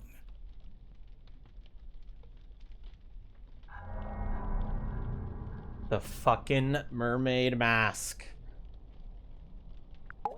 The mermaid's what? It's a kind of ancient artifact. Mortuga found it on a sea voyage years ago. Right. The same voyage captured on this film reel and depicted in this bottle. Captain Felicia Stonetop and her helmsman, Magnus Mortuga. They went off into the ocean on a ship named the Dearest Selena. And came back with a mermaid's tongue. And that's what Mortuga kept in the cauldron? But it was empty. It's been empty since we discovered the murder. Quite right. If this mermaid's tongue came out of the cauldron, where's it been this whole time? Well, we found it in Dr. Zephyr's cabinet of curiosity. Did you? Fascinating. But what is it? What does it do? What does it do?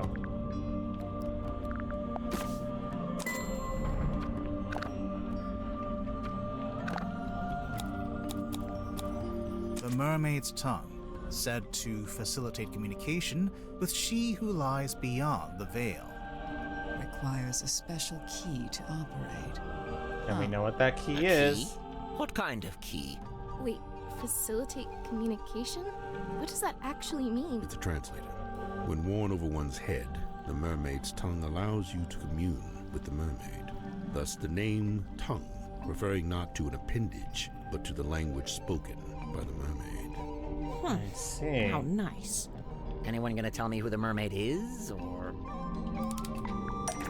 An image of the mermaid. There are two that I can think of.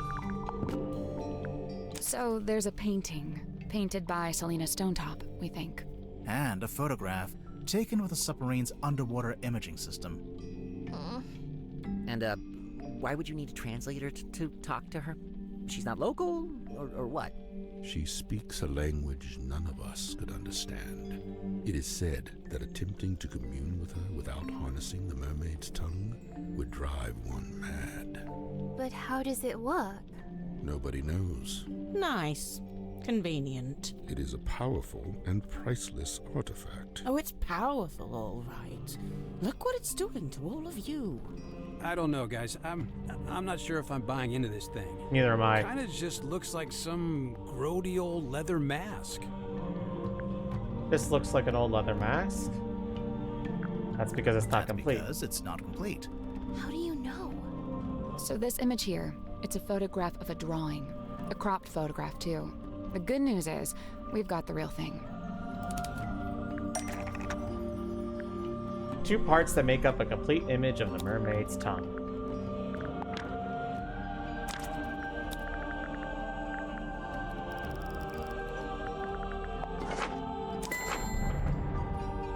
It's got gems in the eye sockets and the coral coming out of the head. Turns out the ocean map shows what it's supposed to look like.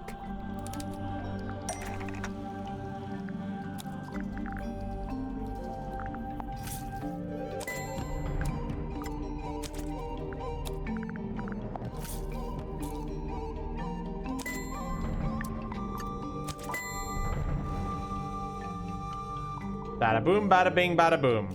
Oh, sure. Just help yourself to the stuff in my personal treasure chest. I don't mind. Well, it was clearly important to the fucking murder, Tadpole, so... That antenna. Is that coral? It looks sharp. It is, and it's hard, like crystal. I'm pretty sure it explains the scratch marks in the cauldron. But why did Mortuga keep it locked in the cauldron?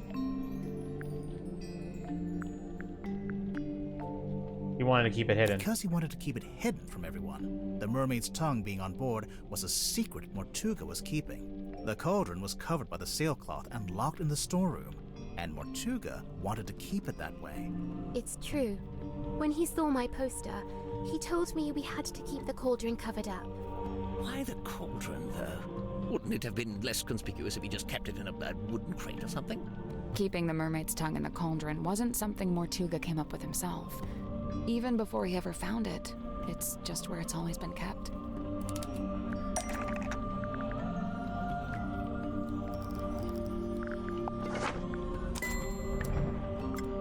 There it is. See? In the cauldron, beneath the iron bell, beneath the wooden buoy. But that was a long time ago. How do you know the mermaid's tongue was still in the cauldron at the time of the murder? Well, Tadpole told us about someone she saw on the aft deck shortly after the murder. And they were wearing She it. described it as a demon, with a single horn and glowing eyes. Yep. The culprit, wearing the mermaid's tongue. Right. We figured they'd just taken it from the cauldron after killing Mortuga. They were trying to commune with her right then, probably. So the culprit knew about the mermaid's tongue, knew what it was, knew how to use it? Definitely. But Mortuga never really told us about any of this. How did the culprit know about it? The sound cut out? Not my fault. My audio is displaying perfectly fine, just going through OBS. Deadshot, pretty sure that's on your side.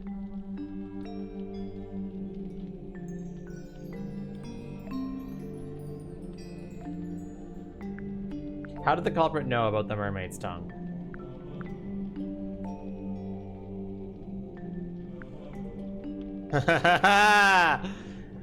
We did see somebody spying on them, didn't they? Because they were the third person on the Dearest Selena voyage. The third person. The third person? In addition to Magnus Mortuga and Felicia Stonetop, I assume. Right. It was a crew of 3, not 2. And what evidence have you collected to support this? We have Evidence? a recording. Let's see. Mortuga's film reel.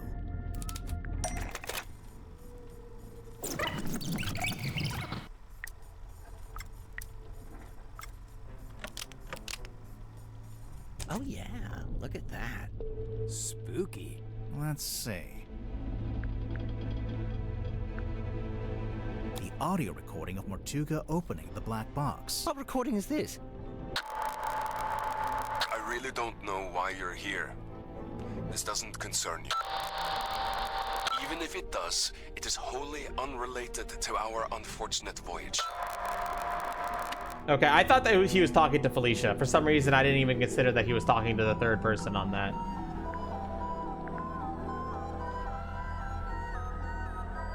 He was talking to it. Mortuga is talking to the third person from the voyage. Is he? I only hear the one voice.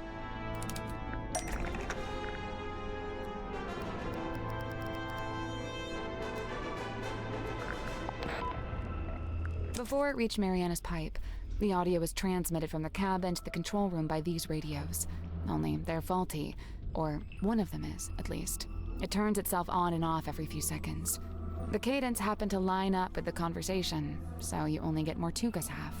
Huh. That's quite the coincidence. It really is. Personally, if I'd written that, I'd feel guilty. There are more things in heaven and earth, Mr. Werman. Yeah. Let's see. The ship in a bottle.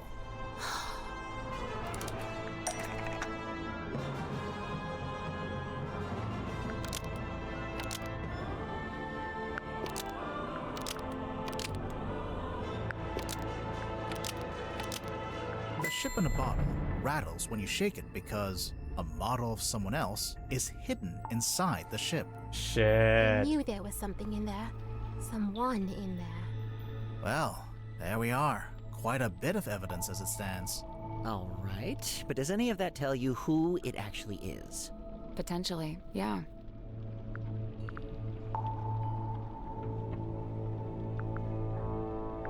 The ship in a bottle rattling when you shake it. Wait, the model person inside the ship? There's a way to work out who it is? I can think of a way. Let's do it with logic and reasoning. Yeah, let's do it with logic and First, reasoning. we'll compare the ship in a bottle with Mortuga's other wooden model.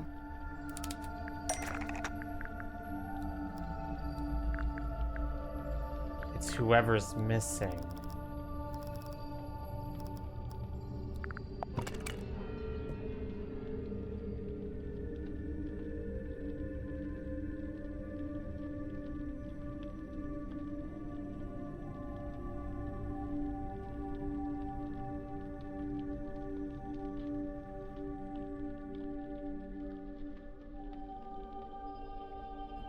The model town. I think I know What who about it is, and I've known for a while. The people who aren't in the town. What do you mean? Mortuga and Felicia aren't in the town because they're on the ship. Selena too, I suppose, since she's the figurehead. I don't think they're who she's talking about. It's important to remember that the model town is specific to Mortuga's life. When adding the model figures, he only included people he had dealings with. And he only detailed the buildings he was familiar with. The rest are just generic blocks. With this in mind, there's someone else who should be here, but isn't.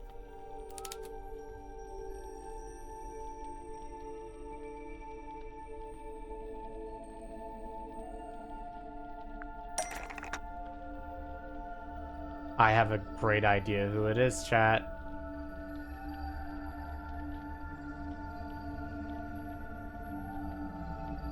Who?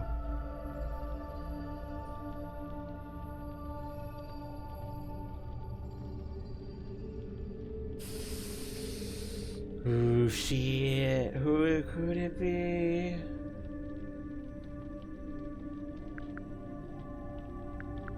Magus Mortuga had dealings with somebody in the town before he went on his voyage. Who was it?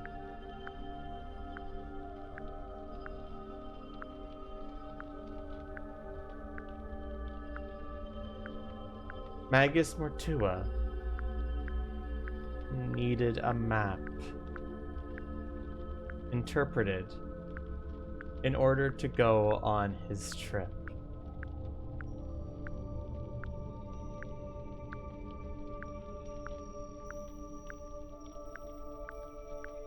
At least that's my current theory. I could be wrong. Mortuga made a detailed model of Grip's shop.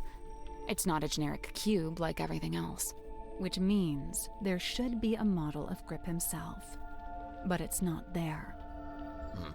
But why would Mortuga include Grip in his model town? Did they know each other? And if they did, how did Grip end up going along on Mortuga's ship?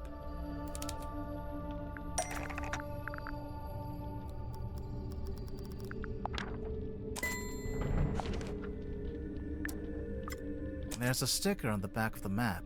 It's a service record from Grip's shop. Mortuga hired Grip to interpret the ocean map, which he did. But Grip didn't ask for payment in money. Instead, he asked to come on the voyage. This isn't proof. Not really. You're right. Well, there is one thing we could do. It.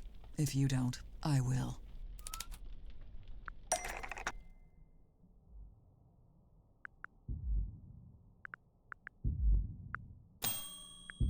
Let's use the typewriter.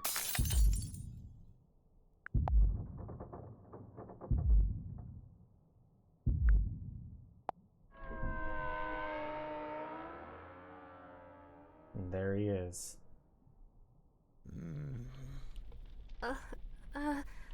Mr. Grip being on that ship isn't actually evidence that he murdered Mortuga. What about the murder weapon? What happened to it? Right. Nor is this evidence that he used the mermaid's tongue. Wouldn't he have needed that special key?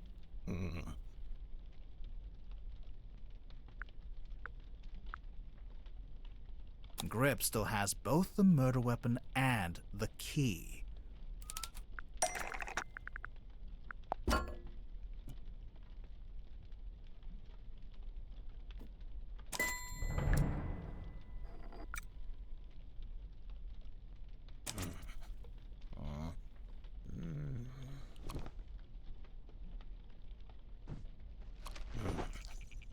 Oh shit.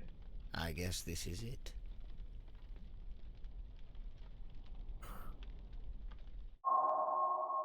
Chapter 7. The Wayward Navigator.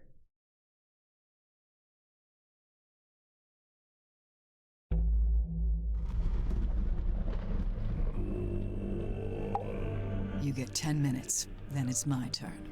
What are you going to do? Actually, it might be better if you don't answer that. He stands exposed at last, and witnessed by no less than a full court of his peers. Yeah, well, we kind of backed him into a corner. Literally. I wonder, is it bravery or surrender? Accepting He was one of the people you're okay with being the killer? Nothing. Fascinating, but not wholly unexpected. Oh no? You had it sussed out? To a certain extent. You could have told us. Saved us some time. And what if I'd been wrong?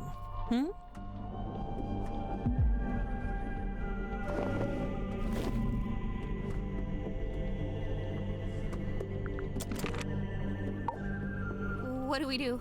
What do I do? Should I put him in the brig? There's a brig? I was thinking maybe we could use one of the bunk rooms. We could lock it from the outside. Let's cross that brig when we come to it. Sally! Sorry. Ah, the villain reveals himself. Another classic literary trope. Let me guess, he's about to monologue about why he did it. I'd be disappointed if he didn't. What happens now? We call the cops or what? With what? Well, the cell phone. Oh, yeah, no signal, huh?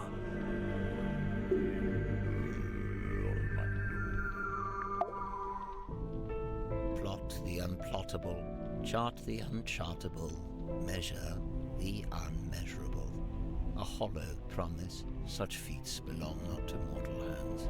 But after years of fraudulently offering this to others, I began, in earnest, to yearn for it myself. A quiet desire to journey into the unknown, to quantify it. A lifelong coward, I could never convince myself to act on it. I tell myself as an excuse that I never had any kind of opportunity to act on it. Until one day, I did. Mortuga sought me out, sought out my services. Not because we were friends, but simply because I was the one with the skills to interpret that inscrutable map of his. Sensing an opportunity at long last, I refused financial payment for the work. Instead, I asked to be brought along on the ensuing voyage. Mortuga was surprised by the request, but he ultimately agreed to my terms. Such was his desire to interpret the map. The work was done, and so we went. Despite my bold intentions, I mostly found myself sheltering within Felicia's cabin during the voyage. All the while, she and Mortuga stood around on deck looking windswept and heroic, far more at home on the sea than I. Regret reared its head. Regret over inviting myself into their world. From within the cabin, I sat and listened to their conversation. Felicia was telling Mortuga what they were looking for, what they were hoping to find.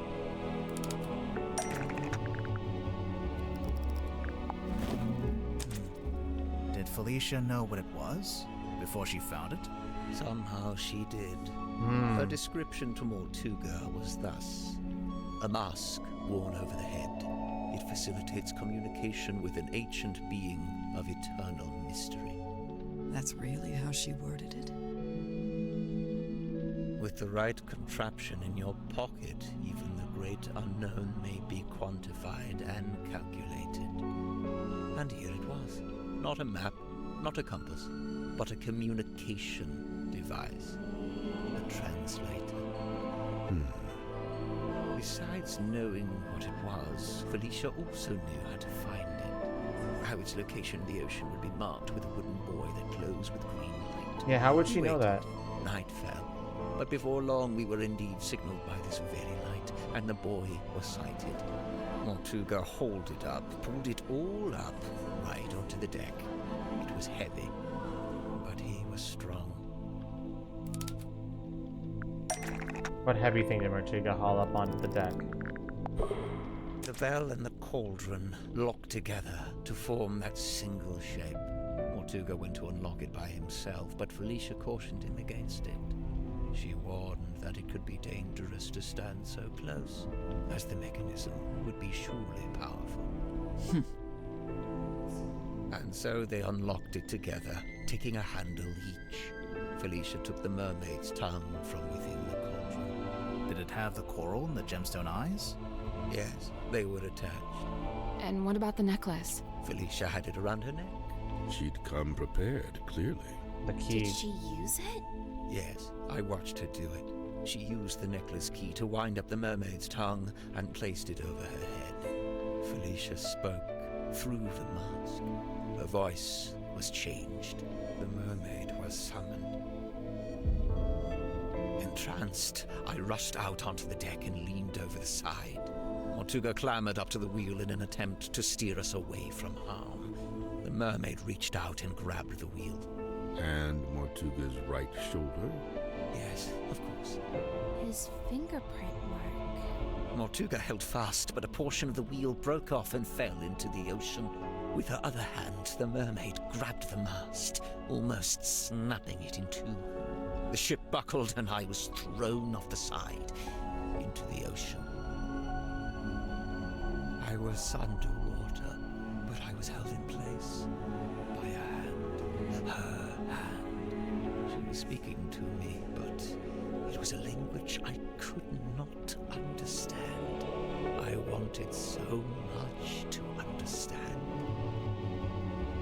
Sensing the disconnect, she let go.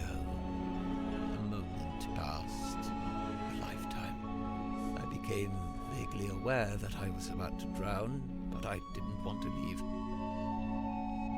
At this moment, the broken piece from the ship's wheel floated up in front of me. By its intervention, I was reminded of my earthly existence, my life beyond this singular moment. I was overwhelmed with a cowardly desire to return to the surface, to see the sun, to live, to breathe. I grabbed onto the broken wheel and let it carry me up to the surface. The mermaid was nowhere to be seen. Neither was the dearest Selena. So what is this The one from the mermaid? broken wheel. It eventually became Cornelius Kane. Correct. It has been my earthly tether, the feel of the wood in my hand, a tangible reminder of that desire I once felt to live and to breathe. But what happened? Weren't you stranded in the ocean? Somehow the currents carried me back to the Silkworm Coast. I took the broken wheel piece back home and fell into a deep sleep.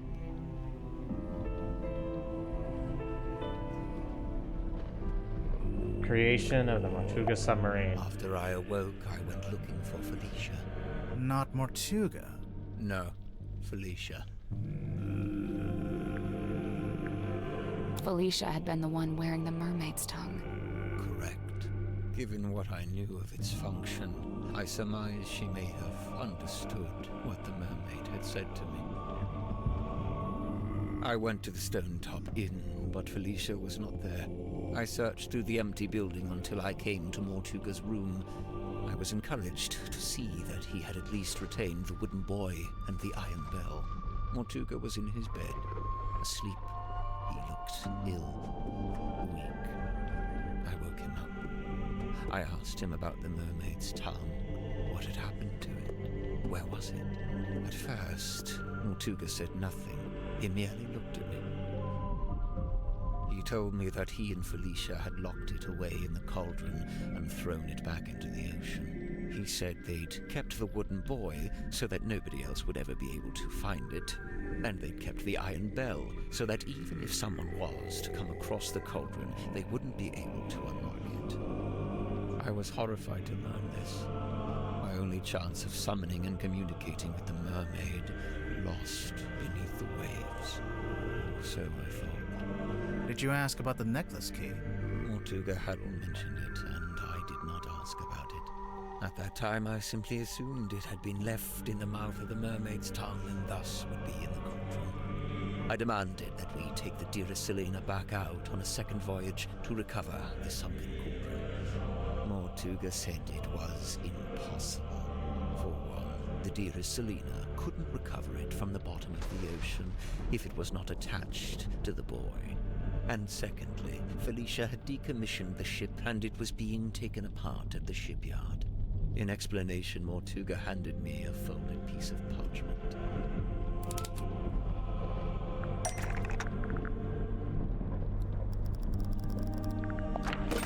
It had inscribed a note from Felicia.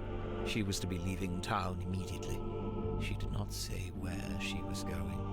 Mortuga told me he had slept through Felicia's parting visit. He was distraught over it, heartbroken. With a desperate look, he asked me if Felicia had also come to visit me on her way out of town. I told him yes, she had. Liar. Mortuga's eyes opened wide. Did she say where she was going? I must know. I have to know. I told him yes. Yes, she told me where she was going and she'd given me the address. His eyes widened further. Give it to me. I need to know. I'll go after her. I told him I would, in exchange for the mermaid's tongue. You Mortuga bastard. told me again how it was impossible. There's no way. It's lost. You need to let it go. I didn't want to hear it. I left the inn still clutching the deeds. I went down to the shipyard and spoke with Donovan Drummond. He had begun taking apart the dearest Selena.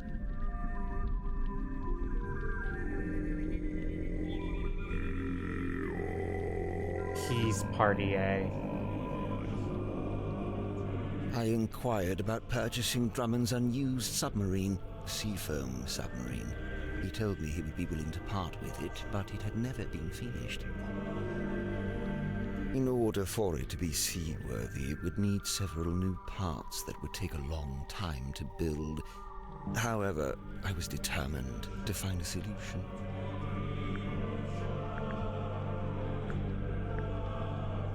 You offered to buy both the Seafoam submarine and the dearest Selena. Correct. I suggested we could use parts from the sailing ship to finish the submarine. Drummond merely asked how I was going to pay for 2 vessels. I showed him the deeds to the Stone Top Inn. He accepted it as payment. Is the inn really worth as much as 2 vessels?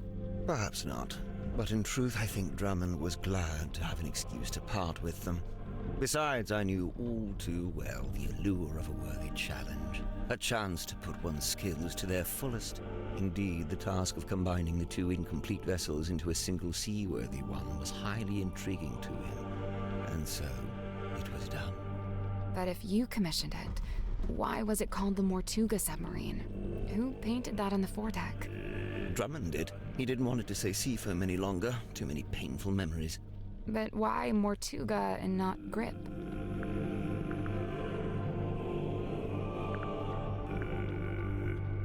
Because Grip paid for it with the inn deeds, which were in Mortuga's name. Right. Drummond assumed I was merely acting as intermediary for Mortuga, the true buyer. Did you tell Mortuga what you'd done? I told him of my intention to return to the ocean in a submarine I was having constructed. He wasn't happy about it, but the submarine took months to complete. That was enough time to convince him to come with me and help search for the Mermaid's tongue. He only came with you because you were pretending to know where Felicia had gone, and you were withholding it from him. Correct. What were you going to do if and when Mortuga realized you'd been lying to him? It was worth the risk. There was no question of leaving the Mermaid's tongue at the bottom of the ocean. But it wasn't lost in the ocean. Mortuga had it the whole time. Correct. As I had lied to him, he had lied to me.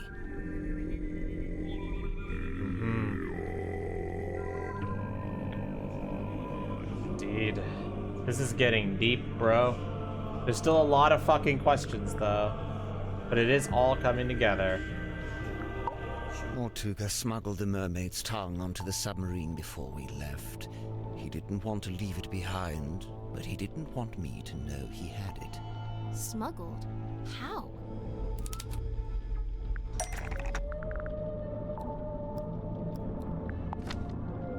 Mortuga sent me a letter, inviting me to join him on the submarine. Grip, did you know he'd done that? Mortuga told me he was going to bring somebody else on board. An old friend, a collector of occult curiosities who might be helpful. But I didn't want anyone to know what we were doing, or what we were looking for. I told Mortuga not to mention me in the letter. I followed Mortuga's instructions precisely. I arrived in Silkworm and went into the Stonetop Inn, where I found the locked cauldron. I placed it among my possessions and ventured onto the submarine waiting in the harbor. We departed. Zephyr thought he and Mortuga were the only two souls on the ship. I stayed hidden for a week, before staging a balloon crash and pretending that Mortuga had rescued me from the ocean.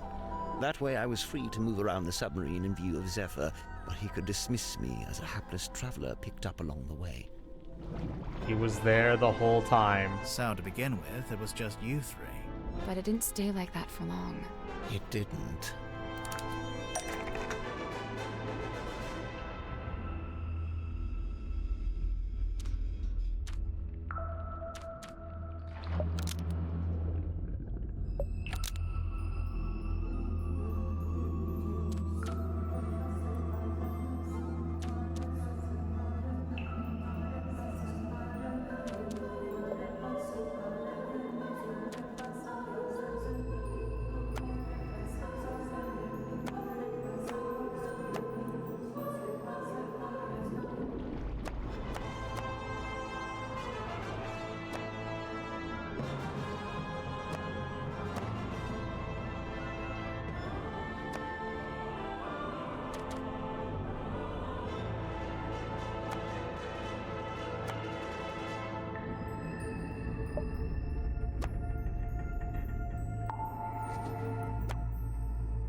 Shit, what did I get wrong here?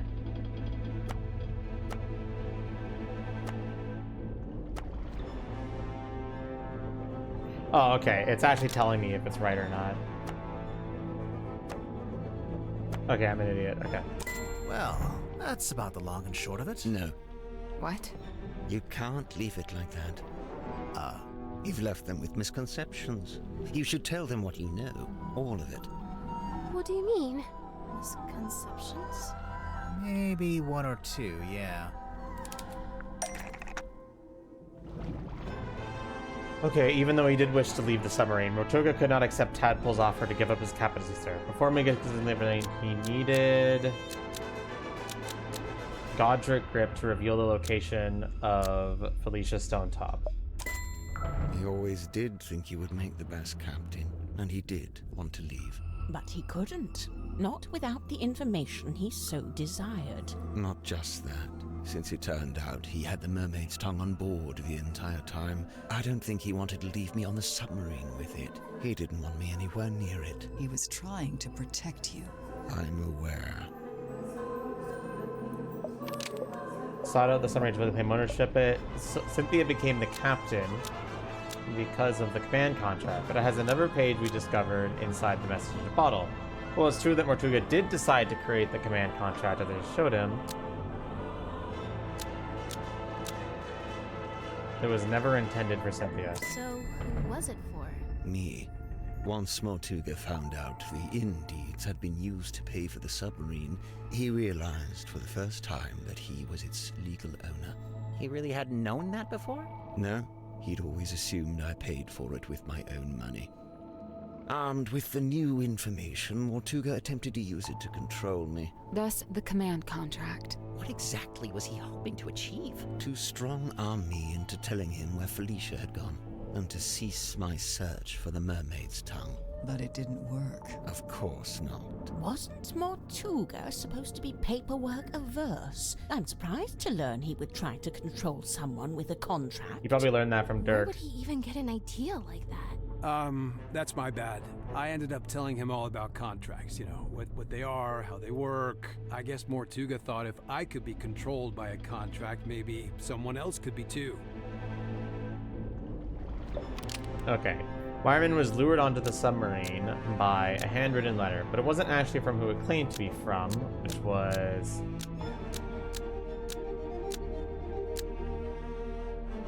No, Magnus Mortuga sent it to lure Werman onto the submarine. He hoped Werman might have information about Felicia Stonetop, because Werman's father had been acquainted with her. So Mortuga wrote the letter? Not exactly. It was his idea, but he wasn't one for writing by hand, so he asked me to do it for him. But why Ibis? Mortuga didn't want to reveal too much in the letter, so he had the idea to pretend to be a neutral third party. We learned about Ibis from that newspaper page, but it just needed to be someone you would listen to. Honestly, I'm surprised it worked. Huh. This explains why Mortuga kept asking about my father. Oh yeah, I was wondering about that. Were you able to tell him anything? Afraid not. I haven't spoken to my father in years. Do you think he would have known anything about Felicia? About what happened to her? Felicia's fucking dead, though, because we had that letter, that moratory letter. It's possible.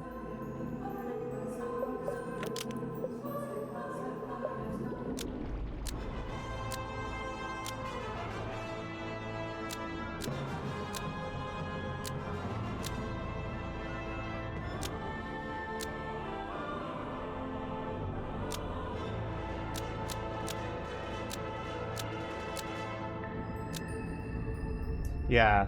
Watching Symmetry perform the Stargazing Girl did not make him miserable. He was already miserable because he had just found the mourning envelope which informed him that Felicia had died. See? I told you. You didn't make him sad. He just learned about the death of his beloved friend. What I did, it was... You didn't know. Symmetry, let it go. Your anguish. That goes for all of you. Mortuga's actions, his decisions, all motivated by that same singular desire. To see It was all Felicia an again. effort to locate Felicia Stonetop. Her. Likewise, it transpires that Godric's actions were also motivated by a singular desire. Find To her. commune with the mermaid.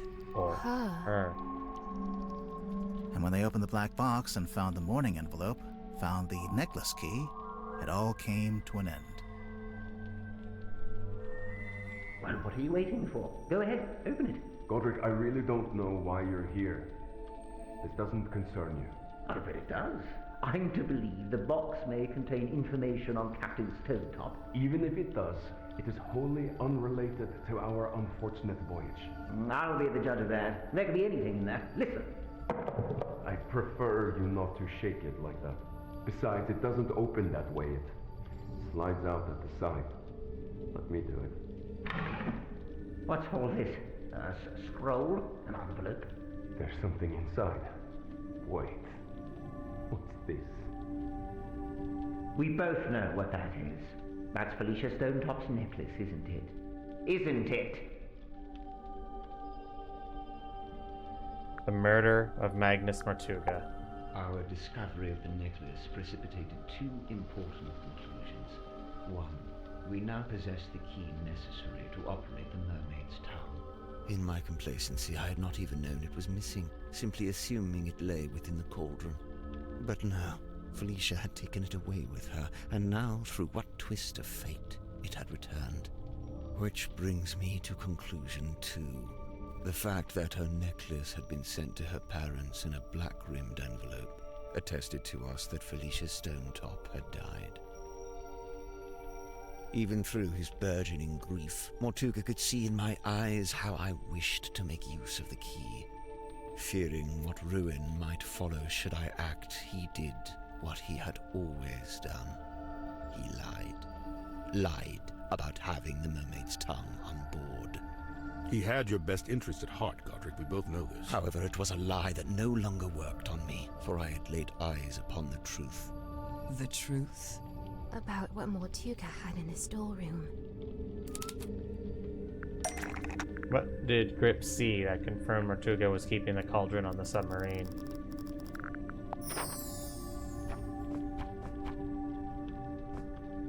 Correct. I had seen Symmetry's drawing of the cauldron. He asked me to change it. I was going to change it. So now you had everything you needed.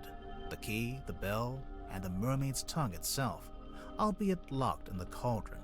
On that note, I had also surmised Mortuga's reason for rigging the iron bell onto a winch above his desk. I concluded that he had set it up this way so that he could unlock the cauldron and access its contents himself. You think he wanted to use the Mermaid's Tongue?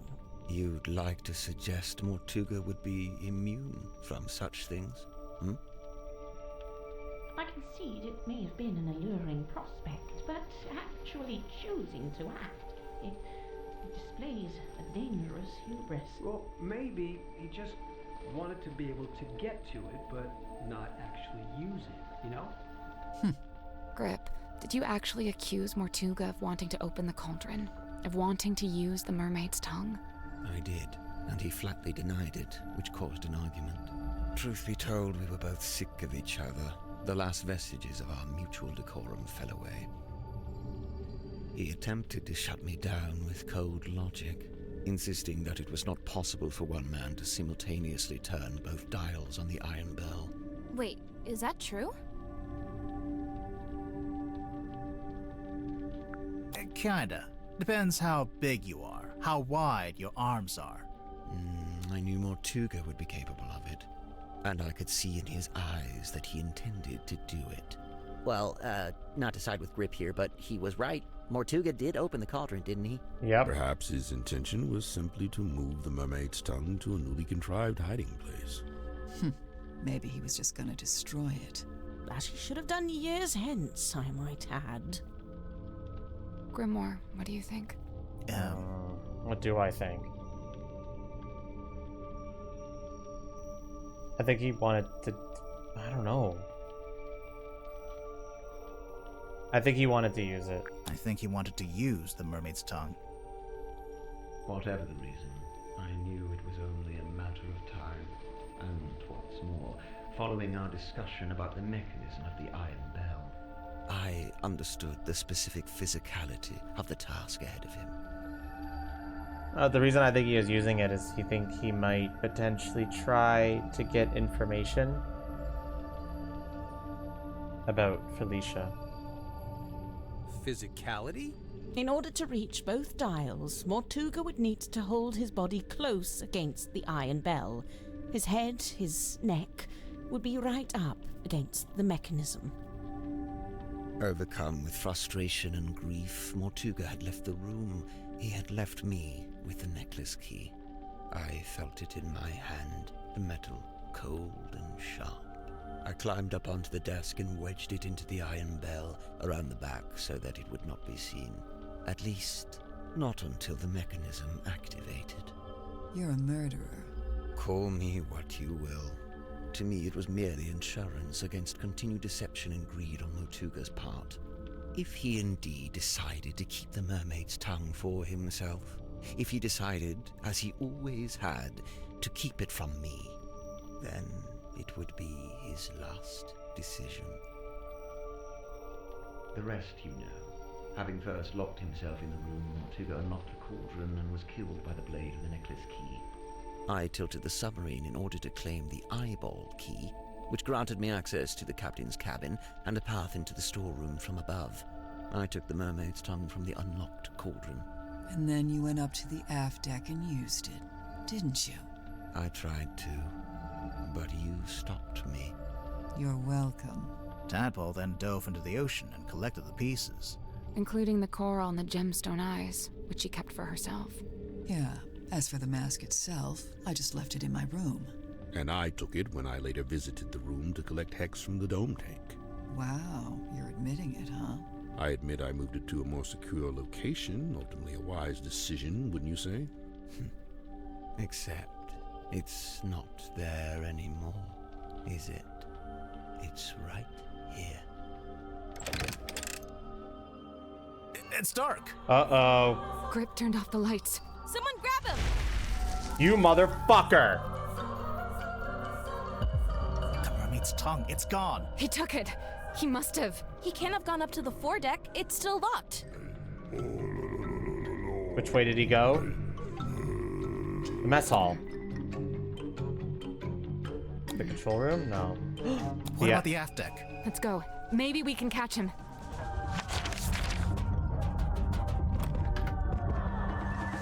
Oh, shit. He's activating it.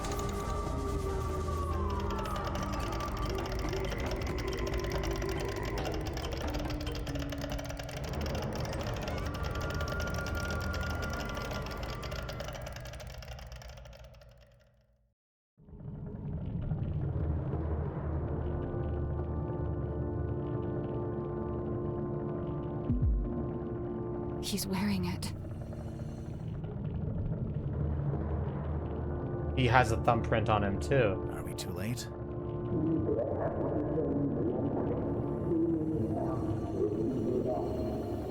I don't... Grip? Are you...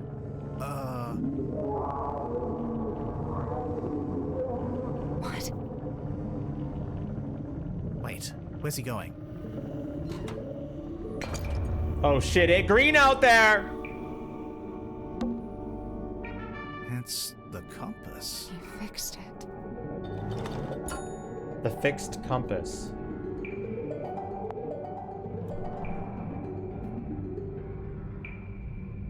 Momentarily overwhelmed. Compass fixed by Godric. He even put a service record on it. But why? You know what? There's a couple of things that concern me about the way he talked. Number one. Doesn't that look somewhat similar, Chad? To the way he talked? Number two.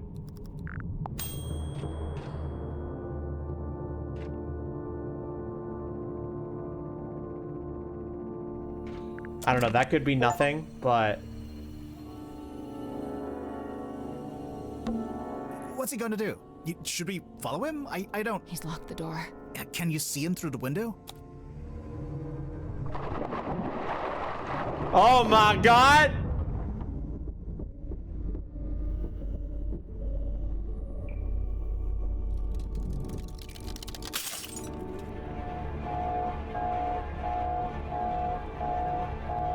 This is bad. The pressure change is too sudden. The submarine's not... Wait, what's that? You're taking control panel. The radios. It's fine, just stay calm. It was too fast. It must be coming from the control room. I don't like that! Let's go. It's... We're being held her. down. We need to resurface. The submarine can't take it. The controls are going crazy. Wait.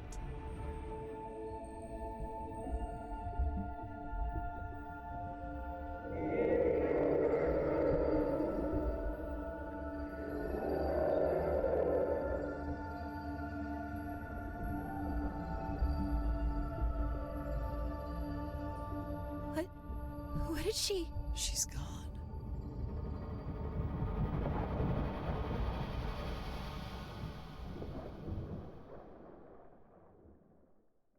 She let us go. What the fuck? Attack on Titan? Remarkable. Let's just head back to Silkworm, shall we? Get everyone off this submarine. She took Godric with him. And, Silkworm would be which way? We got moved. I don't know where we are. No stars, no moon. I don't know which way north is. He fixed it.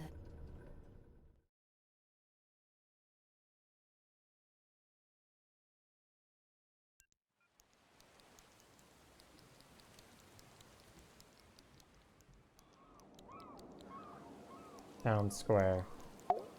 I don't know about you, but I thought that was all very interesting. I feel like there's still some unanswered questions, though. Yeah, I would have to agree. You must be pleased. You've come away with a new story to tell around the campfire. Quite right. I'm not sure it would be wise to tell too many people. No, don't worry. I'll change all your names to protect your privacy. What are you going to change my name to? Detective Galathorn. Wow, I love it. I love it. I'm almost afraid to ask. Sybil. Yep, this conversation is over. Aren't you surprised this didn't turn out to be about the Silver Snake? Yeah, I guess. Although, they may be more related than we know. What? The Silver Snake and the Mermaid? Yeah. Yeah, I think they're related in some way, too. Aren't you surprised this didn't... Yeah, although... What? Yeah. Catching up on your text messages? 0 missed calls. Can you believe that? 0. Devastating. Not even from Vanderpeer? I'm writing him a message now, giving him the deets. A very selective version of the deets. Smart. Easily one of the strangest days of my life. Yeah, I feel the same way. It's in the top 5, at least. What are you going to do now? So far, the only thing I've decided on is to go home and have a bath. A bath? You haven't had enough being submerged in water for one day? Okay, maybe a shower. Valid. Are you okay? Yeah. You? Somehow, yeah. You okay, Cynthia? She's still processing. Of course. We all are. That, and we've just been to tell her stepfather that we're leaving Silkworm. Oh? Where are you headed? We, haven't worked that out yet. I know a place you could go. Really? Yeah, I've got a couple of friends you could stay with. I'll write down the address for you. Oh, thank you. You okay? She Of said course. Yeah, I'll write down. Thank you. Oops, I didn't mean to click on them again. Yeah, I'll write down the address. Thank you. The Stone Top Inn. 5 stars. Nice and quiet. Would sleep on floor again. I never got to go to the lighthouse. Oh, hey. Maybe our next case will be entirely in a lighthouse. No way. This was it. This was the lighthouse case. Would you mind not leaning on the fourth wall like that? I'm just saying, next time the theme will most likely be totally different. If there even is a next time. This was a lot of work. It may be unsustainable. Now who's leaning on the fourth wall?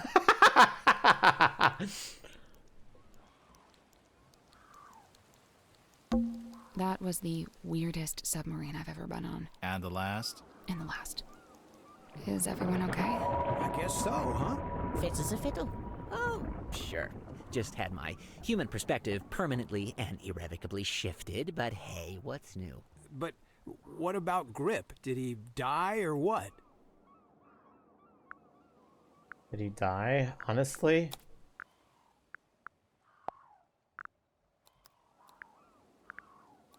I would say no. Maybe not. But he made his choice. I really don't think it would do us any good to worry about it. Sally, did you write down that address for us? Yeah, I'm almost done. Just writing something on the back to help you out. Oh, like instructions? Yeah, kinda, yeah. You know, I really must be off.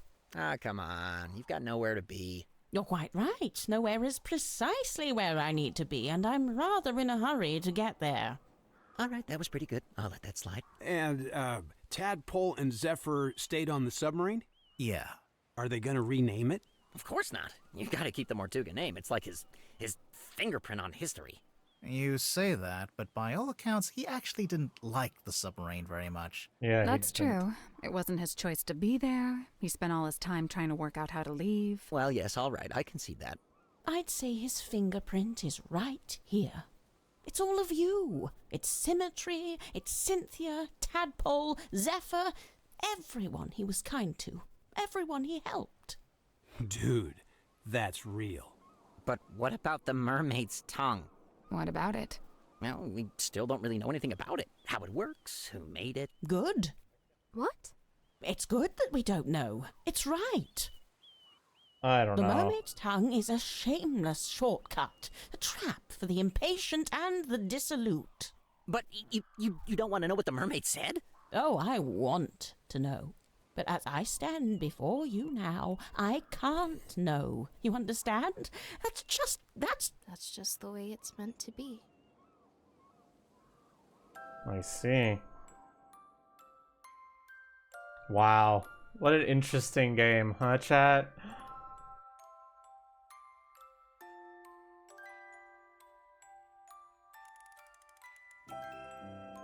Werman announced he wasn't going to write the sequel to his novel. Dirk was subsequently released from his contract with Wit and Whimsy.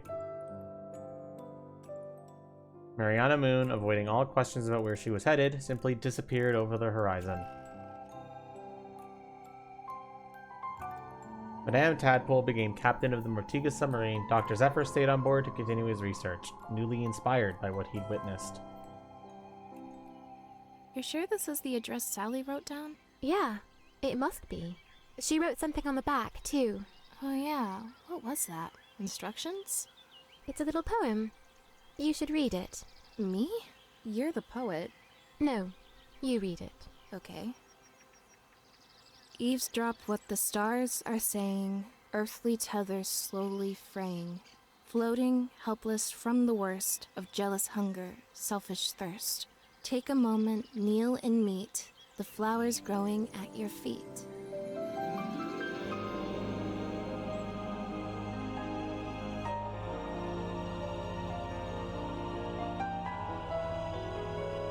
I don't remember this place if it's from the first game, unfortunately. That's not Tangle Tower, that's for sure. Oh, but I think I know who that is. Yeah, okay. Yeah, I remember her.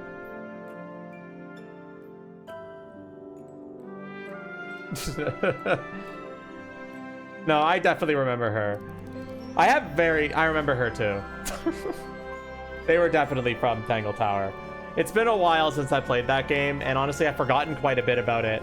I'm surprised at how much I forgot about Tangle Tower, but I feel like this game's gonna stick with me more. I think I liked this one more than Tangle Tower, overall. I think this one was better.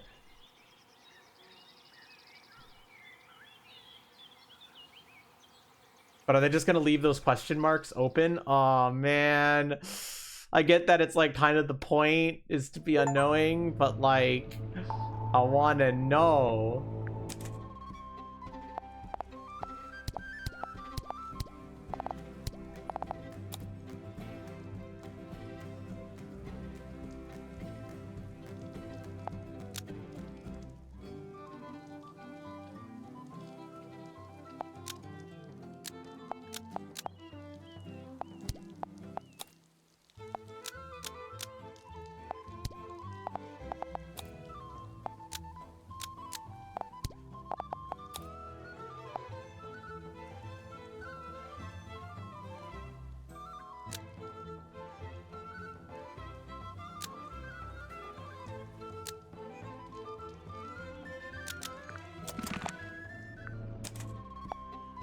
These are the guys that made Crow Country? Yes, they are.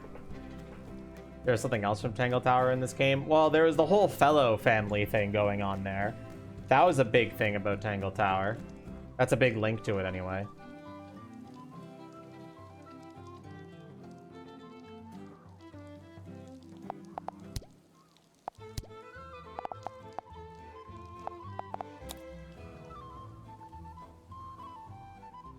A cut little item. Aww.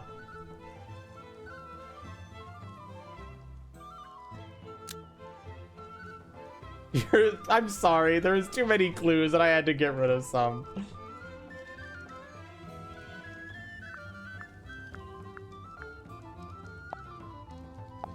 There's a note that had a picture of the reoccurring dream.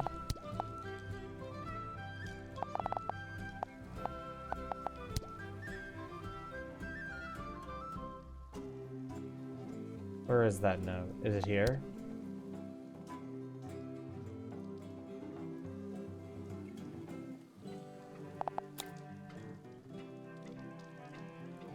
These tablets were pretty useless, to be quite honest. I don't think they did anything other than the fact that there was vitamin D.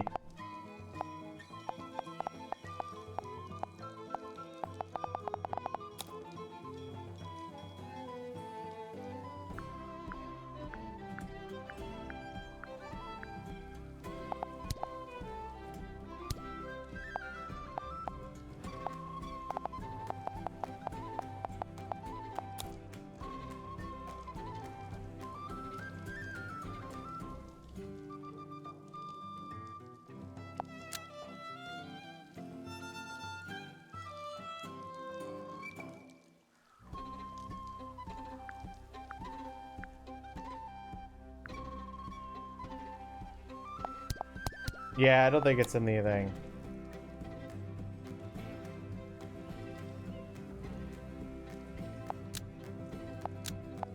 God, this game ruled though. I'm so glad I played it. I love these games. I hope they keep making more of them. That same figure is in Tangle Tower. Ooh.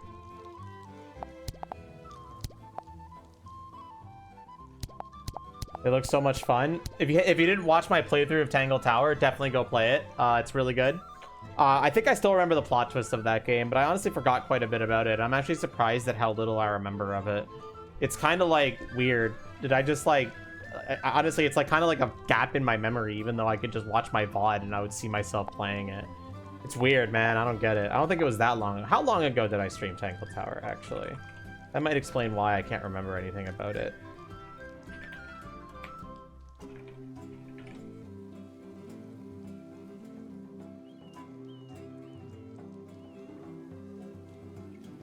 Two years ago, almost exactly.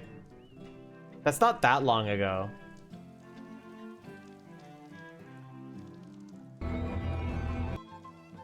There's also a much shorter game. Yeah, it looks like I beat Tangle Tower in 5 hours. This game took me 12.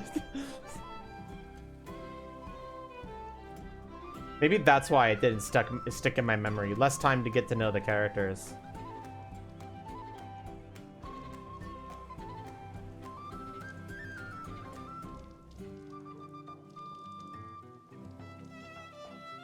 The keys are weird? Yeah, apparently it was cross. Oh, the keys are weird because he kept repairing it wrong.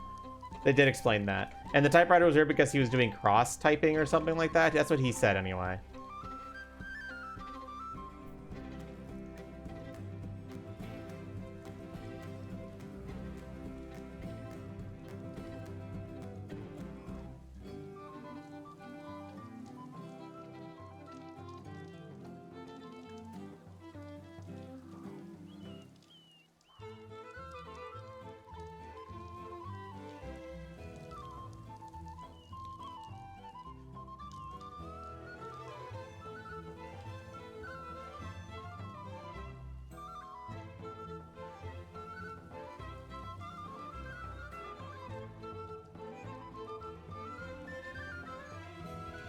Anyway, this game ruled. But I'm done now. Yay! And time to go to bed because I'm going to a furry convention tomorrow. So I need to be prepared for a 4-hour drive, 4.5-hour drive. I'm not driving. I'm sitting in the car with somebody else who's driving me and I'm paying for all the gas. But still going to be a long drive. Mysteries for later. Yeah, there are definitely unanswered questions in this game. And that's fine. Go sleep? I will. It's not like I have to leave super duper early in the morning or anything like that. Have fun. I will. It's Canference, if anyone's wondering where I'm going. No, it's the Ottawa one.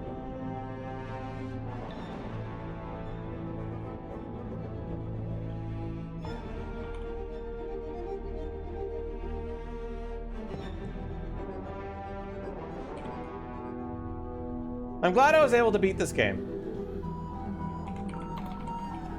I was a little worried I wouldn't be able to beat this game in 2 days. Honestly, 2 streams ended up being perfect for it.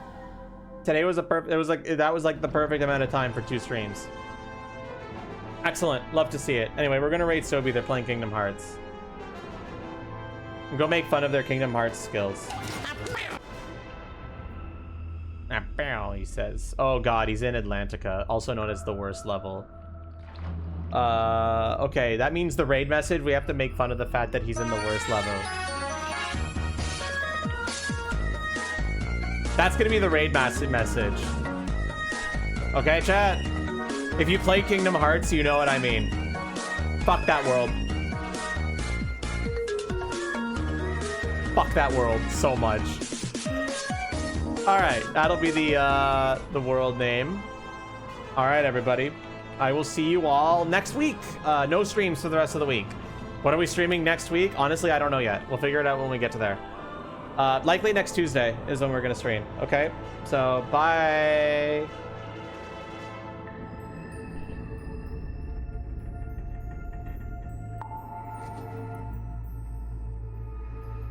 It's kind of like Kirby. It changes